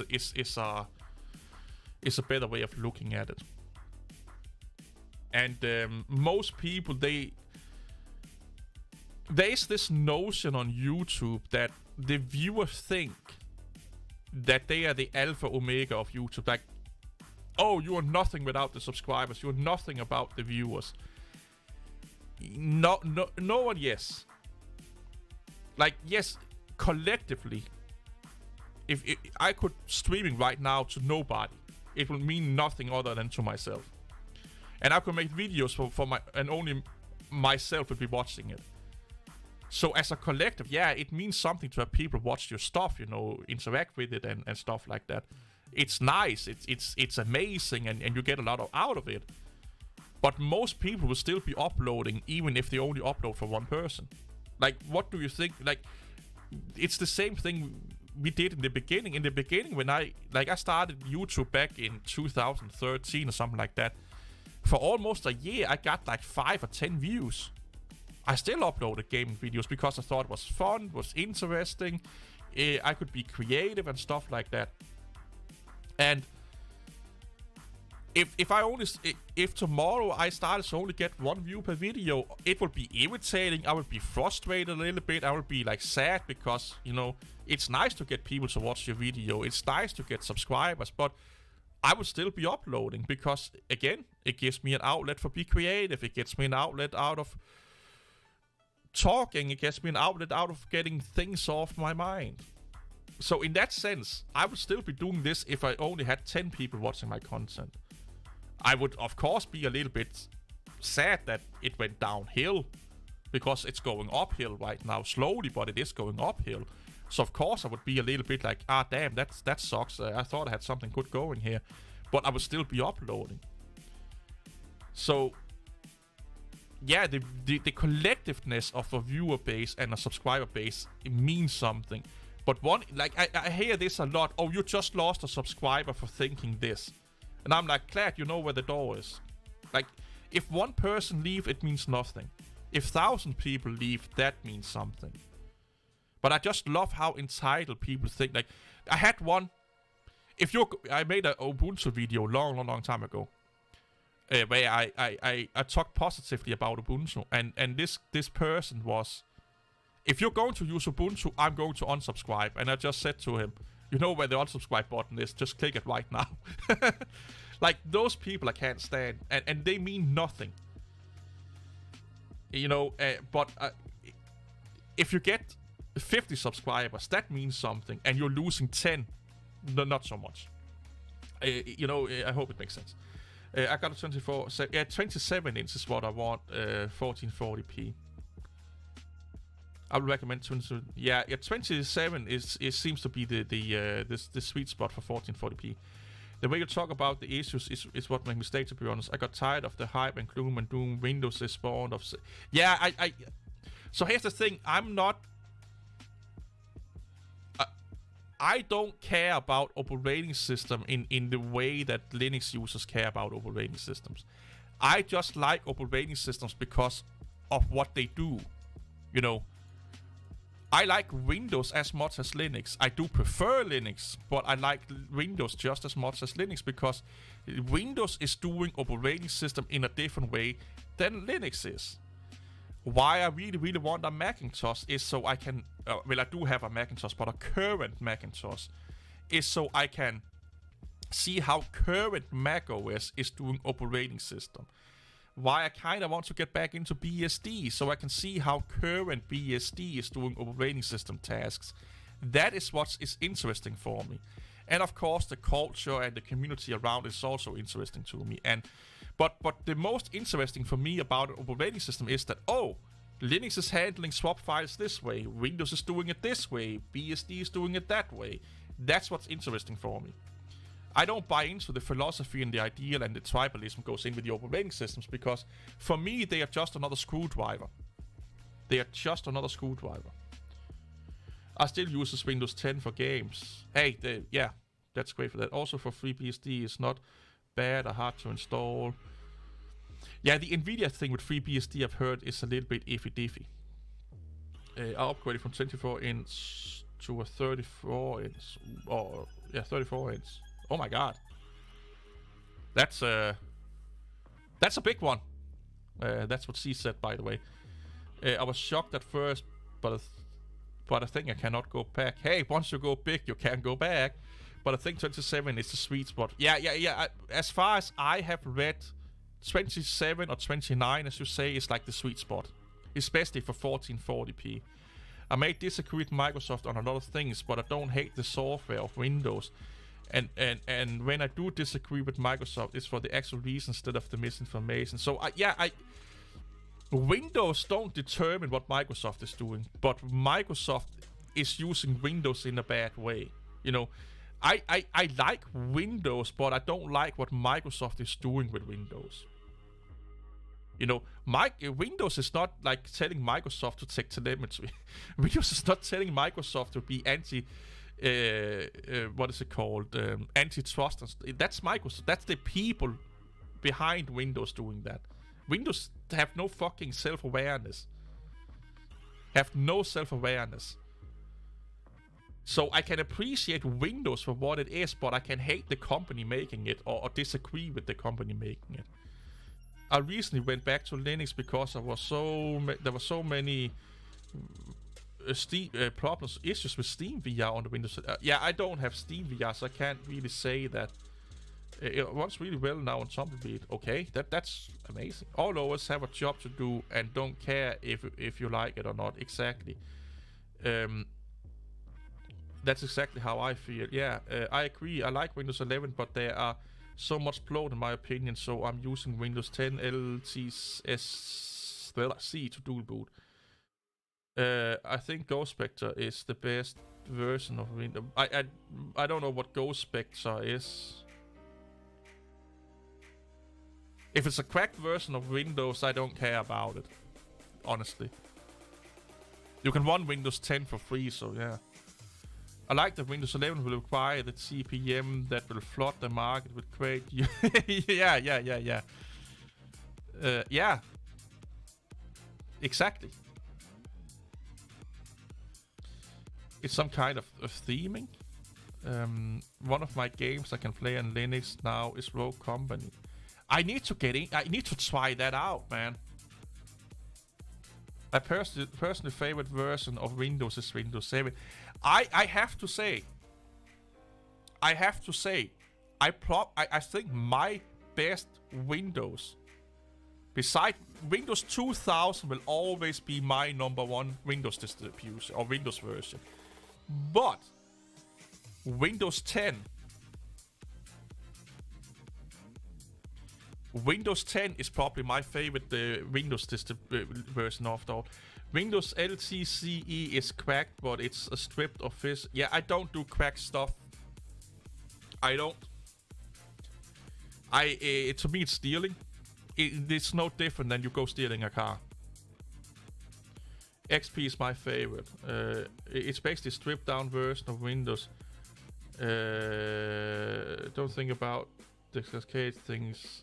I'll look into that. I didn't think about the arcade. Oh, okay. Yeah,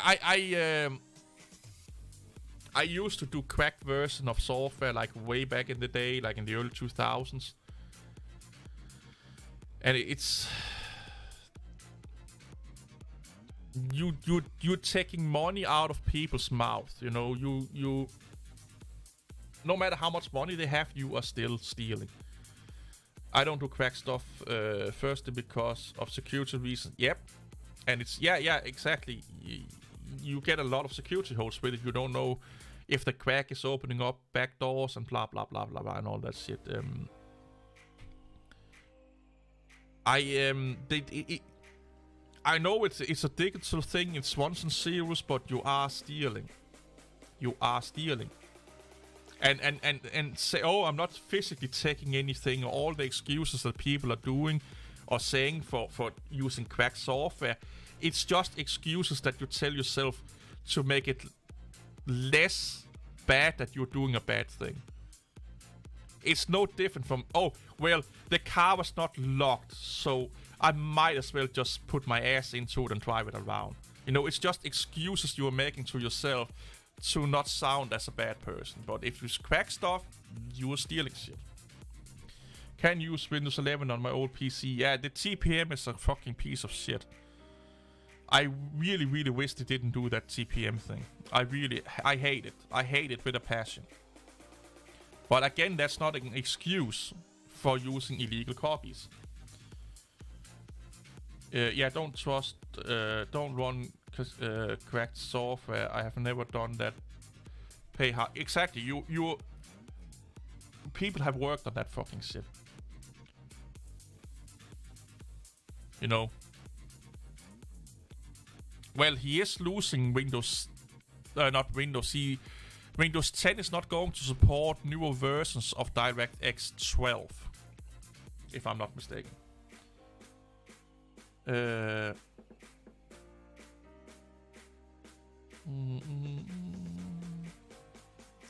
Hate the idea of having a camera for Windows. That's only on laptops, Benjamin. That's only on laptops. And yes, it's sucks. It's bad. They should not do it, but it's only for laptops.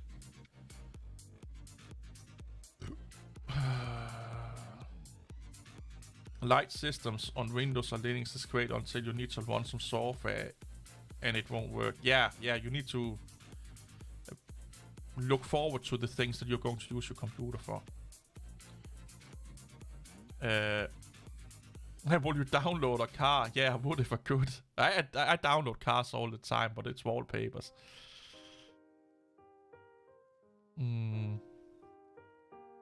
Yeah, Windows 10 is free. All my Windows videos are done in a Windows 10 virtual machines that I have paid nothing for. Well, I only have a laptop. Well, yeah, that kind of sucks. Yeah, I can definitely get that. And if you pay for Windows 11 and you find a way to install Windows 11 without bypassing the webcam thing, I can kind of understand that. I can also understand why people, if they pay for Windows 11 and they then bypass the TPM, I have no problem with that. The guy I got it from is named Gentoo. Me and so the Repo trusted him.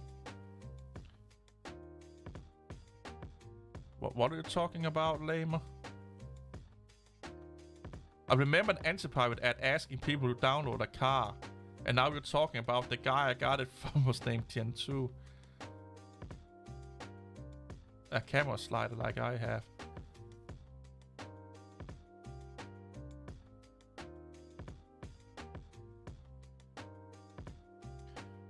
Oh, where you got Windows 10. Yeah, but I'm again, I don't care how much you trust or any like that fucking shit.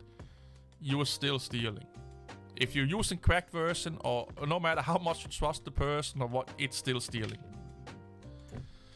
Again, it's just excuses we make up in our minds to not look as bad as we actually are. If you have to make excuses for doing something, it's giving yourself reasons for why you're doing a thing, and they sound like excuses, you're probably doing a bad thing. A really good example. It's okay to not go to the gym today. I will wait tomorrow. Oh, I really had a busy day and the girlfriend is fucking on my balls. May I go to the gym the next day? Nah, today is not a good thing because the boss was fucking giving me a hard one today. So I'm just staying here and cuddling with my cat. Nah, it's okay. I haven't been to the gym for 4 days. So, you're finding excuses to not do something, or you're finding excuses to do something that you're giving yourself excuses why it's okay to do something that's not good for you or bad. When you're starting to doing that, you're doing a bad thing. If you start to give yourself, excuses for why to do something or not do something, you are doing a bad thing. And I'm really good at finding excuses for not going to the gym. Why? Well, I'm lazy. But in the end, when I'm making excuses for not going to the gym, I'm doing something. It's not good for me. It's good for me to go to the gym, but it's not good for me to stay home. So I'm finding excuses to tell myself that it's not that bad that I'm not going to the gym, even though I know it's bad that I'm not going to the gym. The thing about Windows, you can buy it as a consumer. It's enterprise only. Okay, got you. Okay, got you. The last version of Windows 10 is from November.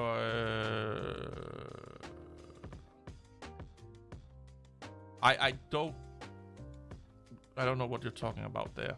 I think I lost the conversation. Why I use free and open source programs for Windows to not deal with all the hacker stuff. I used to do that in the 2000s. So I actually wanted to upload a video today if I didn't do this live stream. It will come out next week, where I talk about can you live open source only on Windows? Meaning, can you run Windows, but then do your day-to-day work in only open source software? And that's the theme of a video that will come out next week, where I sit down and we are on Windows 10 and I will look into what you want to do and is there open source alternatives out there for you. So if you need to run Windows well, can I then be like, okay, I have to run Windows for this one program, but can I then use open source for everything else that I do on the Windows? So you kind of get a little bit of the open sourceness. One thing I dislike about EndeavourOS is the installer is slow, but that's because it depends on the instance using.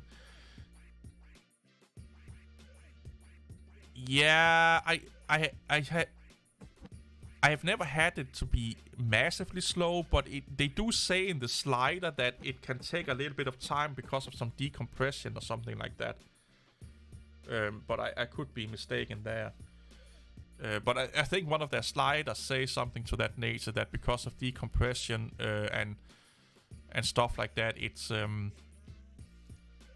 little bit iffy-doofy-duffy-daffy.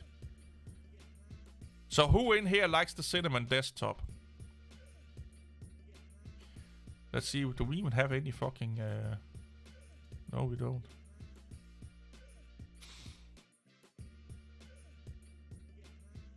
You do. Do you plan to this video idea the other way around on Linux? So, how to live proprietary only on Linux? That could be a fun video to make, actually.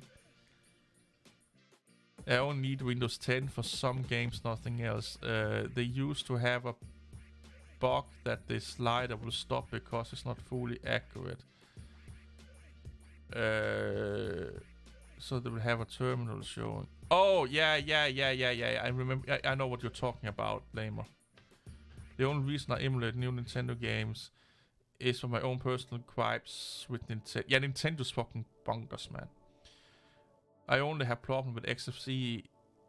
Yeah, XFCE is really weird, man. Cinnamon is fine. It's not my top priority, but it's fine. The only desktop environment I like is KDE. I've been really great. Yep, I do like Plasma. Plasma is probably one of my favorites. And the distributions that I use the most are all running Plasma. So Tumbleweed, Kubuntu, Manjaro KDE. Those are the three most used VMs that I have, and they all run Plasma.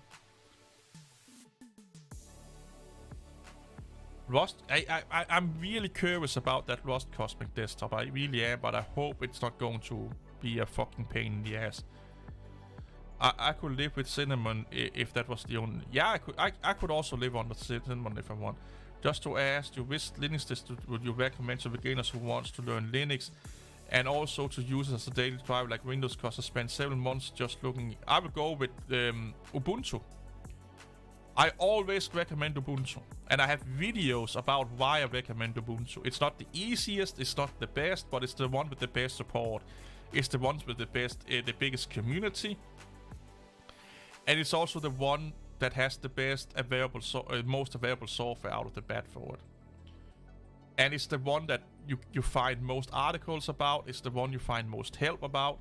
It's the one that you can easily find someone that know how to get things done under. If I want a GTK Plasma, I use Cinnamon. Krita is one of the few rare open source that has a strong community of developers, and it's Krita. I used to use Krita under Windows. Krita under Windows is amazing, man.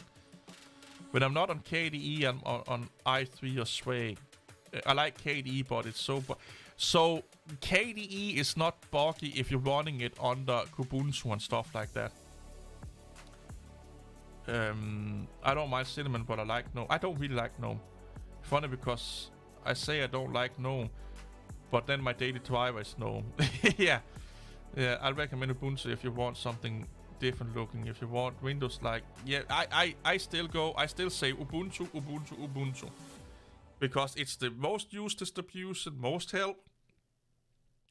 It's the one distribution that you can be sure that if someone is using it, they can find help on the internet with that distribution really easy.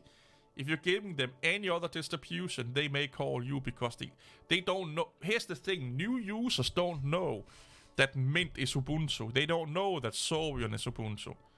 They think that Mint is different from Ubuntu. They think every distribution is a different operating system. They don't know that they are all in the Linux category. So it confuses them a lot if they don't have the same name when they're going to research or when they're going to get help and stuff like that.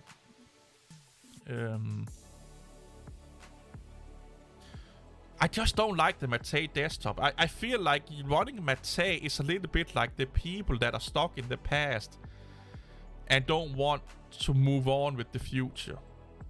It's a little bit also how I look at XFCE, but not for the little bit different reasons, to be honest. I'll just have to, I need to respond to something here for a second.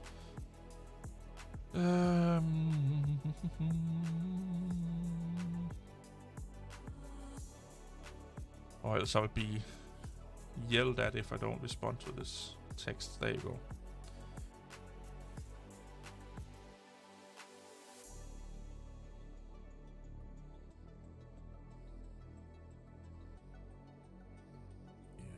Boing, boing, boing, boing, boing. Oh yeah. I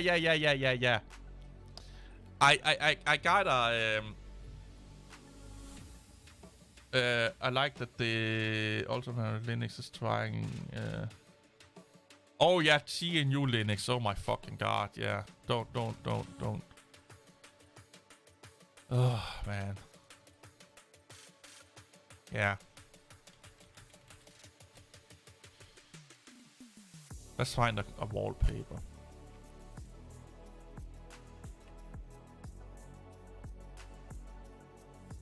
I always like this one here.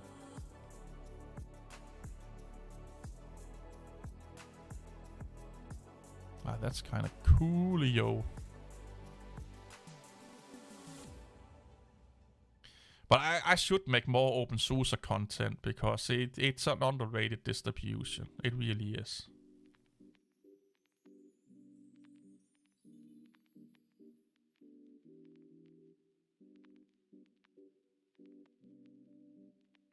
There are tiny things in Mint I like. I wish Sorion had. I have not used Sorion in many years, 2-3 years, because of my personal gripe with the developers.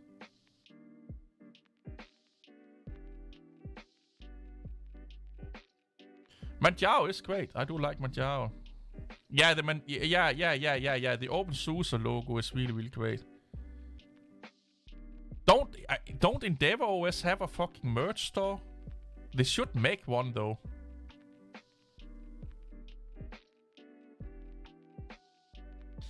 Yeah, I kinda and kinda not. I still think that Cinnamon kinda evolved, but not that fast. Like you could say the same with KDE. Is like stalking a little bit in the past.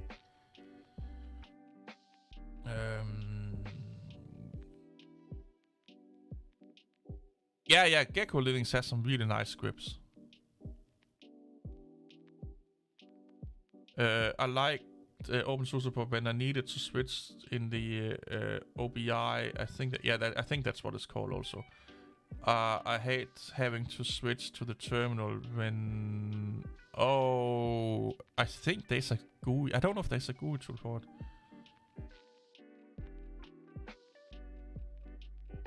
Oh yeah, EndeavourOS's wallpapers are the fucking best, man.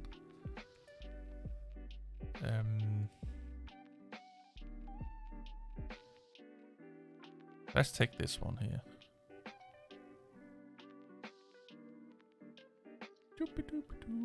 I don't want to look at all your fucking deodorants. Go down. Ooh, this one here is cool.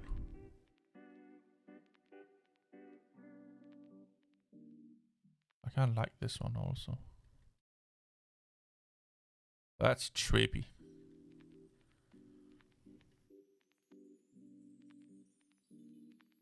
SUSE do have a nice community also. They really do. They need better marketing, and they need to get their fucking act together, man. There it is.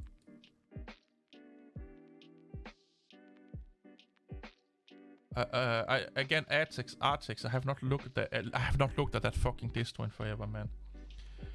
I love how whenever Distro mentions telemetry, they treat it as a bad thing, but he's completely fine with sending Debian anonymous data when yeah, like.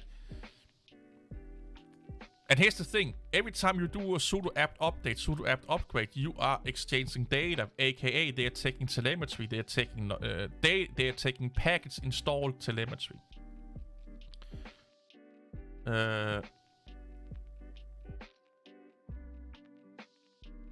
Yeah, I wish they had a GUI tool for that. Nice green wallpaper. I just wish that that one of EOS wallpaper was without text, the free your mind one. Hey Benjamin, I'm sure if you went onto their forums, you could probably get it. Get it. You know, they would probably make one for you, or guide you toward one.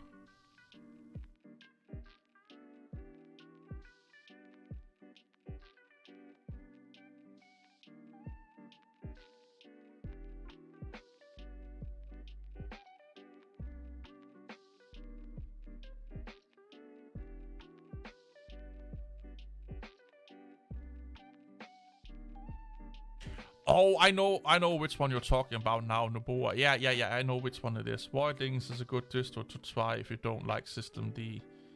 Yeah, but there's so many things depending on systemd nowadays, though.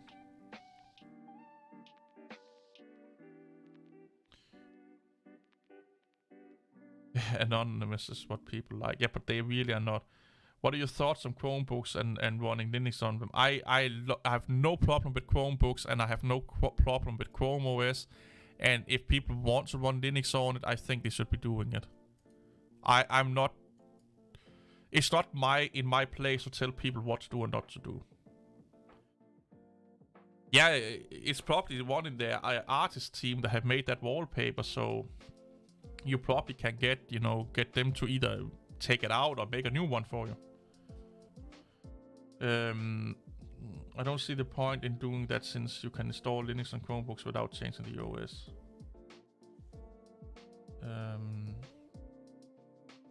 Linux know-it-alls. I like that. Fucking Linux know-it-alls. What's wrong with you people?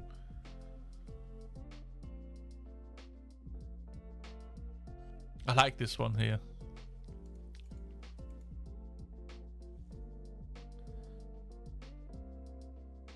It's cool. It's cool. Let's get downloads. Cut pictures. Create new folder.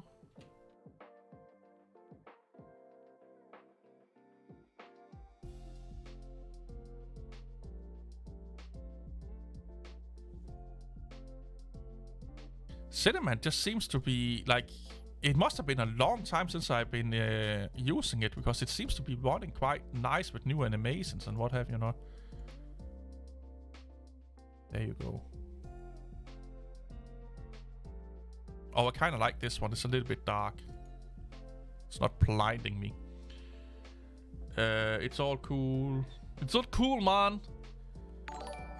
Oh, thanks for the subscription, man. openSUSE websites look clean, unlike Debian's webs. Yeah, openSUSE have a great website.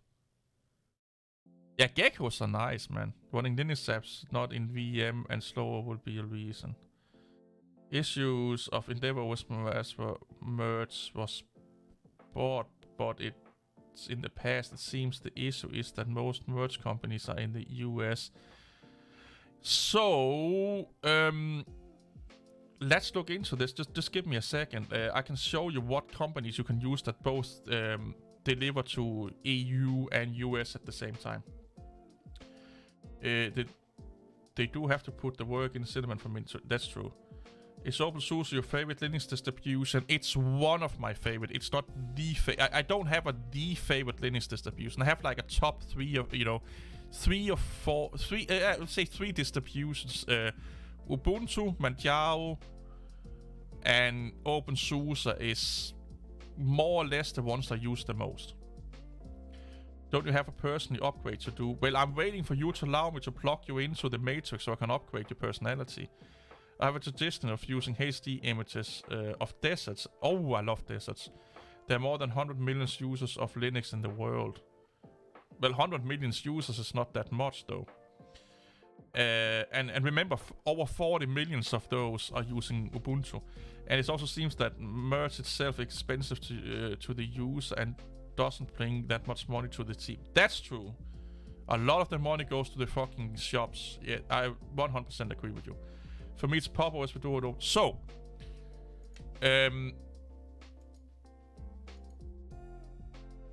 I used to do merge for myself. So I had an iPhone 6. I made my own covers for it and stuff like that.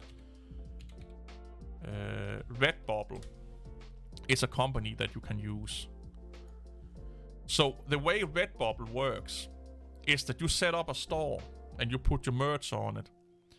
And depending on where people live, so let's say when I got my phone case, it was dispatched from Germany.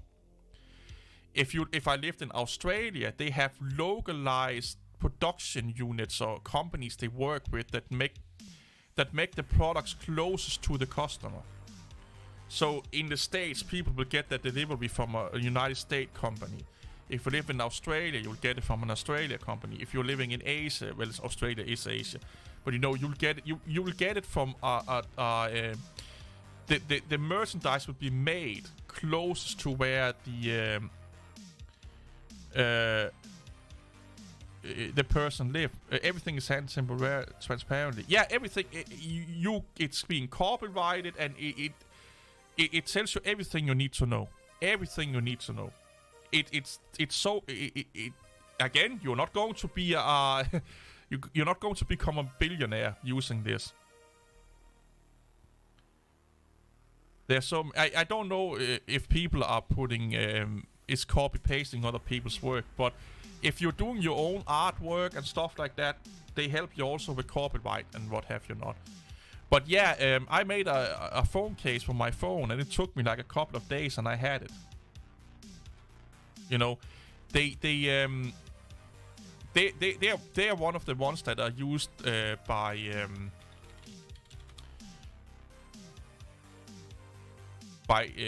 international. If you go on to Manjaro here, you can look at what Manjaro is doing. They have 2 shops. They have a US shop and they have a European shop. And it's basically the same. I think it's... I can't remember who the company is that they're doing this with. Spreadshop. Here it is. I have looked into those to Spreadshop also. What Spreadshop do is kind of a little bit like what Redbubble is doing also. Is that you basically just make your merchandise and then you just...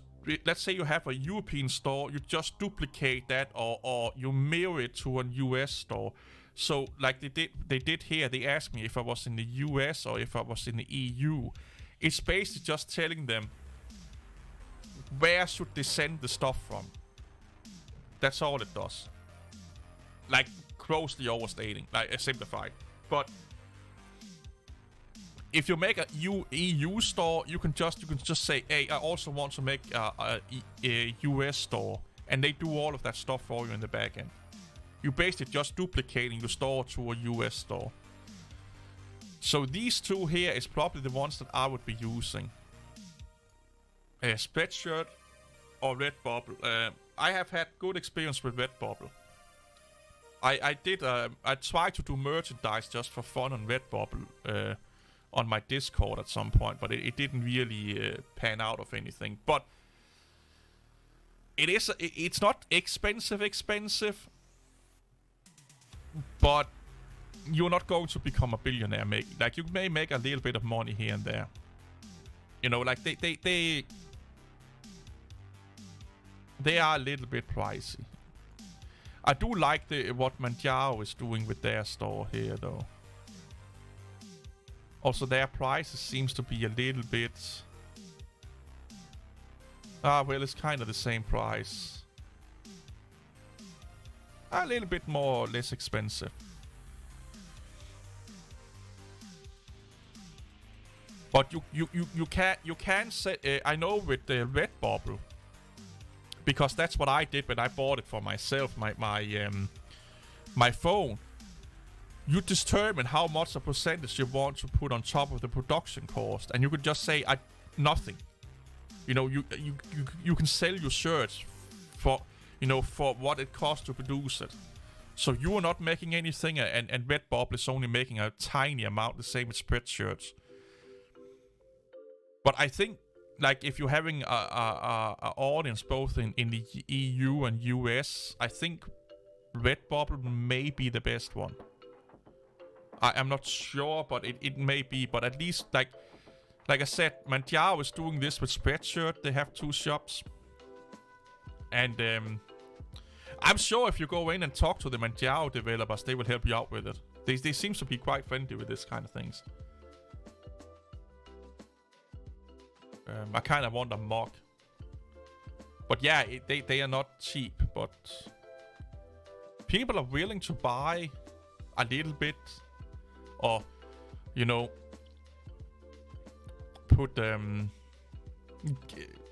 pay a little bit extra for merchandise because it has, you know, a logo or brand name on it and stuff like that. Oh my god, they do have... Manjaro have a lot of fucking shit, man.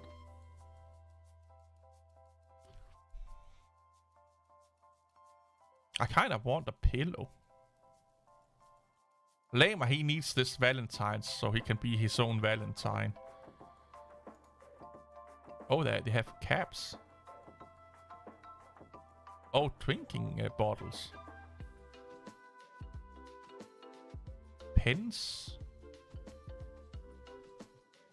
Wow.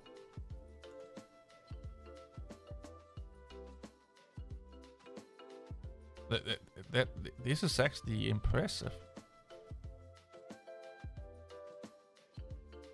That little teddy bear.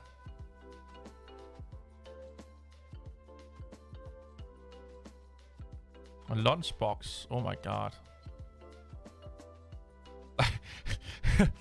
Sending your kids to school with a fucking Linux lunchbox. If he's not getting bullied, he definitely is going to get bullied after that, man. I have no idea what icon theme I'm using. It's called Mint Dark. Mint Dark. No, the biggest contributor to the Linux kernel is Huawei. It's Huawei. Not Intel or Red Hat. It's Huawei. We looked that up like a month ago or something like that. I really like this mock here. I want to see this laptop back up here. No, if you're looking at the latest data, it's Huawei. Yeah, let's go to business with the Manjaro lunchbox. Yeah, fucking... yeah. They will definitely be like, what the fuck is wrong with you, man? A lot of the things here, just the same fucking merchandise, just in different colors. I do like the black one. I do want to see this backpack here. I'm a little bit of a backpack freak. Oh, yeah. Keyboard grip. Yeah, that could be amazing. Ooh, I like this one here also.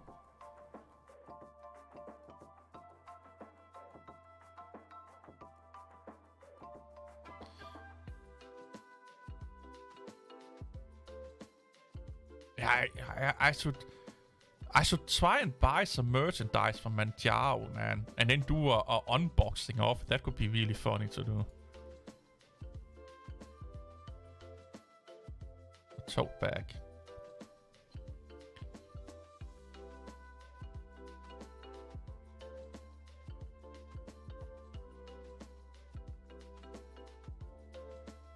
Maybe I should do that around Christmas. That could be a really fun idea. You know, like a nerd Christmas gift, like getting something from Manjaro or something like that. They need to sell a keycap with the Manjaro logo on the space for Windows key. Oh, yeah. I know what you're saying. Yeah, I think that you actually can get that from not from Manjaro, but from a third-party company. I just wish that, like, it's almost almost impossible to get like 1 liter bottles, man. Nobody have 1 liter bottles. I only, like, at minimum, I only carry 1 liter bottles. I don't want that fucking puny fucking 500 milliliters. That's like two chunk, and I'm done with those. Like, if you've been outside all day moving heavy fucking wood around, man, you drink a lot of shit. Well, a lot of water, not shit, but that would be unhealthy for you to drink shit, I guess. Like, massively diarrhea down your throat, that will not be good. A mouse pad. Yeah, no. No way, Jose. What else do we have here? I kind of want to see something new than the same shit with different logos on it.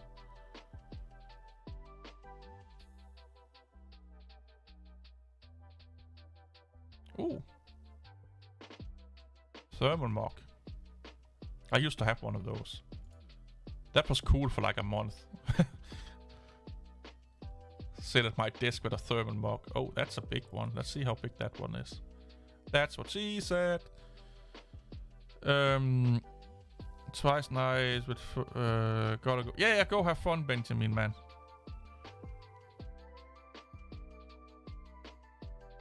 Yeah, we looked into it like, I think it was a month ago or something like that. That Huawei just are massively, like, by a long shot, the biggest contributor.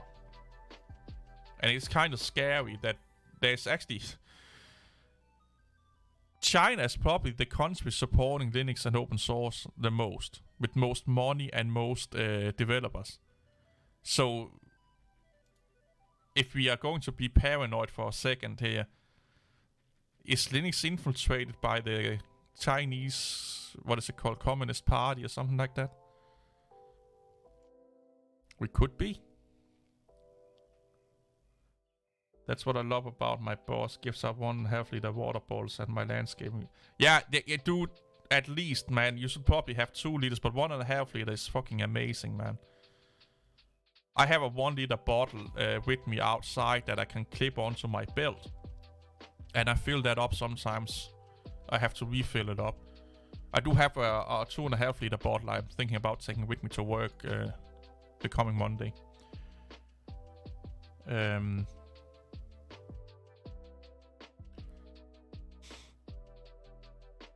Yeah, I'm thinking about taking that 2.5 liter bottle with me to work on Monday. It would be a bitch to carry it around, but at least... yeah, they do have their fingers and everything. You're right about that, man.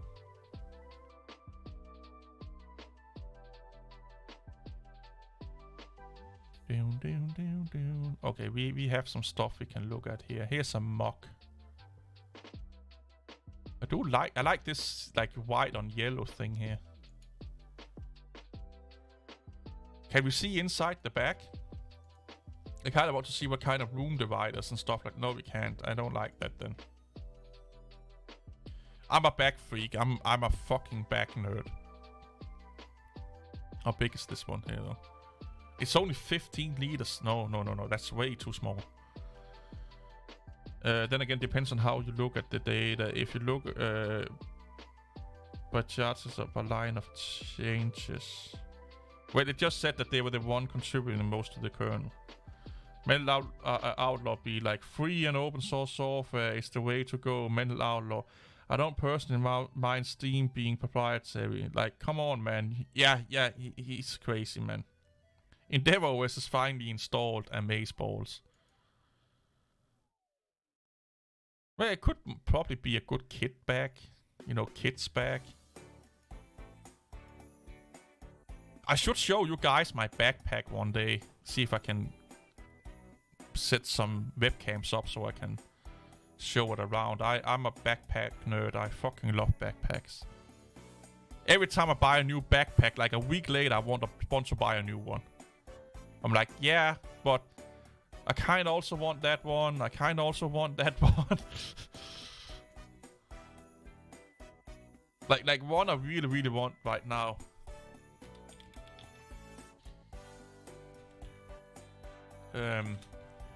It's this one here.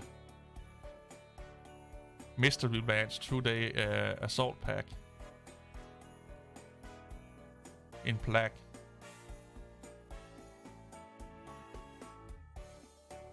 Like, I really want this one here.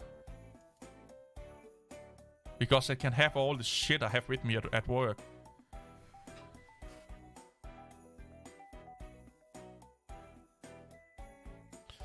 I don't have the setup to do backpack reviews, man. I kind of want to, but I don't have the setup to do it.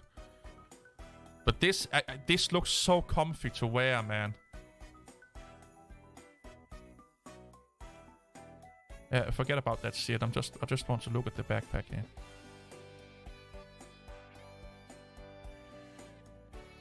I'm kinda in love with this one here. It's big enough for all of the shit that I have with me at work, like water bottles and what have you not. EndeavourOS is good, yeah. Called Backswag. Yeah, that could actually be a cool name. Oh, they have a firewall installed. I'd rather get that the Linus Tech Tips bag. Oh, it's $250. It's not that big. It's only a 24-liter backpack, I think it is.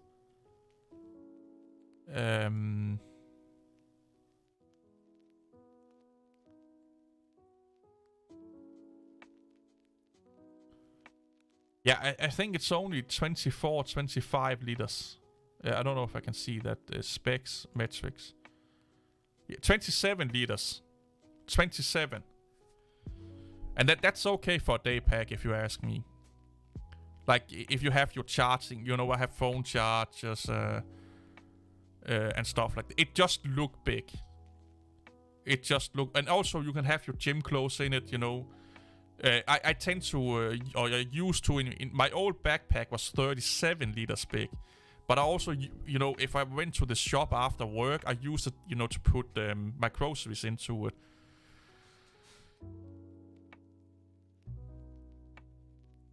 Oh, you got the water bottle. I do like the water bottle. Another one that I kind of want.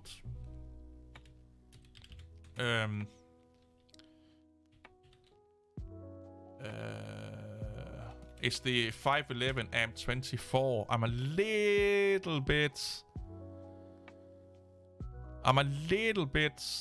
I kind of like how it looks.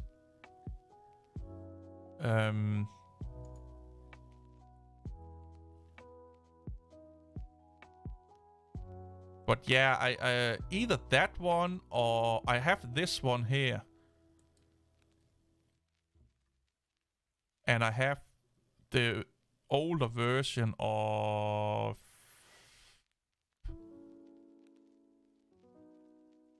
this one here. Yeah, this one here.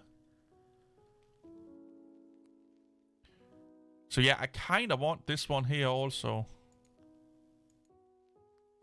Or maybe this one, because I do love 511. They make some amazing backpacks. And it's kind of stealthy, you know, there's not a lot going on it. Oh, yeah, it looks like a 50 liters. Yeah, you're right. It looks would look really big. This here is a 32 liters though. This one here I use this when I'm out shopping because you can fold this together so it fits in your back pockets and your pants. I got a 511 code 18 pack. I love and hate it. Pro is it has a lot of pocket corns. It has a lot of pocket. Yeah, I really want the COVID one also. Yeah, I've been thinking about that one also. This one is my old backpack, just not the 2.0, but the 1.0. But I used to carry this with me at work with all my fucking shit in it. It's big. It's a little bit too big for me. It was not too big for my old job because I had to have knee pads and stuff like that because I was a lot on my knees and what have you not. And the new work I have, I'm not that much on my knees. So what I have right now is a 23 liters backpack, I think it is. And it's like on the verge of being too small. But I kind of like it, and it will probably last me a year or so, and I will buy a new one. And then I'm thinking about either the mystery ranch one or this one here, because I'm a little bit. I love that you have all the molly shit on and you can clip stuff on it, and I used to do that a lot. You know, have carabiners where I put my cap on it when it needs to dry off after a day of work. I always have a cap on my head when I'm outside, and it soaks up all the sweat and protects me against the sun and stuff like that. But it gets, you know, dirty and sweaty and shit like that. So I just carabine it to my backpack. And I use molly a lot to just, you know, hang shit on it. So I don't think, I don't know if I will miss that, because my new backpack also has molly on it, but it's laser cut molly, so it don't look that tactical. So I can still, you know, hook shit onto it. But I think with this one here, because the only thing you can really attach stuff is here, if you get too, you know, it botch too much out in the back. And I don't like if my backpack gets too long, you know, it's get too wide. Because then if you're going with it in a shop and you're turning around, you're hitting someone in the face with it or something like that. I almost knocked a kid over one day with this backpack here. I had a jacket in it and some groceries in it, and I was in another shop, and I turned around and almost hit the fucking kid in the face because it was bulging so much out in the back. So I kind of like my backpacks to be, you know, going longer down to the ass and wider, but not thicker. Because if it gets too thick, you know, you just fucking... Every time I moved around with this one here when I had it filled up, I was just knocking things over, man, if you're not careful. So the new one I have is not going that much out. My two features must have... it must stand on its own and water bottle pockets on the side. I don't mind that I don't mind that. My bag, I almost always put my bag when I come to my job site. I go into the canteen and I put my bag onto a chair, and then I take what I need out of it and I go. Or I take my bag with me to where I need to work, and I put it on a table or on the floor or on the ground, and that's it. It don't need to stand on itself. And my water bottle, I either hook it on the side or I just put it inside the backpack. Or a lot of times I just hook it on my belt. It's like a water bottle with a carabiner onto it. So I just hook the carabiner to a loop in my belt, and I just it's just dangling off my belt while I'm walking to my job site. So I only have it on or in the bag when I'm going from my home to work. So yeah, I don't really need it. A water bottle pocket. Also, I've seen a lot of people losing their water bottles in water, you know, in them there. But yeah, but I kind of like the design, but I think I will miss the molly on the side here, because I don't want my bag to get too fat, basically. Because here I had a lot here on the sides on it.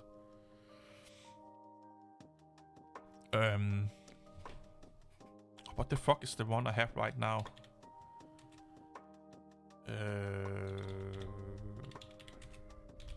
Is it the Day Pack X? Yeah, I think it's this one here, yeah. Yeah, it's this one here. This is the one I have right now. And I do like it. It's amazing. Yeah, come on. Fucking German. I do like it. It's just only 23 liters, and I have small pockets here on each side that I have like pens and papers in, and a little bit of tools. But it's perfect for it holds everything I need it to hold, but I don't have much extra room. So I bought an extra bag, a foldable bag that I can take with me if I need to go shop. That you know, like a bag that swings over this, you know, a shoulder bag that is 30 liters capacity, that I can put groceries in it if I'm shopping after work. But this one here is not too thick, it's not too tall, it's not too wide when you're walking around with it in shops and stuff like that. Because with backpacks like this, if you're going into a shop with narrow fucking corridors and stuff like that, you're going to hit shit, man. Like it's almost like having an extra person's width behind you, or fatness behind you, or what you will say. But yeah, this is the one I have right now. I kind of like it a lot. It's not that heavy either, but it has like hook and loop, or what the fuck it's called here, that you can Velcro things to it, or you can put molly attachment to it and stuff like that. I do like that a lot. No, this one is only 23 liters, this one here. I wanted to go from 37, like I wanted to be between 25 and 30. But I bought this one here because it had a lot of good reviews and it was really cheap. And everyone that have bought one of these just said they love it. And it was amazing, even though it was only 23 liters, it could still hold a lot. And I like that, you know, it has laser cut molly attachment, so it don't look like a tactical backpack. It just look like a normal backpack, and I do like that a lot. It's a little bit like more Cray Man in quotes, if you want to, you know. Yeah, Van Quest we can't get. It's really hard to get Van Quest in Denmark. I really want a Van Quest bag. But around 30 liters, 25 to 30 liters will probably be the perfect size for me going in shops and stuff like that, yeah. Interesting, in my Ubuntu VM, the stream has a low sound volume. Huh. Try and install Alsa Mixer, the terminal version. I used to do that a lot because the volume was fucked up in the Alsa Mixer. It fucked something up, and the only way I could turn it up was via the CLI version.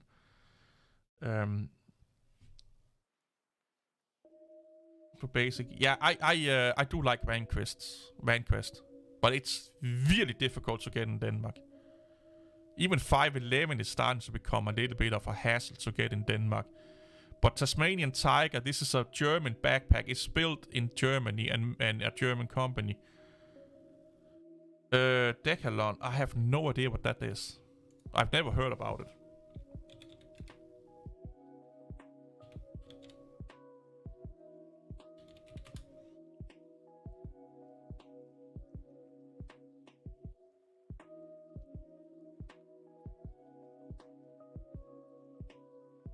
I never heard about them. It's a backstore. Okay, no. I'm on the UK side, so if I want to pay import tax, I can. I can get it. Savota, I almost bought this backpack here also.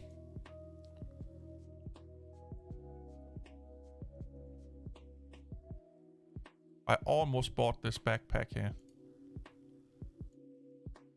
But I think it would be, it's too much, man. It's too much for what I'm doing. I do want to go on hikes.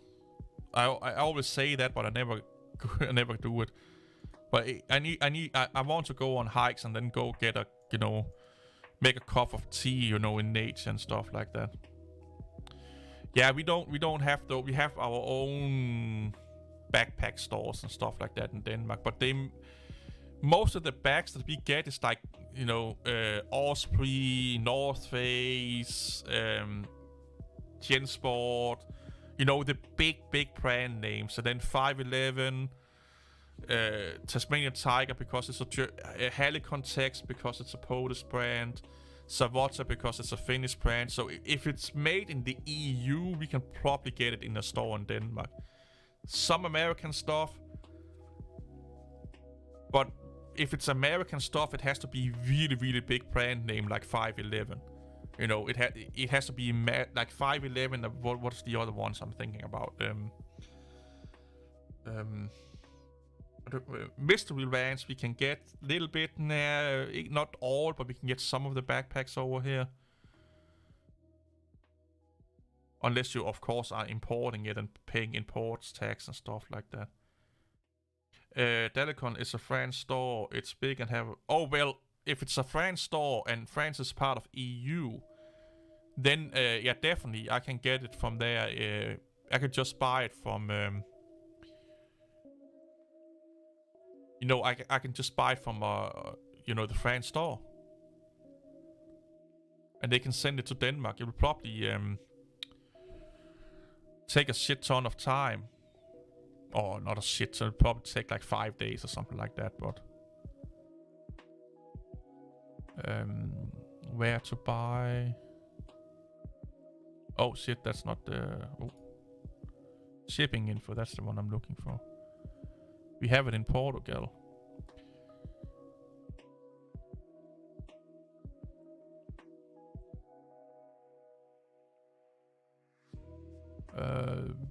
That didn't help me much because they only showing it.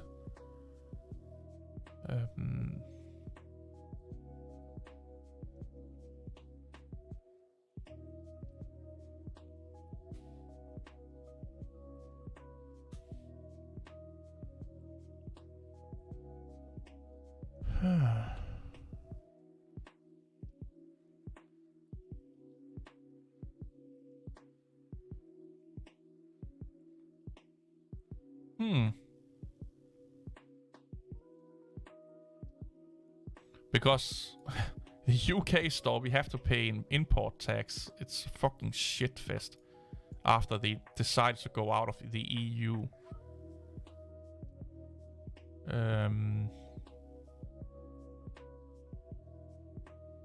Where's the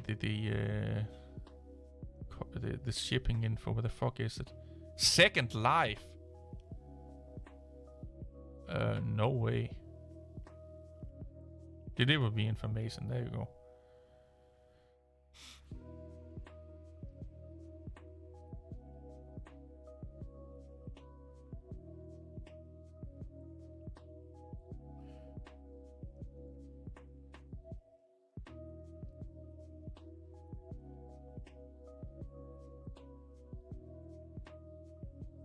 A bunch of tactical nylon stuff in the US tends to be smaller companies that makes a lot more efficient. Yeah, they can be really expensive.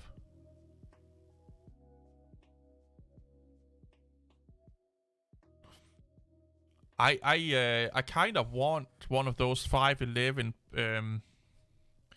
I can't do. We tried to do a reaction video live, but it always ended up with people just asking questions about everything that have nothing to do with the video, and we started to get sidetracked, and it never happened. I tried it 2 or 3 times, And it's only like the first 5 minutes, everyone is on board, and then people start, oh, what do you think about that? Have you looked into this? And have you seen this? And, you know, people start to go in all kind of direction. So it's a little bit like, it's not doable. Or, well, if I should be doing it, I should not be looking at chat. I should just ignore chat for the most part. But it's a little bit, if I'm ignoring chat, you know, you might as well just watch a recording of it anyway. So I feel that's a little bit counterproductive. But yeah, people tend to go all over the place when I do. We did it with our eBoss video. Who was the... we did it with our Mental Outlaw video. We reacted to him making tuna salad and working out. I think that's it, yeah. But again, it's I should be doing it, but I kind of have this idea that when I reach 3,000 subscribers, I may do a DSP reaction video, finding a really fucking like, well, it will not be hard to find a DSP video to react to, but find a really good video about how fucking crazy DSP is and then react to it. But yeah, I was thinking about getting one of those 511 plate carriers and then work out with it at my gym. You know, put some weight in it. Put some weighted plates in it. Like 10 or 20 kilograms, and then have it on while I'm working out. But I'm just afraid that people think I'm fucking going to, you know, bomb the gym or something like that. You know? Because people are crazy when you come with stuff like that on nowadays. You know, they look weird at you. Not sure if you've looked at it, but you might find it interesting stuff about Eagle Industries. I've heard the names rings a bell, but I can't remember where from. But I don't want to go and buy. There's one bag that I kind of want because it's made out of canvas. I mean, they make light weight specifically for that. Oh, well, I can also get. I can get the places I buy fitness equipment from. You know, gloves and shit like that. They also have weighted vests built for fitness that don't look tactical. I just like the tacticals ones. It's a little bit cooler, to be honest.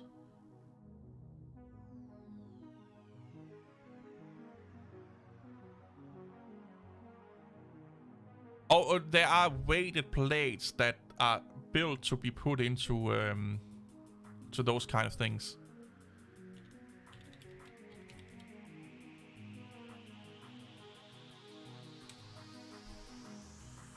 So I'm kind of getting into canvas again. Like, I do like canvas. I have like a shopping bag I use for that's built out of like a 220 liters duffel bag that I use for shopping each month. When I buy groceries for 1 month at the time. And it's built out of canvas, and it kind of made me fall in love with canvas again instead of all of this fucking nylon bullshit. We always what makes a backpack tactical? Molly and pals webbing, attachment points outside on the back. You can always get UN Peacekeeper blue plate carrier. Yeah. But I kinda like this. Kinda looks kinda cool. And then because it's not because it's canvas, I kinda like the idea of canvas. I just don't know if this like is a legit company, because I've seen this backpack named different things on different sites. But it's kinda a cool bag, man. It's kinda a cool bag if you ask me.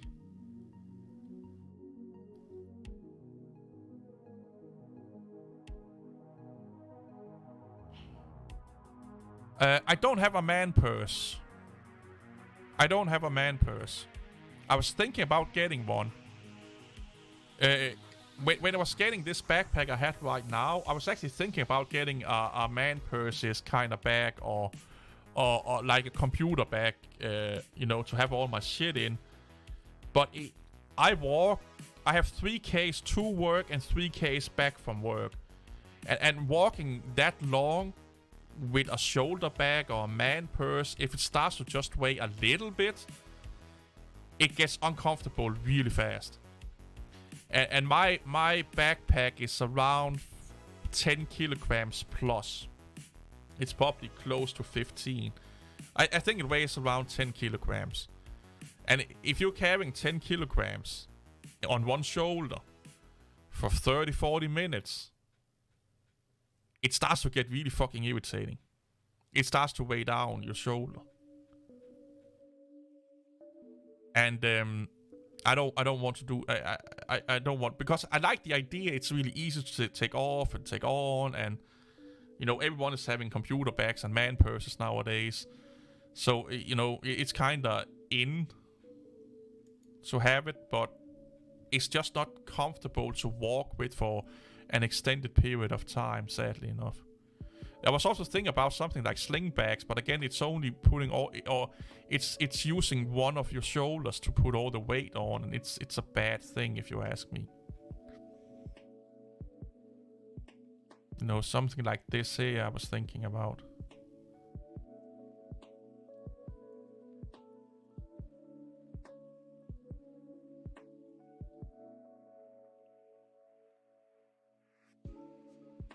Yeah, I need to check and see where the